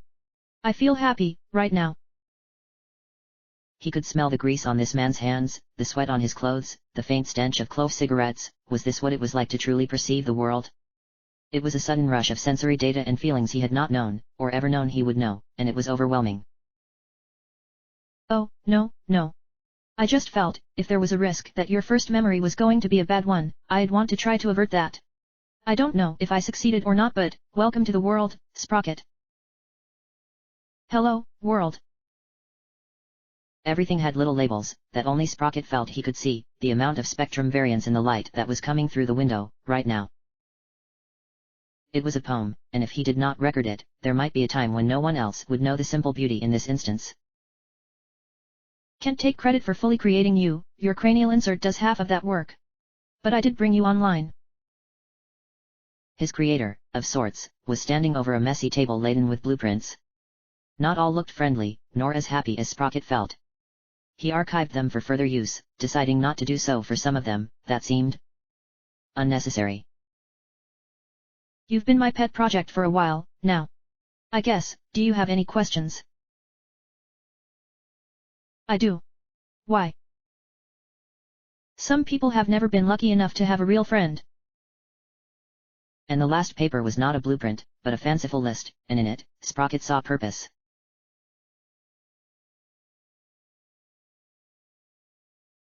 LVI. Lucky. Lucky, you've been gruff and taciturn all day. Say something funny. Come on, what do you think about that weird girl from the other camp we passed? It's not like you pass up a chance for amateur matchmaking, right? Ralph gave Lucky a little smile, trying to encourage the Cupid to do something other than frown nastily at the ground. This was odd. It wasn't like Lucky to be this way. Sure, he could be incredibly annoying at times, but usually a harmless and playful way, not whatever was up with Lucky, here. Lucky turned to him, whispering throatily. Chill off. Have a licorice all sort. Ew. Knowing that only horrible people could stomach licorice all sorts, Ralph tactfully hid the candy behind a small shrubbery. When he turned back, however, Lucky's tiny, surprisingly strong fist smacked him straight in the knee. Well, that wasn't so bad. The next blow set him screaming to the ground in pain, tears, and Lucky's howling laughter mixing into a symphony of strange, beleaguered agony. Thankfully, it was at this point that Mumba returned from hunting and, not being colorblind or daft, speared the enemy combatant with a derisive grunt. Ralph slowly managed to get to his feet, still crying though only a little bit and apologizing for not having done the laundry. Mumba shook her head, expression foul. Can't be helped. No one expected the real enemy to come from inside. Still though, his tenders were aching something fierce, Ralph desperately needed to know how it was that a short little thing could hit so hard, but the science would have to wait. Mumba had that look that suggested that as patient as she was, there was peaceful work that needed to be done, and if it wasn't, which mean that very soon, the camp was as she had left it, and Ralph was feeling much better. Even though, as they soon found, that when roasted over an open pit fire, Lucky still tasted horrifically like that atrocious affront against all of Candide kind, the licorice all sort. A foul smoke rose from the fire into the night sky, and the two were glumly through their second bites of roast Lucky flesh, when Lucky wandered through the shrubs. Hey, all! What did I miss?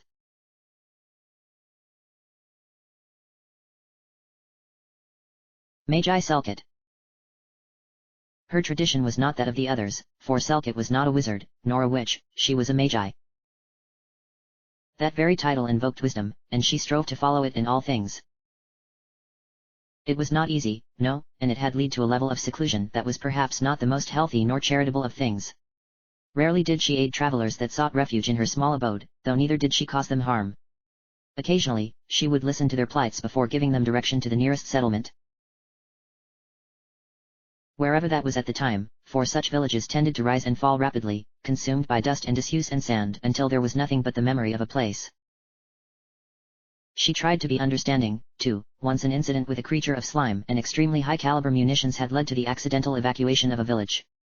Thankfully none had been hurt, too horrifically, so she had decided to write it off as an unlucky coincidence with a lesson learned.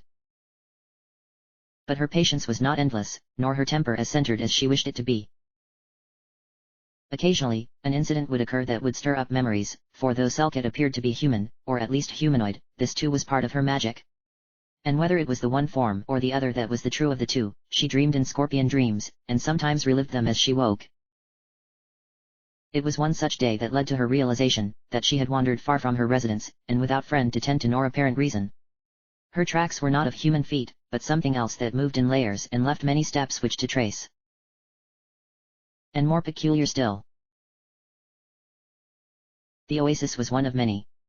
A place where travelers could rest tired feet, drink lukewarm water, and pretend to be awed by the vegetation around them, which they would then regrettably trample over in their desire to reach the next oasis.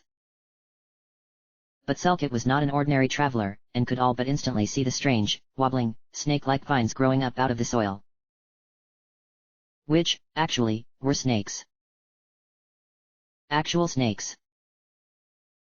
Frowning, Selkit held a hand to the soil as if looking for something she had dropped. Then seized the snakes and yanked, harshly. A somewhat chagrined face, dark and purple, stared back at her. I expected we'd meet here. Hiya.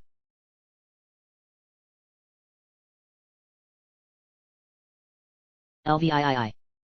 Zemiel. Gwendolyn had not been especially young the moment she had met him. Like many other who came to serve in the court of her father, he had been introduced at the end of long, sumptuous and overdrawn trumpets that heralded the revel-rouse and alien court of her father. Oh, it was a cold land, and the kind that did not welcome strangers, unless they were quite strange themselves. But to those who called it home. She remembered well her father talking to her, for although his words hung in the air and might have shattered the eardrums of those not accustomed to his hearty voice, to her they were just the words of a doting father. Now, sweetie, this is even more important than Papa's last banquet, so try to nice and don't say anything too mean, okay? I shall scour 1,000 universes for 1,000 horses for you, afterwards. Gwendolyn had been less headstrong than she was, at the time, and had not had the courage to tell her father she did not want 1,000 horses, or even just one. She wanted many things, she was a princess, after all, but most of all she wanted her father to listen to her, very much. But she didn't know what she wanted to say, or why she felt so strongly about it, and as she customarily did, she hid behind her father's vastness as he approached, alone and seemingly unannounced by further musical reverie. Greetings, O King of Diamonds! Your court is radiant today, truly radiant. The king's eyes, still huge, but so much smaller than the rest of his corpulent form, settled on this man, this stranger. His smile was wide, unflinching, and, immediately the king seemed to find a liking for him, though this itself was not too unusual. He was an ebullient sort, when he was not hungry. Is it not? I have gathered the finest chefs, the finest architects, the finest of all things. All the best for myself, my subjects, and my daughter. Gwendolyn. Introduce yourself to this gentleman. Prodded forward, Gwendolyn considered curtsying, but stuck her tongue out instead. She wanted to make it clear to this man, this 100th steward, that her father would inevitably grow tired of, that he was not welcome here. He responded with a gentle laugh and, with a swish of his cloak. A bouquet of flowers? What's more, she wanted to tear each one out and stomp them into shards of frozen plant matter, but they were very beautiful, and that irked her as much as the simple trick of it all. But when she looked to meet his eyes, she noticed the first confirmation of the strangeness about him. Many who sought to earn her father's favors would treat her as a convenient gate to her father's heart. He ignored her completely. His gaze was fixated on her father, no, something he held. Soon, Zemiel was indispensable amongst the royal household.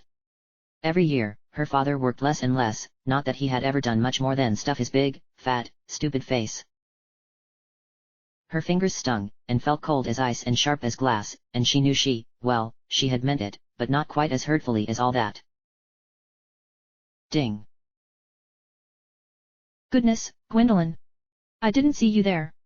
Say, I had an idea about the library. Wouldn't it be neat if we had a few more books there? Now, I know the budget's been mostly earmarked for food expenses, but... He just appeared out of nowhere, and started talking as if she cared, as if she would fall for these lies. They were lies. Weren't they, like every other fool in this thrice-damned kingdom? Go to hell, she whispered, though he showed nothing more than mild amusement. And leave me alone. The latter was added as an afterthought, but of course, Zemiel was a wizard, and simply appeared in front of her again as she stormed off. I'm sorry, I know I shouldn't be asking you, but the king directly. I just thought that you might like more books to read. I had noticed you're the only person who goes there regularly, these days. Well, say, I rather like books myself, and perhaps it could be a way to bridge the gap. The worst part of it was, some part of her wanted to believe him. Not once had she seen any sign that Zemiel was anything but, trustworthy. He had had numerous opportunities to embezzle, swindle, cheat, and lie, and yet... every day was the same, endless, unflappable courtesy. She was cruel, perhaps, but she could not bring herself to trust anyone so unfailingly polite. Was the problem her? I do like to read now and again. His laughter was musical and friendly and kind. Wonderful. It's decided, then. Between you and me, we'll be the most well-read kingdom amongst them all, someday. She almost ended up saying something kind, but just like her father's hunger, something else welled up inside of her, only for her it was angry and primal and hateful and seething and... I hope one day some hero stumbles into our kingdom and accidentally leaves you a maimed cripple. Zemiel only laughed in a fading reply, his tone the same as it ever was. But his eyes... Don't you know? Heroes only save princesses who've been good.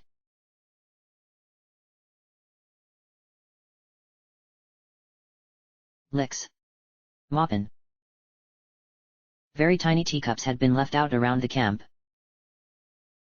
Mortimer had pilfered one, because he was Mortimer, before finally she had managed to scare the loud-mouthed bird off, but that had just left the guest of honor more shy and abashed than he normally was.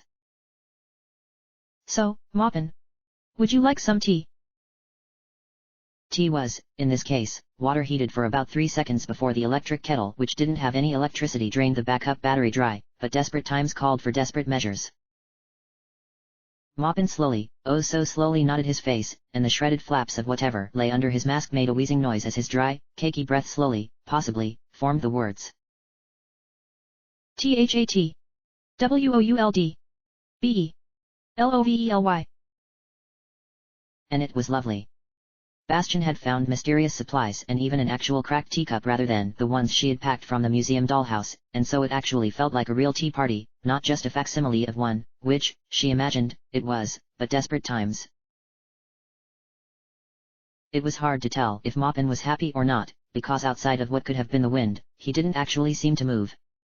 Occasionally, she found him in different places than he had been the night before, but that could be chalked up to a lot of things, perhaps Bastian growing some super strength directly proportional to his cuddliness, for example. Speaking of which, Bastian seemed to be fine around Moppin, as well. So she really wasn't sure why the dapper fellow was so irrevocably shy? But like all wonderful things, the tea party came to an end, and soon both human and beast were asleep, and Moppin, who had secretly wished that things might continue longer, took up a silent vigil in the dead of night. At one point, he saw Murray climbing up a mountain trail, and the two exchanged the respectful glances of those who understood one another. It seemed like a peaceful night, full of stars and warm autumn air. The raiders came just before morning. And that was their mistake. Moppin appeared behind them as they found the three, one being unnecessary, sleeping bags. In the dark, none noticed him, not that they had the chance.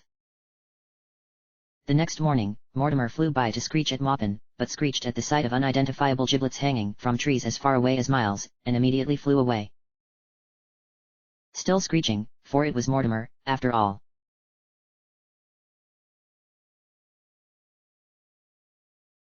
LX. Gary. Normally, Gary was out to make people's lives hell. Like Grimsby, he was well aware of the hidden realities of the world, of all the worlds. Little life lessons, Grimsby might call them, but to Gary, they were the harshest of truths. All life has its price. None are immune to the lure of gold. Even the strong eventually become weak. His crypt lay far beneath the island. He did not always spawn there as it was called, because part of the reason he was such a high-tier addition was the randomness of his performance. And the best part was that he was vital. It had used to be that those who didn't beg, plead, for his help, they would never understand their companions fully.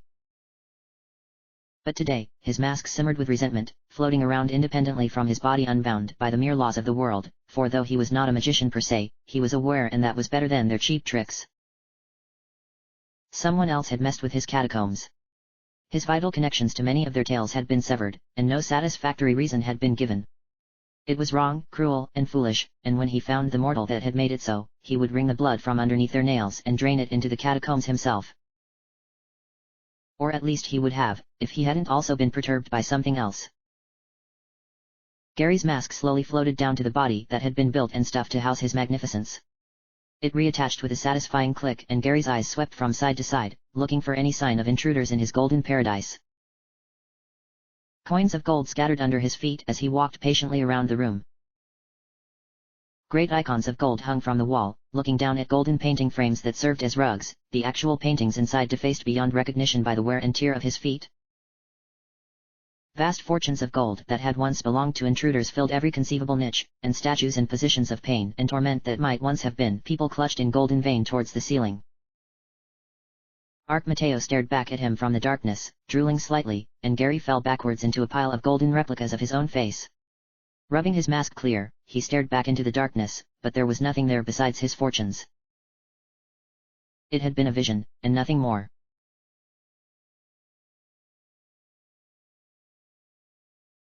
LXI. Zambi. It had been a long time coming. Zambi wasn't a particularly good tracker. If she was alone, and in the dark, and not feeling too good, sometimes the thought hit her that she wasn't especially good at anything. It was one of those thoughts that didn't stay with her for too long, but it was a total buzzkill, and something she didn't like to entertain too much. But, today, she had to be. She had had some practice following a certain big lug who had once stolen literally all of the cheese crunchets, but that was child's play. This was different. A lot of old people were kind of weird and creepy and sometimes a little smelly, but that wasn't bad, it was also kind of refreshing in that strange old people way. She cultivated a healthy odor herself, after all. No judge, no foul. But this guy, he kept on dribbling and making sad little sighing noises and stopping occasionally, as if he was in great pain. Not that she had any experience at all, but Zambi had the distinct impression that even though he didn't seem entirely conscious about what he was doing, the old man wanted to hurt himself. So she followed him, and followed him, and followed him. The old guy wasn't spry, and seemed to have great difficulty moving, but he was forcing himself onwards, as if desperate to reach a place that maybe he couldn't remember, or maybe had never existed. Well. No probs. She had all the time in the world, well not all the time in the world because she had devoted 4 or 5 days to chillaxing at some point in the near future, but that could be the late near future, and could be surprisingly focused when she wanted to, she told herself. only to realize that in her moment of self-congratulation, the old man had completely skipped on her. Fiddlesticks! Zambi announced to a nearby tree, which shook in laughter at her. Geez, no need to be rude about it. Excuse me. Violent vomit varicose veins. Announced the old man, who had appeared behind her with surprising, perhaps even insect-like stealth. Zambi threw out her arms, shrieked loudly, and did several cartwheels backwards, then landed in the branches of a conveniently placed tree. Both guns out. Hiya, old-timer. How are you doing? Fist? Maybe no. She wasn't certain, but had the distinct impression that even though this guy's fist'd feel like dry pressed seaweed, he might also fall apart if she lightly breathed on him. So. No. Not now. Darn. Wait, what was all that? I'm kind of hard of hearing right now, it comes and it goes. He looked incredibly crestfallen as he repeated himself, only with entirely different words. Yellow songbirds down frozen yogurt. Tragedy of the commons, caterus paribus, failure. I have failed. Crud. This wouldn't do. There had to be something she could do. Wait. Her leaves rustled. She totally had this. No, not even. You haven't failed, failure is just success by another name, brainy bro. So, what you need to think about is, why you failed. Did you drop out of economics? At least one of the things she said seemed to have reached him, for the old man began jabbering excitedly, spittle and flecks of what might have been spinach or very rotten grits flying from in between his teeth. Timeless troubles grow rampant. Big Vine Castle engulfs lesser socialite. Dangerous troubles as opposed to calm troubles, very sad. Rejoice, rejoice, rejoice. It almost made sense, though she was beginning to admit that, even by her logic, they were probably talking about different things. Still, at least he didn't look like he wanted to dive off bridges or monuments, so that was a start. End. Her foot tapped impatiently, for it was hard for her to stay still. It helped her think, and most of all she felt she was missing something right in front of her. Okay. Well, how about old money and new shoes, tall glasses of water at the classy amphitheater? The written word from jittery hand, to preserve marmalade memory. The old man was crying, again, and she wasn't entirely sure it was a good kind of crying, but then he took several deep breaths, and managed a few, sharp words. Yes. I will try. After that he was mumbling and rambling again, but that was cool, they were cool. Zambi led him to the closest restaurant she could find, which might not have been a restaurant and might have in fact been a greasy diner that only served dishes made from tubers, and tried to coax more out of him. But, whatever he wanted to write eluded him, and once again it looked as if the old man might burst into tears. Fortunately, for all her spaciness, Zambi was living the good ideas today, and seized upon a nearby coloring chart. It wasn't exactly what she had intended, but... The next few hours were spent buying overpriced drinks and underpriced spuds, while she and Ark Mateo badly filled in dinosaur illustrations and connected the dots. Though it hadn't been entirely what she had planned for the day. She felt good about it, especially as he smiled and left, no longer pausing nor shuddering as he walked.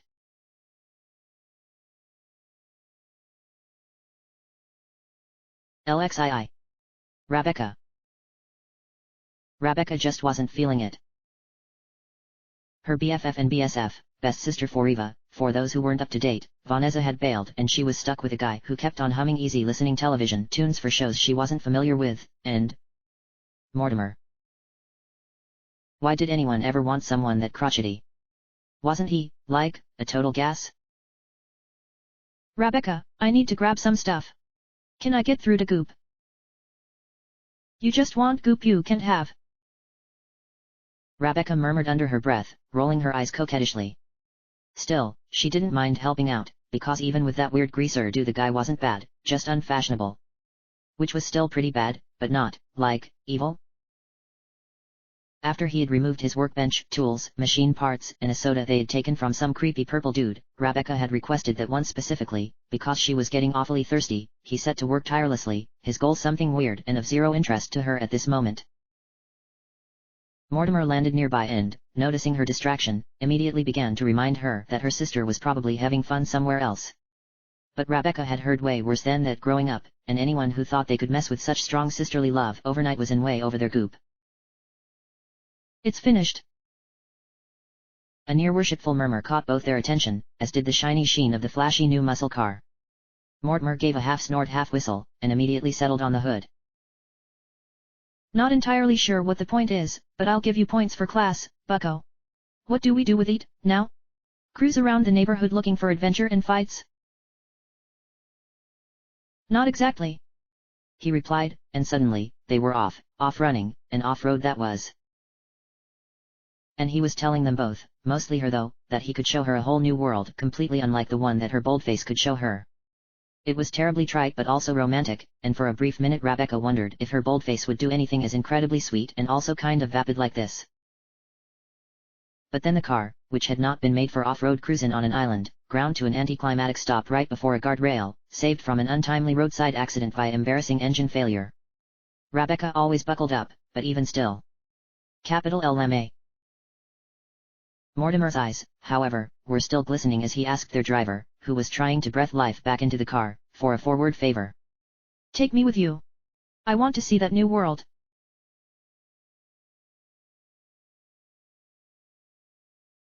LXIII.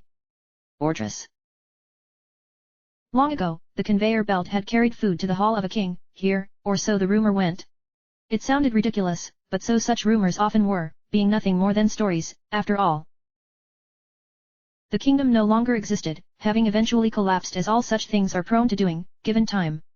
But with that collapse, the conveyor belts still existed, and every night at a certain time, they roared back into life, eldritch magics both terrible and awe-inspiring shuddering forth, and carrying great feasts to no particular place. Eventually the food itself grew too clogged on belts designed for brief journeys, falling to the ground, and then through holes in the once beautiful marble floors, into vast pits beneath the earth. What were the purpose of the pits originally? None knows for certain, only that whatever they were built for, it was probably for the best that now they are empty, save one. The temporary dwelling of Ortress. Ortress dropped the camera into his second mouth, taking a brief slobber break. Monologuing was hard, and only people with 2 times the teeth should have to try it, but also it was a good chance to get some more of this really interesting footage. Over here was his cool kennel crib, and over there were some skeletons, and over there was a red book. Okay, not so exciting. But still. Nobody had come to visit him or play with him or fight with him since he had found this place, maybe. And at first Ortress had thought that it was because he was very tough, but maybe people just didn't know about him, or this place, so he had decided to take matters into his own paws. Getting and using a working camera, had been hard, but as it turns out all he had to do was growl real menacing like at Clerks until one dropped a camera, and his dreams of being a film auteur might yet be realized.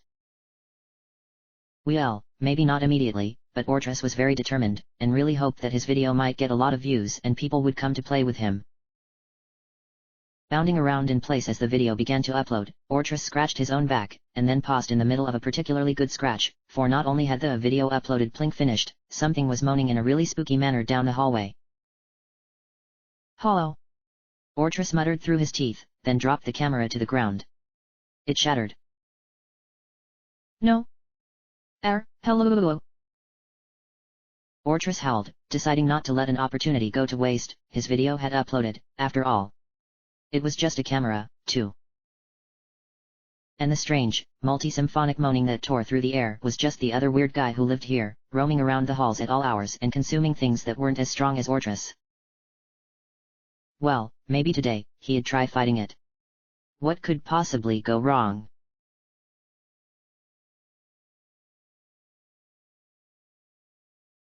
LXIV. Liberal. The library was closed. Temporarily, of course. Liberal was not fond of such drastic measures, but she also was not fond of thieves. Certainly, if the books so stolen were being read, and treated well, that was an acceptable thing. But those who skulked around in the dead of night, stealing helpless books and spiriting them away to realms beyond realms were rarely the kind who treated the written word with the rich respect so richly deserved. Truly, the dark library allowed any who could reach it access to most any book she had found and archived, which, not that she desired to praise herself unjustly, hastily, or egotistically, was a fair few. Not merely tomes of the occult and bizarre, though she did have a preference for such mysterious grimoires.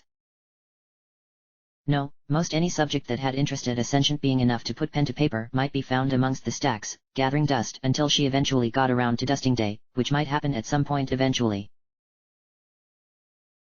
Even so,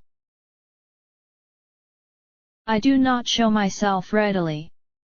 Very rarely am I welcomed places. Libraries are neutral places, and Liberal did not consider herself particularly good nor evil, moral dichotomy being a concept for loutish warriors, not powerful sorcerers, and entities beyond time. But to be face to face with this particular specimen. I am not in a welcoming mood. The only reason your presence here is tolerated at the moment is that we seem to be suffering the same terrible and tragic torment. Her hands folded in front of her, Liberal floated back and forth, deep in thought. She was not concerned for her safety. Grendolf might be a cruel ruin of a lich, but he did not disrupt the library, and returned his books on time. He was no danger to her. We are both facing a thief, yes. But you must understand, the books I am missing are personal. I wrote them. They are for no other eyes, and must be found. There could be. Grendolf trailed off, and there was something in his voice that she did not expect of an ancient and undying lich. Liberal would not classify it as fear, perhaps. Resignation. Motioning to him, then past him, for magic users tend towards convenience. The library rearranged itself for them, comfortable seats forming for two individuals who rarely sat. Props for them to feign normalcy. I do not share secrets. Perhaps you might tell me of them.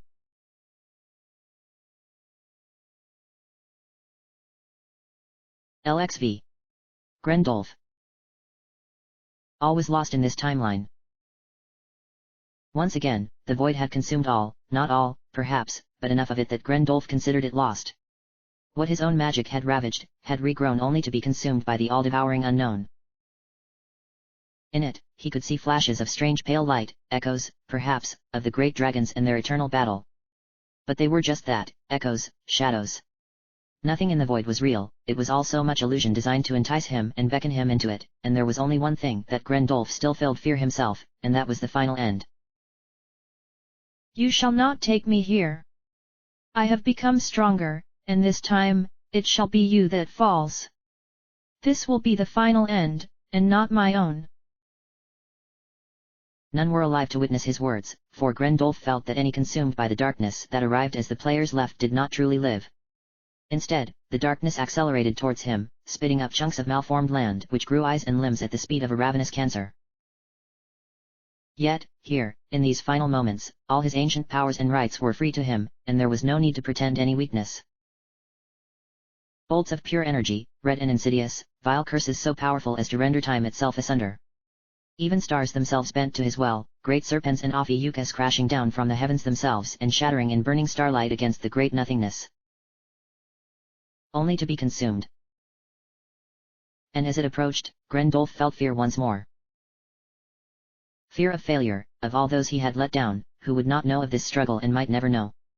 Of the question if it was even a righteous cause, for as worlds reformed themselves, he saw no damage to the people within, nor the magic users who dwelled between.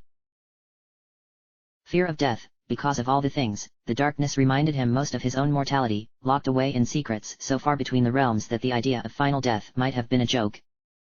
Had it not been for that terrible, unstoppable, and all-consuming curtain of death. My strength is spent. I must retreat, again. I am sorry, everyone. I am sorry.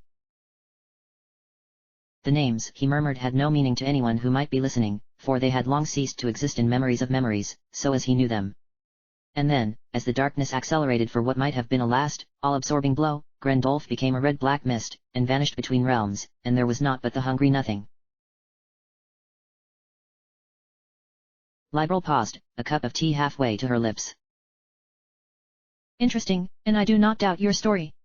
But you must understand my hesitancy, caution, and skepticism. Naturally. It is why I am entrusting you with this knowledge. Even if you choose to believe nothing of what I say to you, you shall treat it, and I with even hand. Grendolf did not drink, but she saw the way he looked at his mug. There was a longing there, and perhaps he perceived the memory of tea, what it had been like and tasted like, the texture and scent and smell. All gone to him, now, lost and forsaken. These tomes of yours, these journals. They contain notes from some of the other realms you have observed. They do. As well as other, personal notes, but I do not fear losing those, so much. Only miss them. Her teacup shattered into pages of dry parchment that reformed themselves into her favorite book on the culture of tea drinking and replaced itself into a shelf. Some found the process of using a book on tea as tea peculiar, but it was her magic and her want, such were the ways of things, after all. Well, in the spirit of justice, I shall mention that the books missing from the library here are inconsequential, one book. A book of fables. Both were silent for some time, two powerful magicians with no solution to either of their problems. It was frustrating, to say the least. For a while, both Liberal and Grendolf created the illusion of distant sound, she preferred a distant wind, he the crackle of old-fashioned fireplaces. Then, they settled on rain, and thought some more. Her eyes, always unfocused at the best of time, and admittedly a bit worn from the hassle of bookkeeping and dust-rearing, narrowed. Grendolf, what have you been doing visiting such strands in the first place? A serpentine grin spread across his stretched, unbearably red skull. Once, not so long ago, I visited a place that I considered home, though like all I tell you, you may take that with a great deal of doubt. When I arrived there, it was empty save for that darkness, and I feared consumption if I stayed more than a second. The illusion of false, distant rain grew dreadful in speed and fury, and Grendolf rose to his full height. But I grow tired of this talk. I thank you for listening, I do not know if either of us shall find what we seek. Nevertheless, luck be with you. We will meet again. His magic shone crimson red and ashen grey, and he was gone. Liberal rose and the chairs disappeared, and it was as if the conversation had never happened, placed in a shelf, where none might ever see it.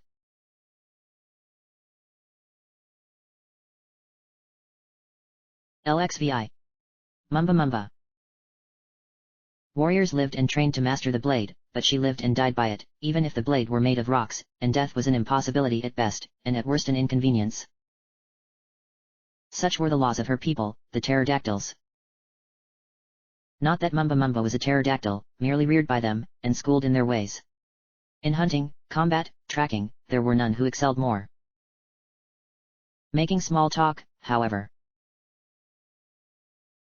I really can't believe you guys, joking about eating me. It's weird though, I've got the weirdest feeling I know the guy you're tucking into, right now, Mumba. Lucky's constant chirping was nervous, and probably should have made her feel bad. She didn't even like the awful licorice taste of this strange meat, but it was a great unkindness to a chef to not finish what they had made. She hunted, he cooked. It was fair. This wasn't fair. Her eyes watered, and she spat the meat out, apologetically, though the hard set of her eyes might have made it difficult for the unobservant to tell. Weren't joking. Thought about it after you tried to set up him and that strange girl. Not at all good advice, extremely crude. The hand gestures, unnecessary. Also crude. Mumba Mumba shook her head distastefully, and not just because the licorice taste wouldn't go away. Even though the other guy had been deeply unpleasant, this guy was bad too. Constantly reassuring them not to worry about things, encouraging them to take bets that they still ended up losing somehow. Luck was for weaklings and those who had no strength to seize victory. If only Ralph agreed, but instead, their friend found this little pink thing charming, peanut allergens and all. It was enough to make her feel more ill than even candy that tasted like no candy should taste. Oh, don't be that way. Because guess who Lucky brought to dinner, Tilda? That's right, Ralph, it's your new best friend and possible lover, Esme. Esme, who smelled very strongly of stale biscotti and craft glue, paused, horrified, glasses reflecting the dying light of the fire. Is that bad lucky?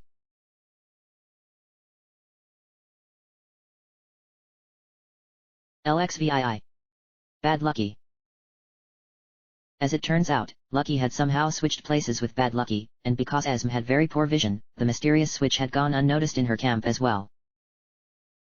Her screams of sorrow indicated, however, that despite, or perhaps because, of his tendency to hit people in places people should not be hit, Esme cared deeply for the little purple puff of pugilistic punishment, though she soon admitted that was because she really liked licorice all sorts. Mumba felt this was another reason she should be barred from entering their camp.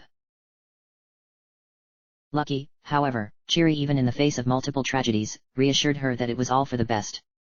She had properly met him, after all, and now they were all talking together like one big, happy family.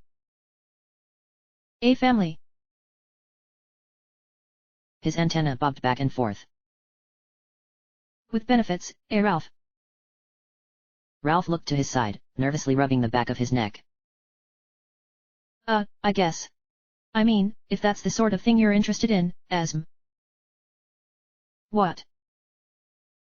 Esme, who had looked midway between consoling the roast mystery meat on the fire and trying some for its reputed licorice all sort taste, responded blankly. Then, after a slight pause. Okay. Yes. I'm okay with that. Lucky roared and jumped up on a stump, teeny tiny legs beating out a teeny tiny dance. Bam! Another perfect and lovely match, courtesy of me. Lucky. I know you two will be incredibly happy with one another. And if you aren't, don't worry. Love is blind, and I'll always help you find new people. Mumba scowled, muttered something in the screeching language of the pterodactyls, and went off to kill a dire granite beast, perhaps hoping that her return would see Lucky asleep. So, are you serious, Esme? I mean, I don't know anything about you. No, of course not. I'm just getting close to you to salvage Bad Lucky's corpse and steal what I can. Lucky smiled to himself. That's amore.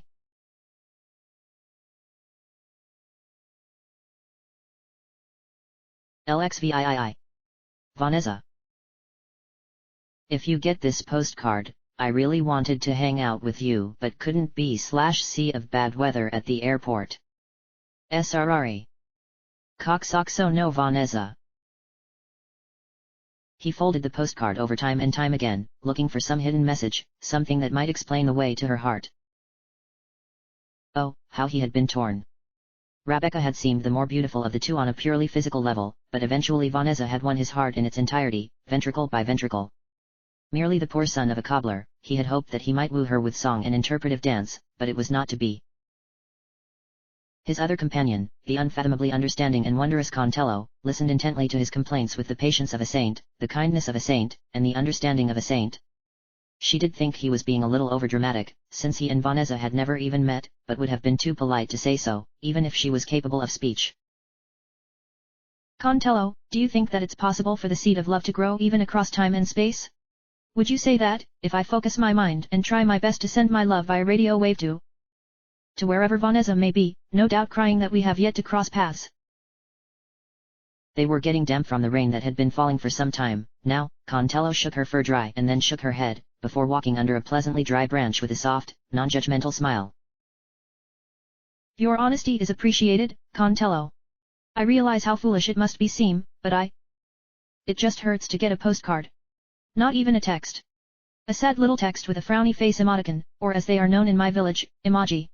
I know that some would be thrilled to get postcards with actual, handwritten messages on them, but... Contello shook her head again, loped over, and placed her face against his leg. I see. You must think I'm awfully silly, mustn't you? He swore that she was laughing as she nodded, but felt oddly unconstrained. Well, you aren't wrong. I guess, I just imagined she would be fun to spend time with. I know that's foolish, too, but... Once again, Contello nuzzled him, and he ruffled her fur in reply. Then Contello loped off, smiling, and he followed, deciding that sorrow wasn't worth getting drenched for. Besides, Contello seemed to have found something, her expression changing to one of mild puzzlement. A book? How peculiar. And, who would do such a thing? In the muddy water lay an unremarkable book of fables. The pages had been torn out viciously and scattered in the mud until they were undecipherable.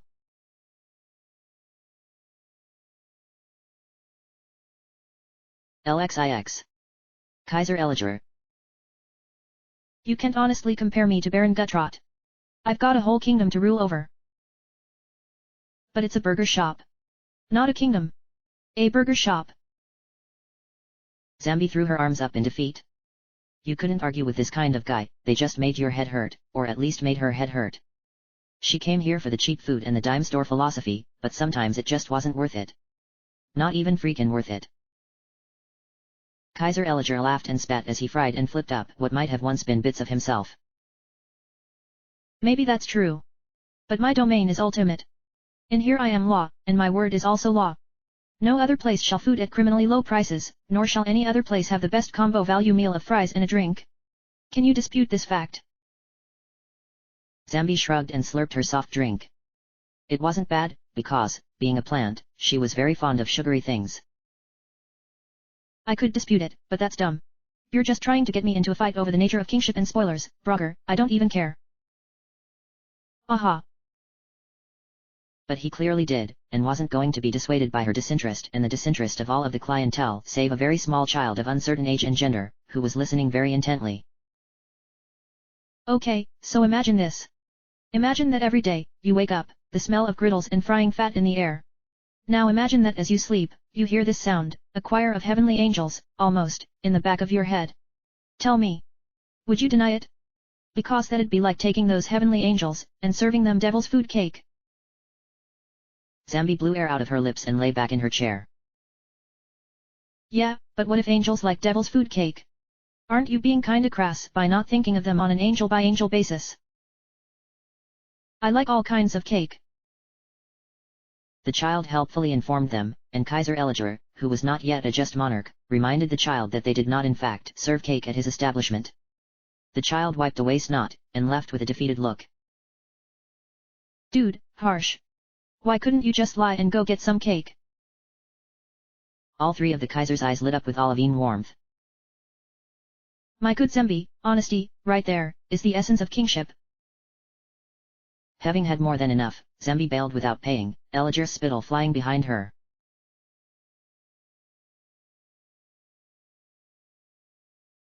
LXX.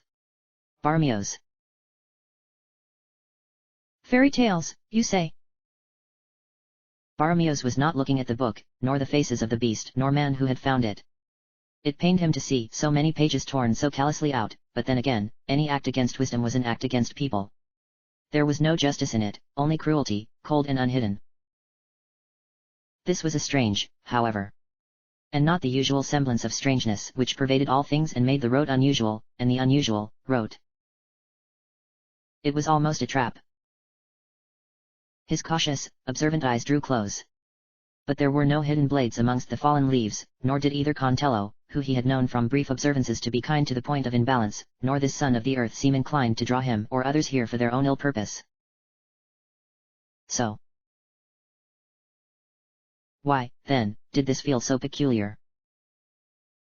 Normally, the rain was his friend, but with one glance skyward, the rain dissipated and strong sunlight dried the pages below as tenderly as any magician might.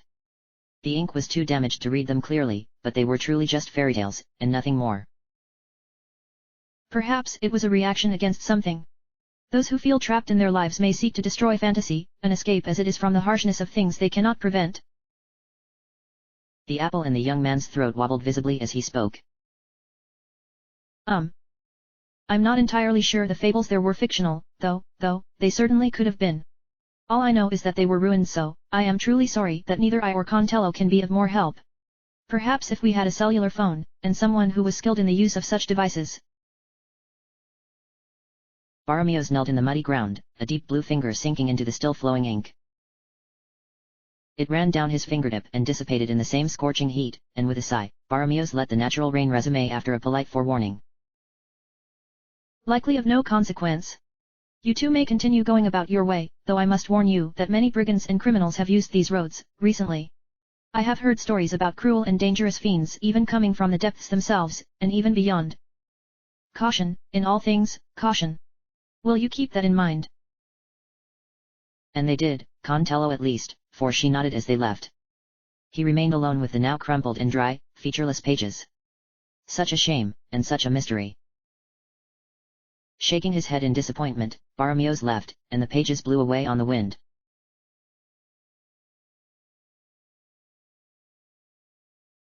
LXXI. Ninsect. He was skilled in every art that the proper ninja might be expected to have mastered.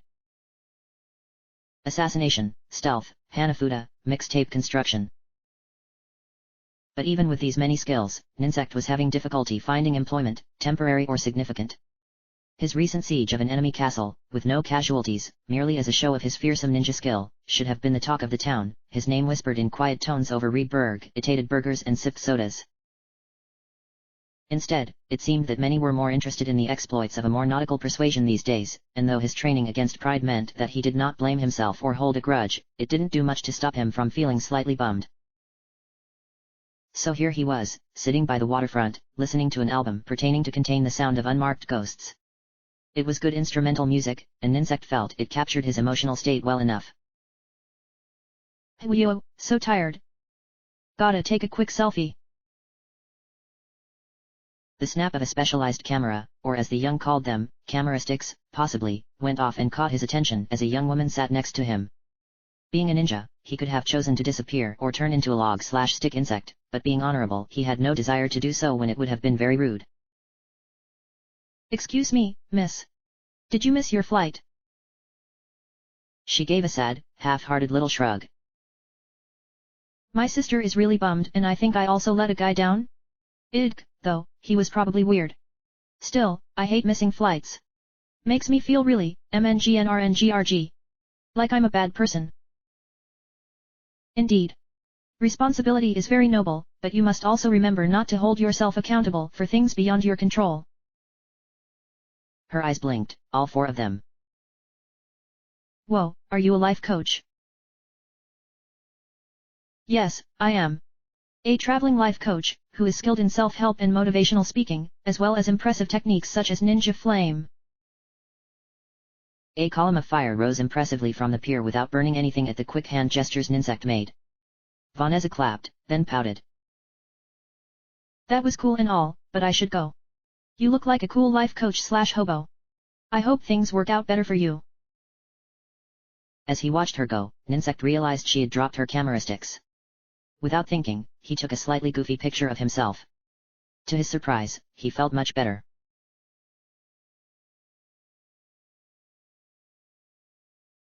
LXXII. Beetroot Jr. Selkit had waited patiently for the strange, off-purple plant to speak.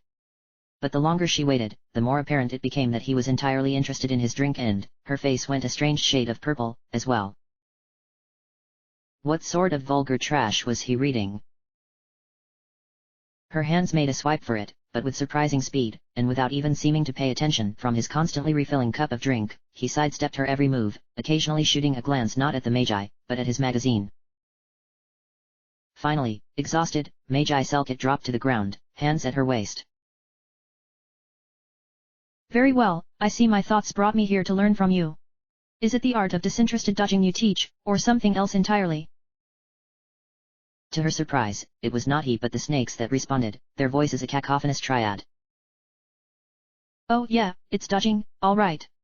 You'll become an artful dodger in no time flat. No, lady, away from this place. His power is too strong for you to beat in a fair fight.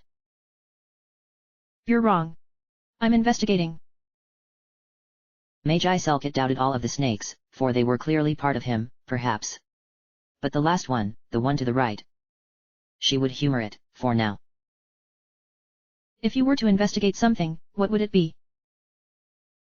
One answered the magazine, another implied her mother would be worthy of an investigation. Once again, the third said something peculiar. This place is slowly getting worse. Haven't you noticed? Nothing natural grows here, anymore. His drink having finally run out, or perhaps simply his patience, the beetroot-like plant burrowed back into the ground, beckoning her forward with a glance. After a few moments, Selkit tunneled down as well, though it was clumsy work even as a scorpion. But what she saw below was bizarre. The roots of plants, healthy plants above, had grown twisted and ashen, white as a cloud that would not bleed rain. The beetroot seemed completely unconcerned by it, and had gone back to his magazine, if, indeed, his attention had ever truly left it. Magi Selkit had seen enough, and with a murmured word of thanks, clambered out of the tunnel. The snakes breathed simultaneous sighs of relief as Beetroot Jr. retrieved the white paint from his side, chuckled quietly, and flipped the page in his magazine.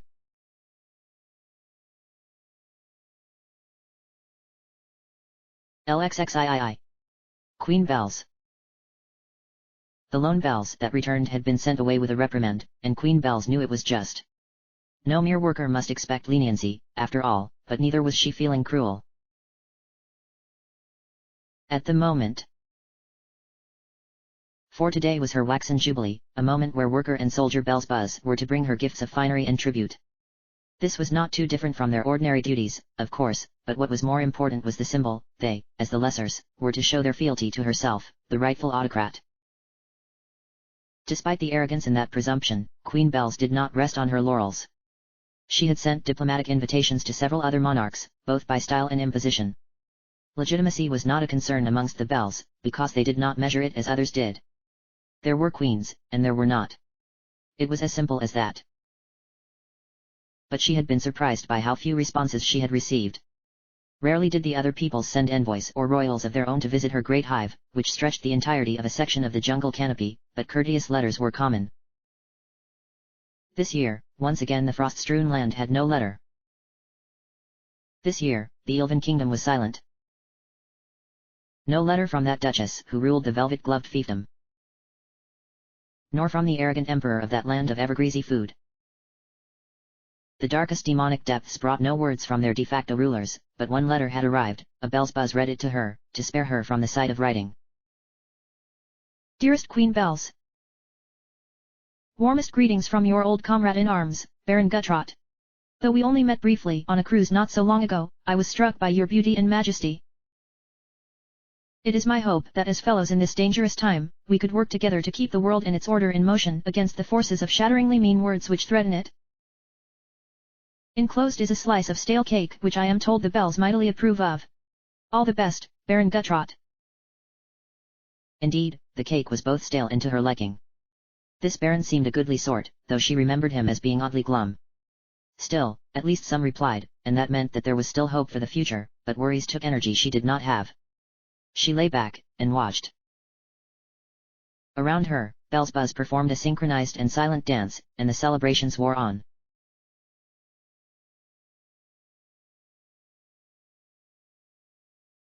LXXIV. Cragtooth. Cragtooth had visited the island every day for the last few days. Occasionally he had seen, or rather, heard, Gilligan, the old cheerbones, checking it out as well. They weren't friends, exactly. Cragtooth didn't consider many people his friends, having a rather delinquent self-image to protect. But his curiosity overcame any pretense he liked to clothe himself in, and being that they were both capable of swimming to the far depths. Despite the changes in season, the island remained the same as it had been, numb, perhaps. At first, Cragtooth had considered it a prank, but Gilligan had assured him that the legendary prankster and general rabble-rouser, Beetroot Jr. had not been seen anywhere in the vicinity, Magi Selkit having given him a long lecture on morals and decency that would probably go nowhere. But that was the thing, nothing about it changed.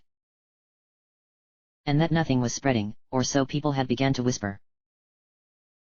They were quiet whispers, but also impossible to quell, because for every moment that seemed to be a false alarm, more and more worried reports began to flow in.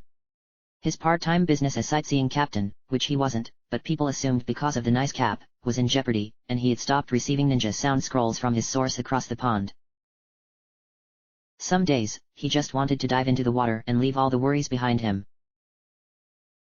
Cragtooth wasn't a hero, even at his best of times, he didn't think of himself as one. When talking to the folk who tromped all over the piers in their unseasonable sandals, their bad tempers and their loud, distracting noise, sometimes even the skeletal remnants of fish past weren't enough to make the bloodlust die down completely, and he still dreamt of it, the good old days. And sometimes, in his dreams, he swore he could hear a voice telling him that was right.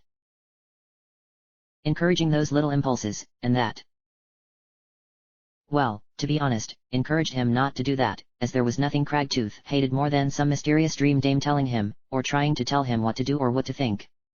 That's how trouble got started, bad trouble. And truth be told, he had been feeling pretty good about this place, until the worry set in. He had received such a nice letter from the Peppers, after all, and though he couldn't read it, Mrs. Pepper had sent her fiery servitor over to read it for him. So perhaps, even if he wasn't a hero, he'd investigate things a bit longer. And perhaps...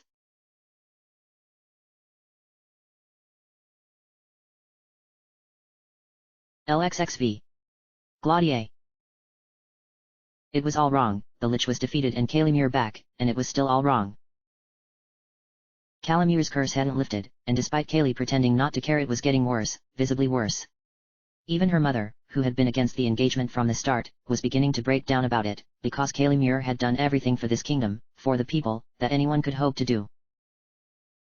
Glaudier stormed through the gardens, though her storming was decisively more cautious than most. But she could feel it, after all. Maybe everyone could, but they just wouldn't talk about it. The earth was wrong. It did not feel like it was dying, it felt like it was changing. Like the whole world was being altered, torn up and spit out, reshaped at the hand of some strange power.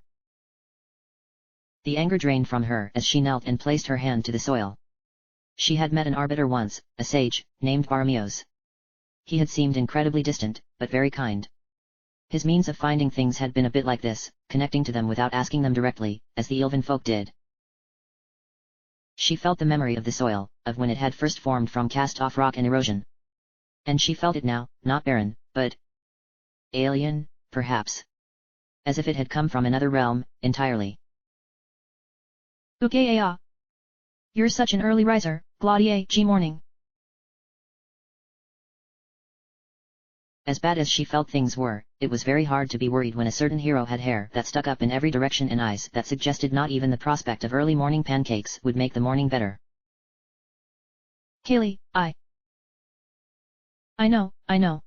Don't say anything, just bask in it. You won't get too many chances to see me at my rawest like this. They both paused, there was something awkward there, something frightening. But Glaudier knew they'd break the curse any day now, they must, after all. So she brushed it off with a sweet laugh, and placed a flower in Calimere's excessively messy hair. Breakfast was a less somber affair. Mother was gone, researching things until her eyes had receded into her head. She was more tired, but more polite to Calimere than she had been, a consequence of the new focus the Elven Kingdom had, perhaps. Not that it was all good. Father was a perennially embarrassing conversationalist, though in its own way, that was charming, and embarrassing, but Glaudier chose to focus on the positive. But it was over soon, and then Calimere was training, and she threw herself into it, so violently. It was as if she was challenging herself to prove something, to who, Glaudier could not say. She hoped it was not herself, but, she also knew confronting Kaylee about it would. Glaudier. Her mother sounded distant, but incredibly pleased with herself. She talked excitedly about things that sounded strange and frightening, tunnels, and energy, and treaties signed in private with other kingdoms and the safety of the realm in all eventualities. When she finally left, Glaudier felt drained because more than ever she knew this was wrong.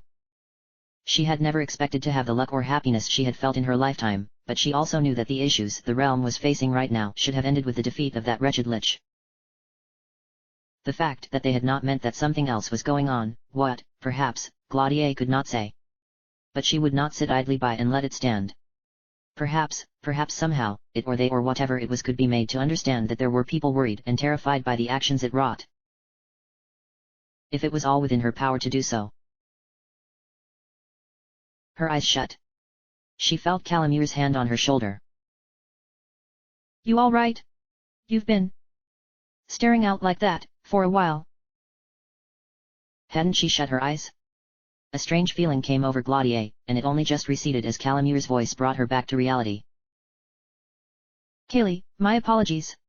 I suppose I have just been feeling awfully thoughtful as of late. You were excellent, as always. I apologize for not giving you my full attention. Wiping blood off on her shoulder, Calimere gave her a lopsided grin. Apologies registered but not accepted. You don't have to watch me hitting stuff, you know. I do like having your eyes on me, but, geez, don't make me say embarrassing stuff like that. Seriously. Are you getting enough sleep? Eating all right?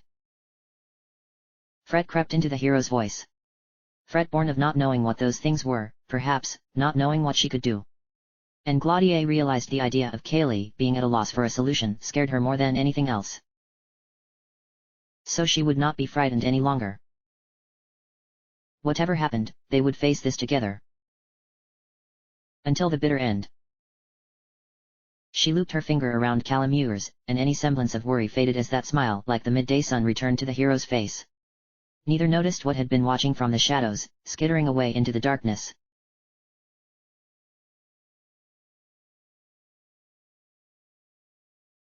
LXXVI.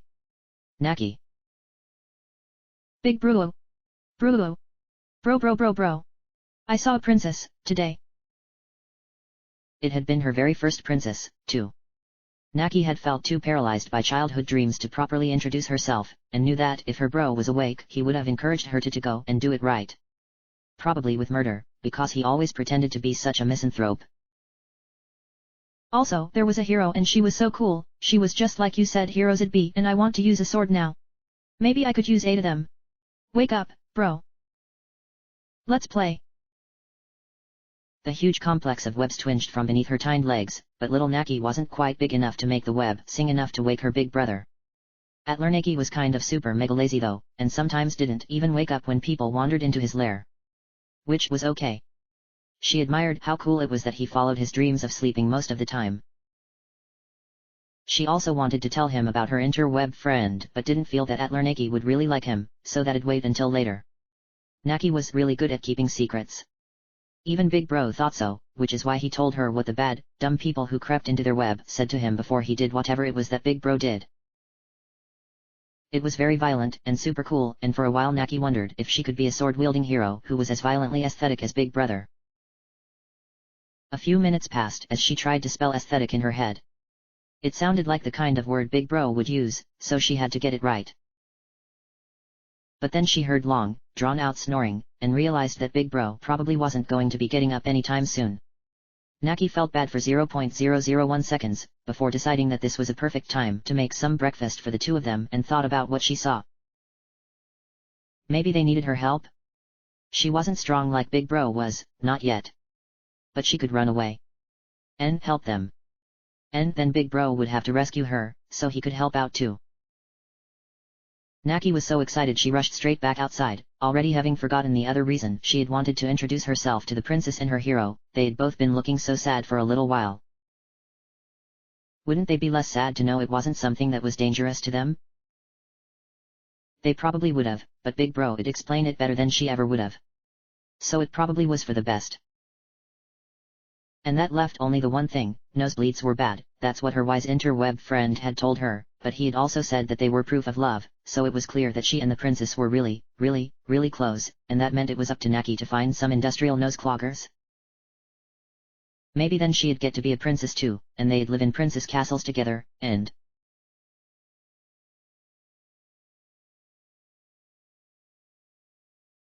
LXXVII. Yusithia. The void was quiet. It wasn't, despite the appearance, a cruel quiet. Here, there was no suffering, nor anger. Peace ruled over sorrow, and hope, even at its most silent, burnt as brightly as a candle. Shall I tell you a story? Once, there was a series of worlds, beautiful and diverse, and over these worlds was a galaxy, heralded by a string of them, surrounded by a universe. A very kind deity shaped and nurtured this universe and brought it to life. She had no plan for it nor role, she was content simply to watch over it, and help her children when she could. When they were sad, she was sad. When they grew happy, so was she. Sometimes they hurt each other, and this made her very sad, but she felt that one day, they would reach a place where they no longer wished to hurt each other. Before that day came, the universe came to an end. How, perhaps not even she knew. It was sudden, and there was no pain, but the goddess remained and howled until she realized that she was alone, with none to hear her howling. At that time, she was asked if she regretted it by a voice in the darkness, and she did not. That made the voice angry, but she had learned so much more from her creations than ever she would have learned on her own, little stories of hope and loss, names for all the stars in the sky. Pretty words that held no meaning other than to warm the hearts of others, and perhaps, just perhaps, the most wonderful cheese scones you would ever taste. As for the goddess, she does not meddle very much, anymore. But she still tries to help people a little, when she can, and when she is allowed to. But I've probably said too much, and there is not much more to say. If you would like, I would not mind if you gave your opinion of them. They might be a tad burnt.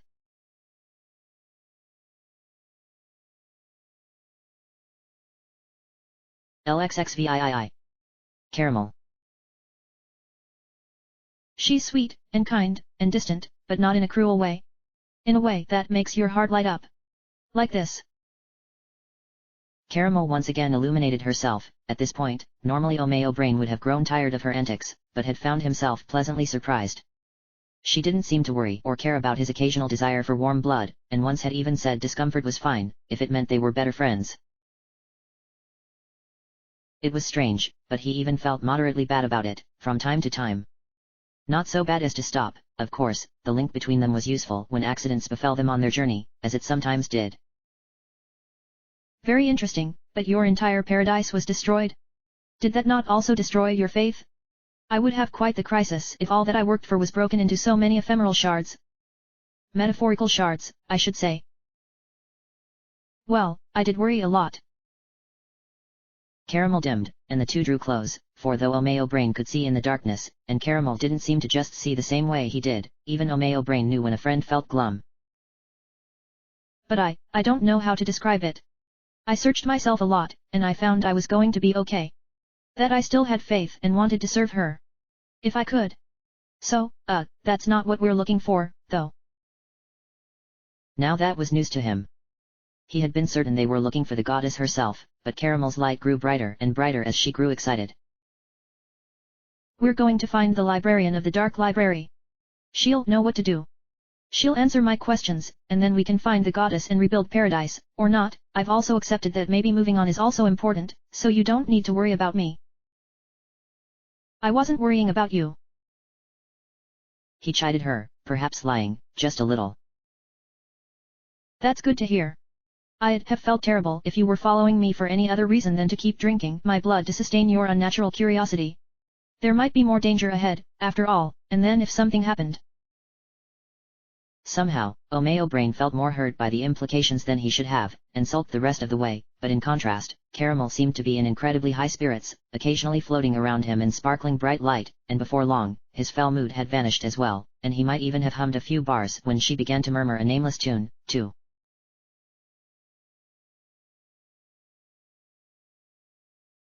LXXIX.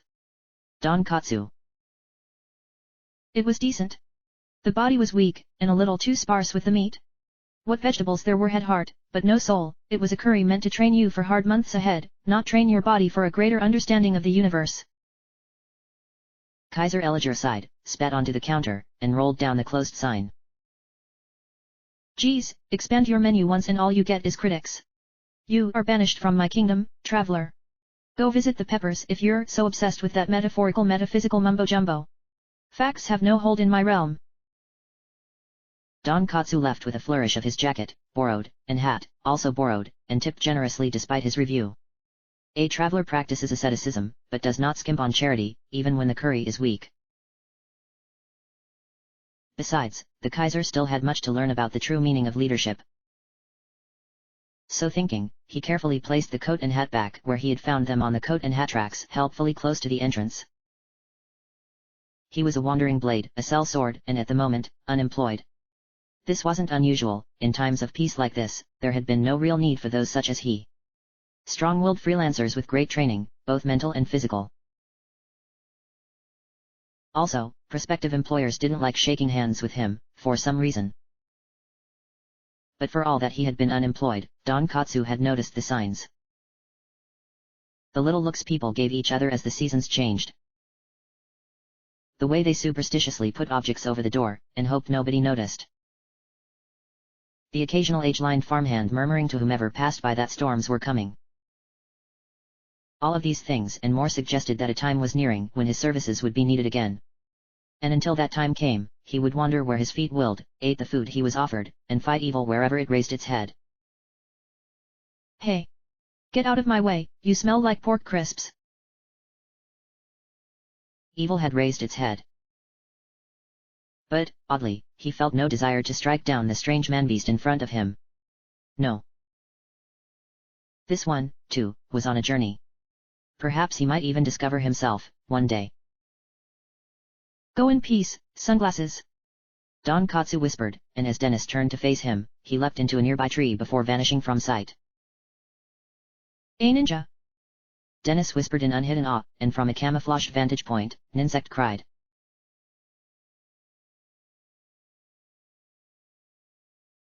LXXX. Igor. That didn't happen. Caramel shook from side to side, light twinkling merrily. A cool guy like Don Katsu wouldn't hesitate to strike down evil, and clearly that guy was moderately to chaotically evil. Possibly. But you have to remember that evil is not always as we perceive it. Many would view my very existence as, if not evil, dependent on the suffering of others. Evil then, is where you draw lines in the sand.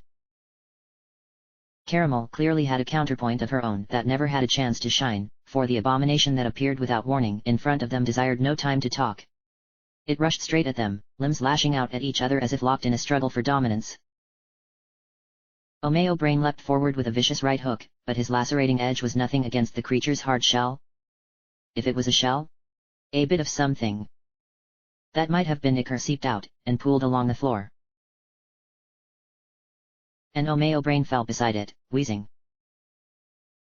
The combatant roared, all of its many tendrils and tendons and claws and horns and spikes and wings poised to turn the fallen scientist into so much cavernous paint. Stop! It wasn't a question or a command or even a plea, it simply was. Caramel shone very brightly, and then shone brightly some more. The monstrous creature stared at her, and then fell to the ground, and kept staring. And then it began to rock back and forth, and then it began to dig hurriedly. Soon, it had procured something from the ground. No, it was unmistakable. With a flourish of one mighty limb, it placed an entire roast chicken in front of Caramel, and then another in front of the still coughing Omeo Brain. Then, with one hurried, terrified look back over its shoulder, it faded back to whence it had came from. Omeo Brain slowly pulled himself to his feet, and then began to nervously gnaw at the roast chicken. What was that? No. Caramel. Thank you. I would be dead now, if not for your bright thinking. She smiled at him, but then some other thought hit him. In its biomass. Had that been part of him?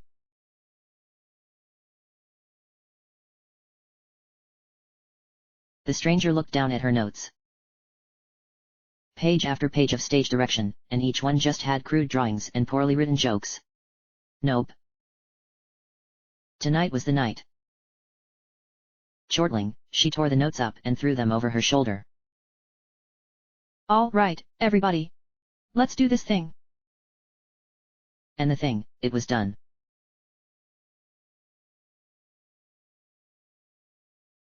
Everyone had been invited, of course, and everyone had come. The King of Diamonds had lent out his palace for the event, and although he wasn't supposed to be called the King of Diamonds right now, everyone knew whom he was. A nervous Samuel was explaining that it was just stage makeup and for funsies, but Gwendolyn was having none of it. Catering was incredible whether you favored the spiciest curries known to man or the bland meals conjured up by Ark Mateo. Ruslana found it impossible to stop eating the mysterious tortilla chips though, and had the distinct impression that everyone was avoiding her for it. Well, manners be damned.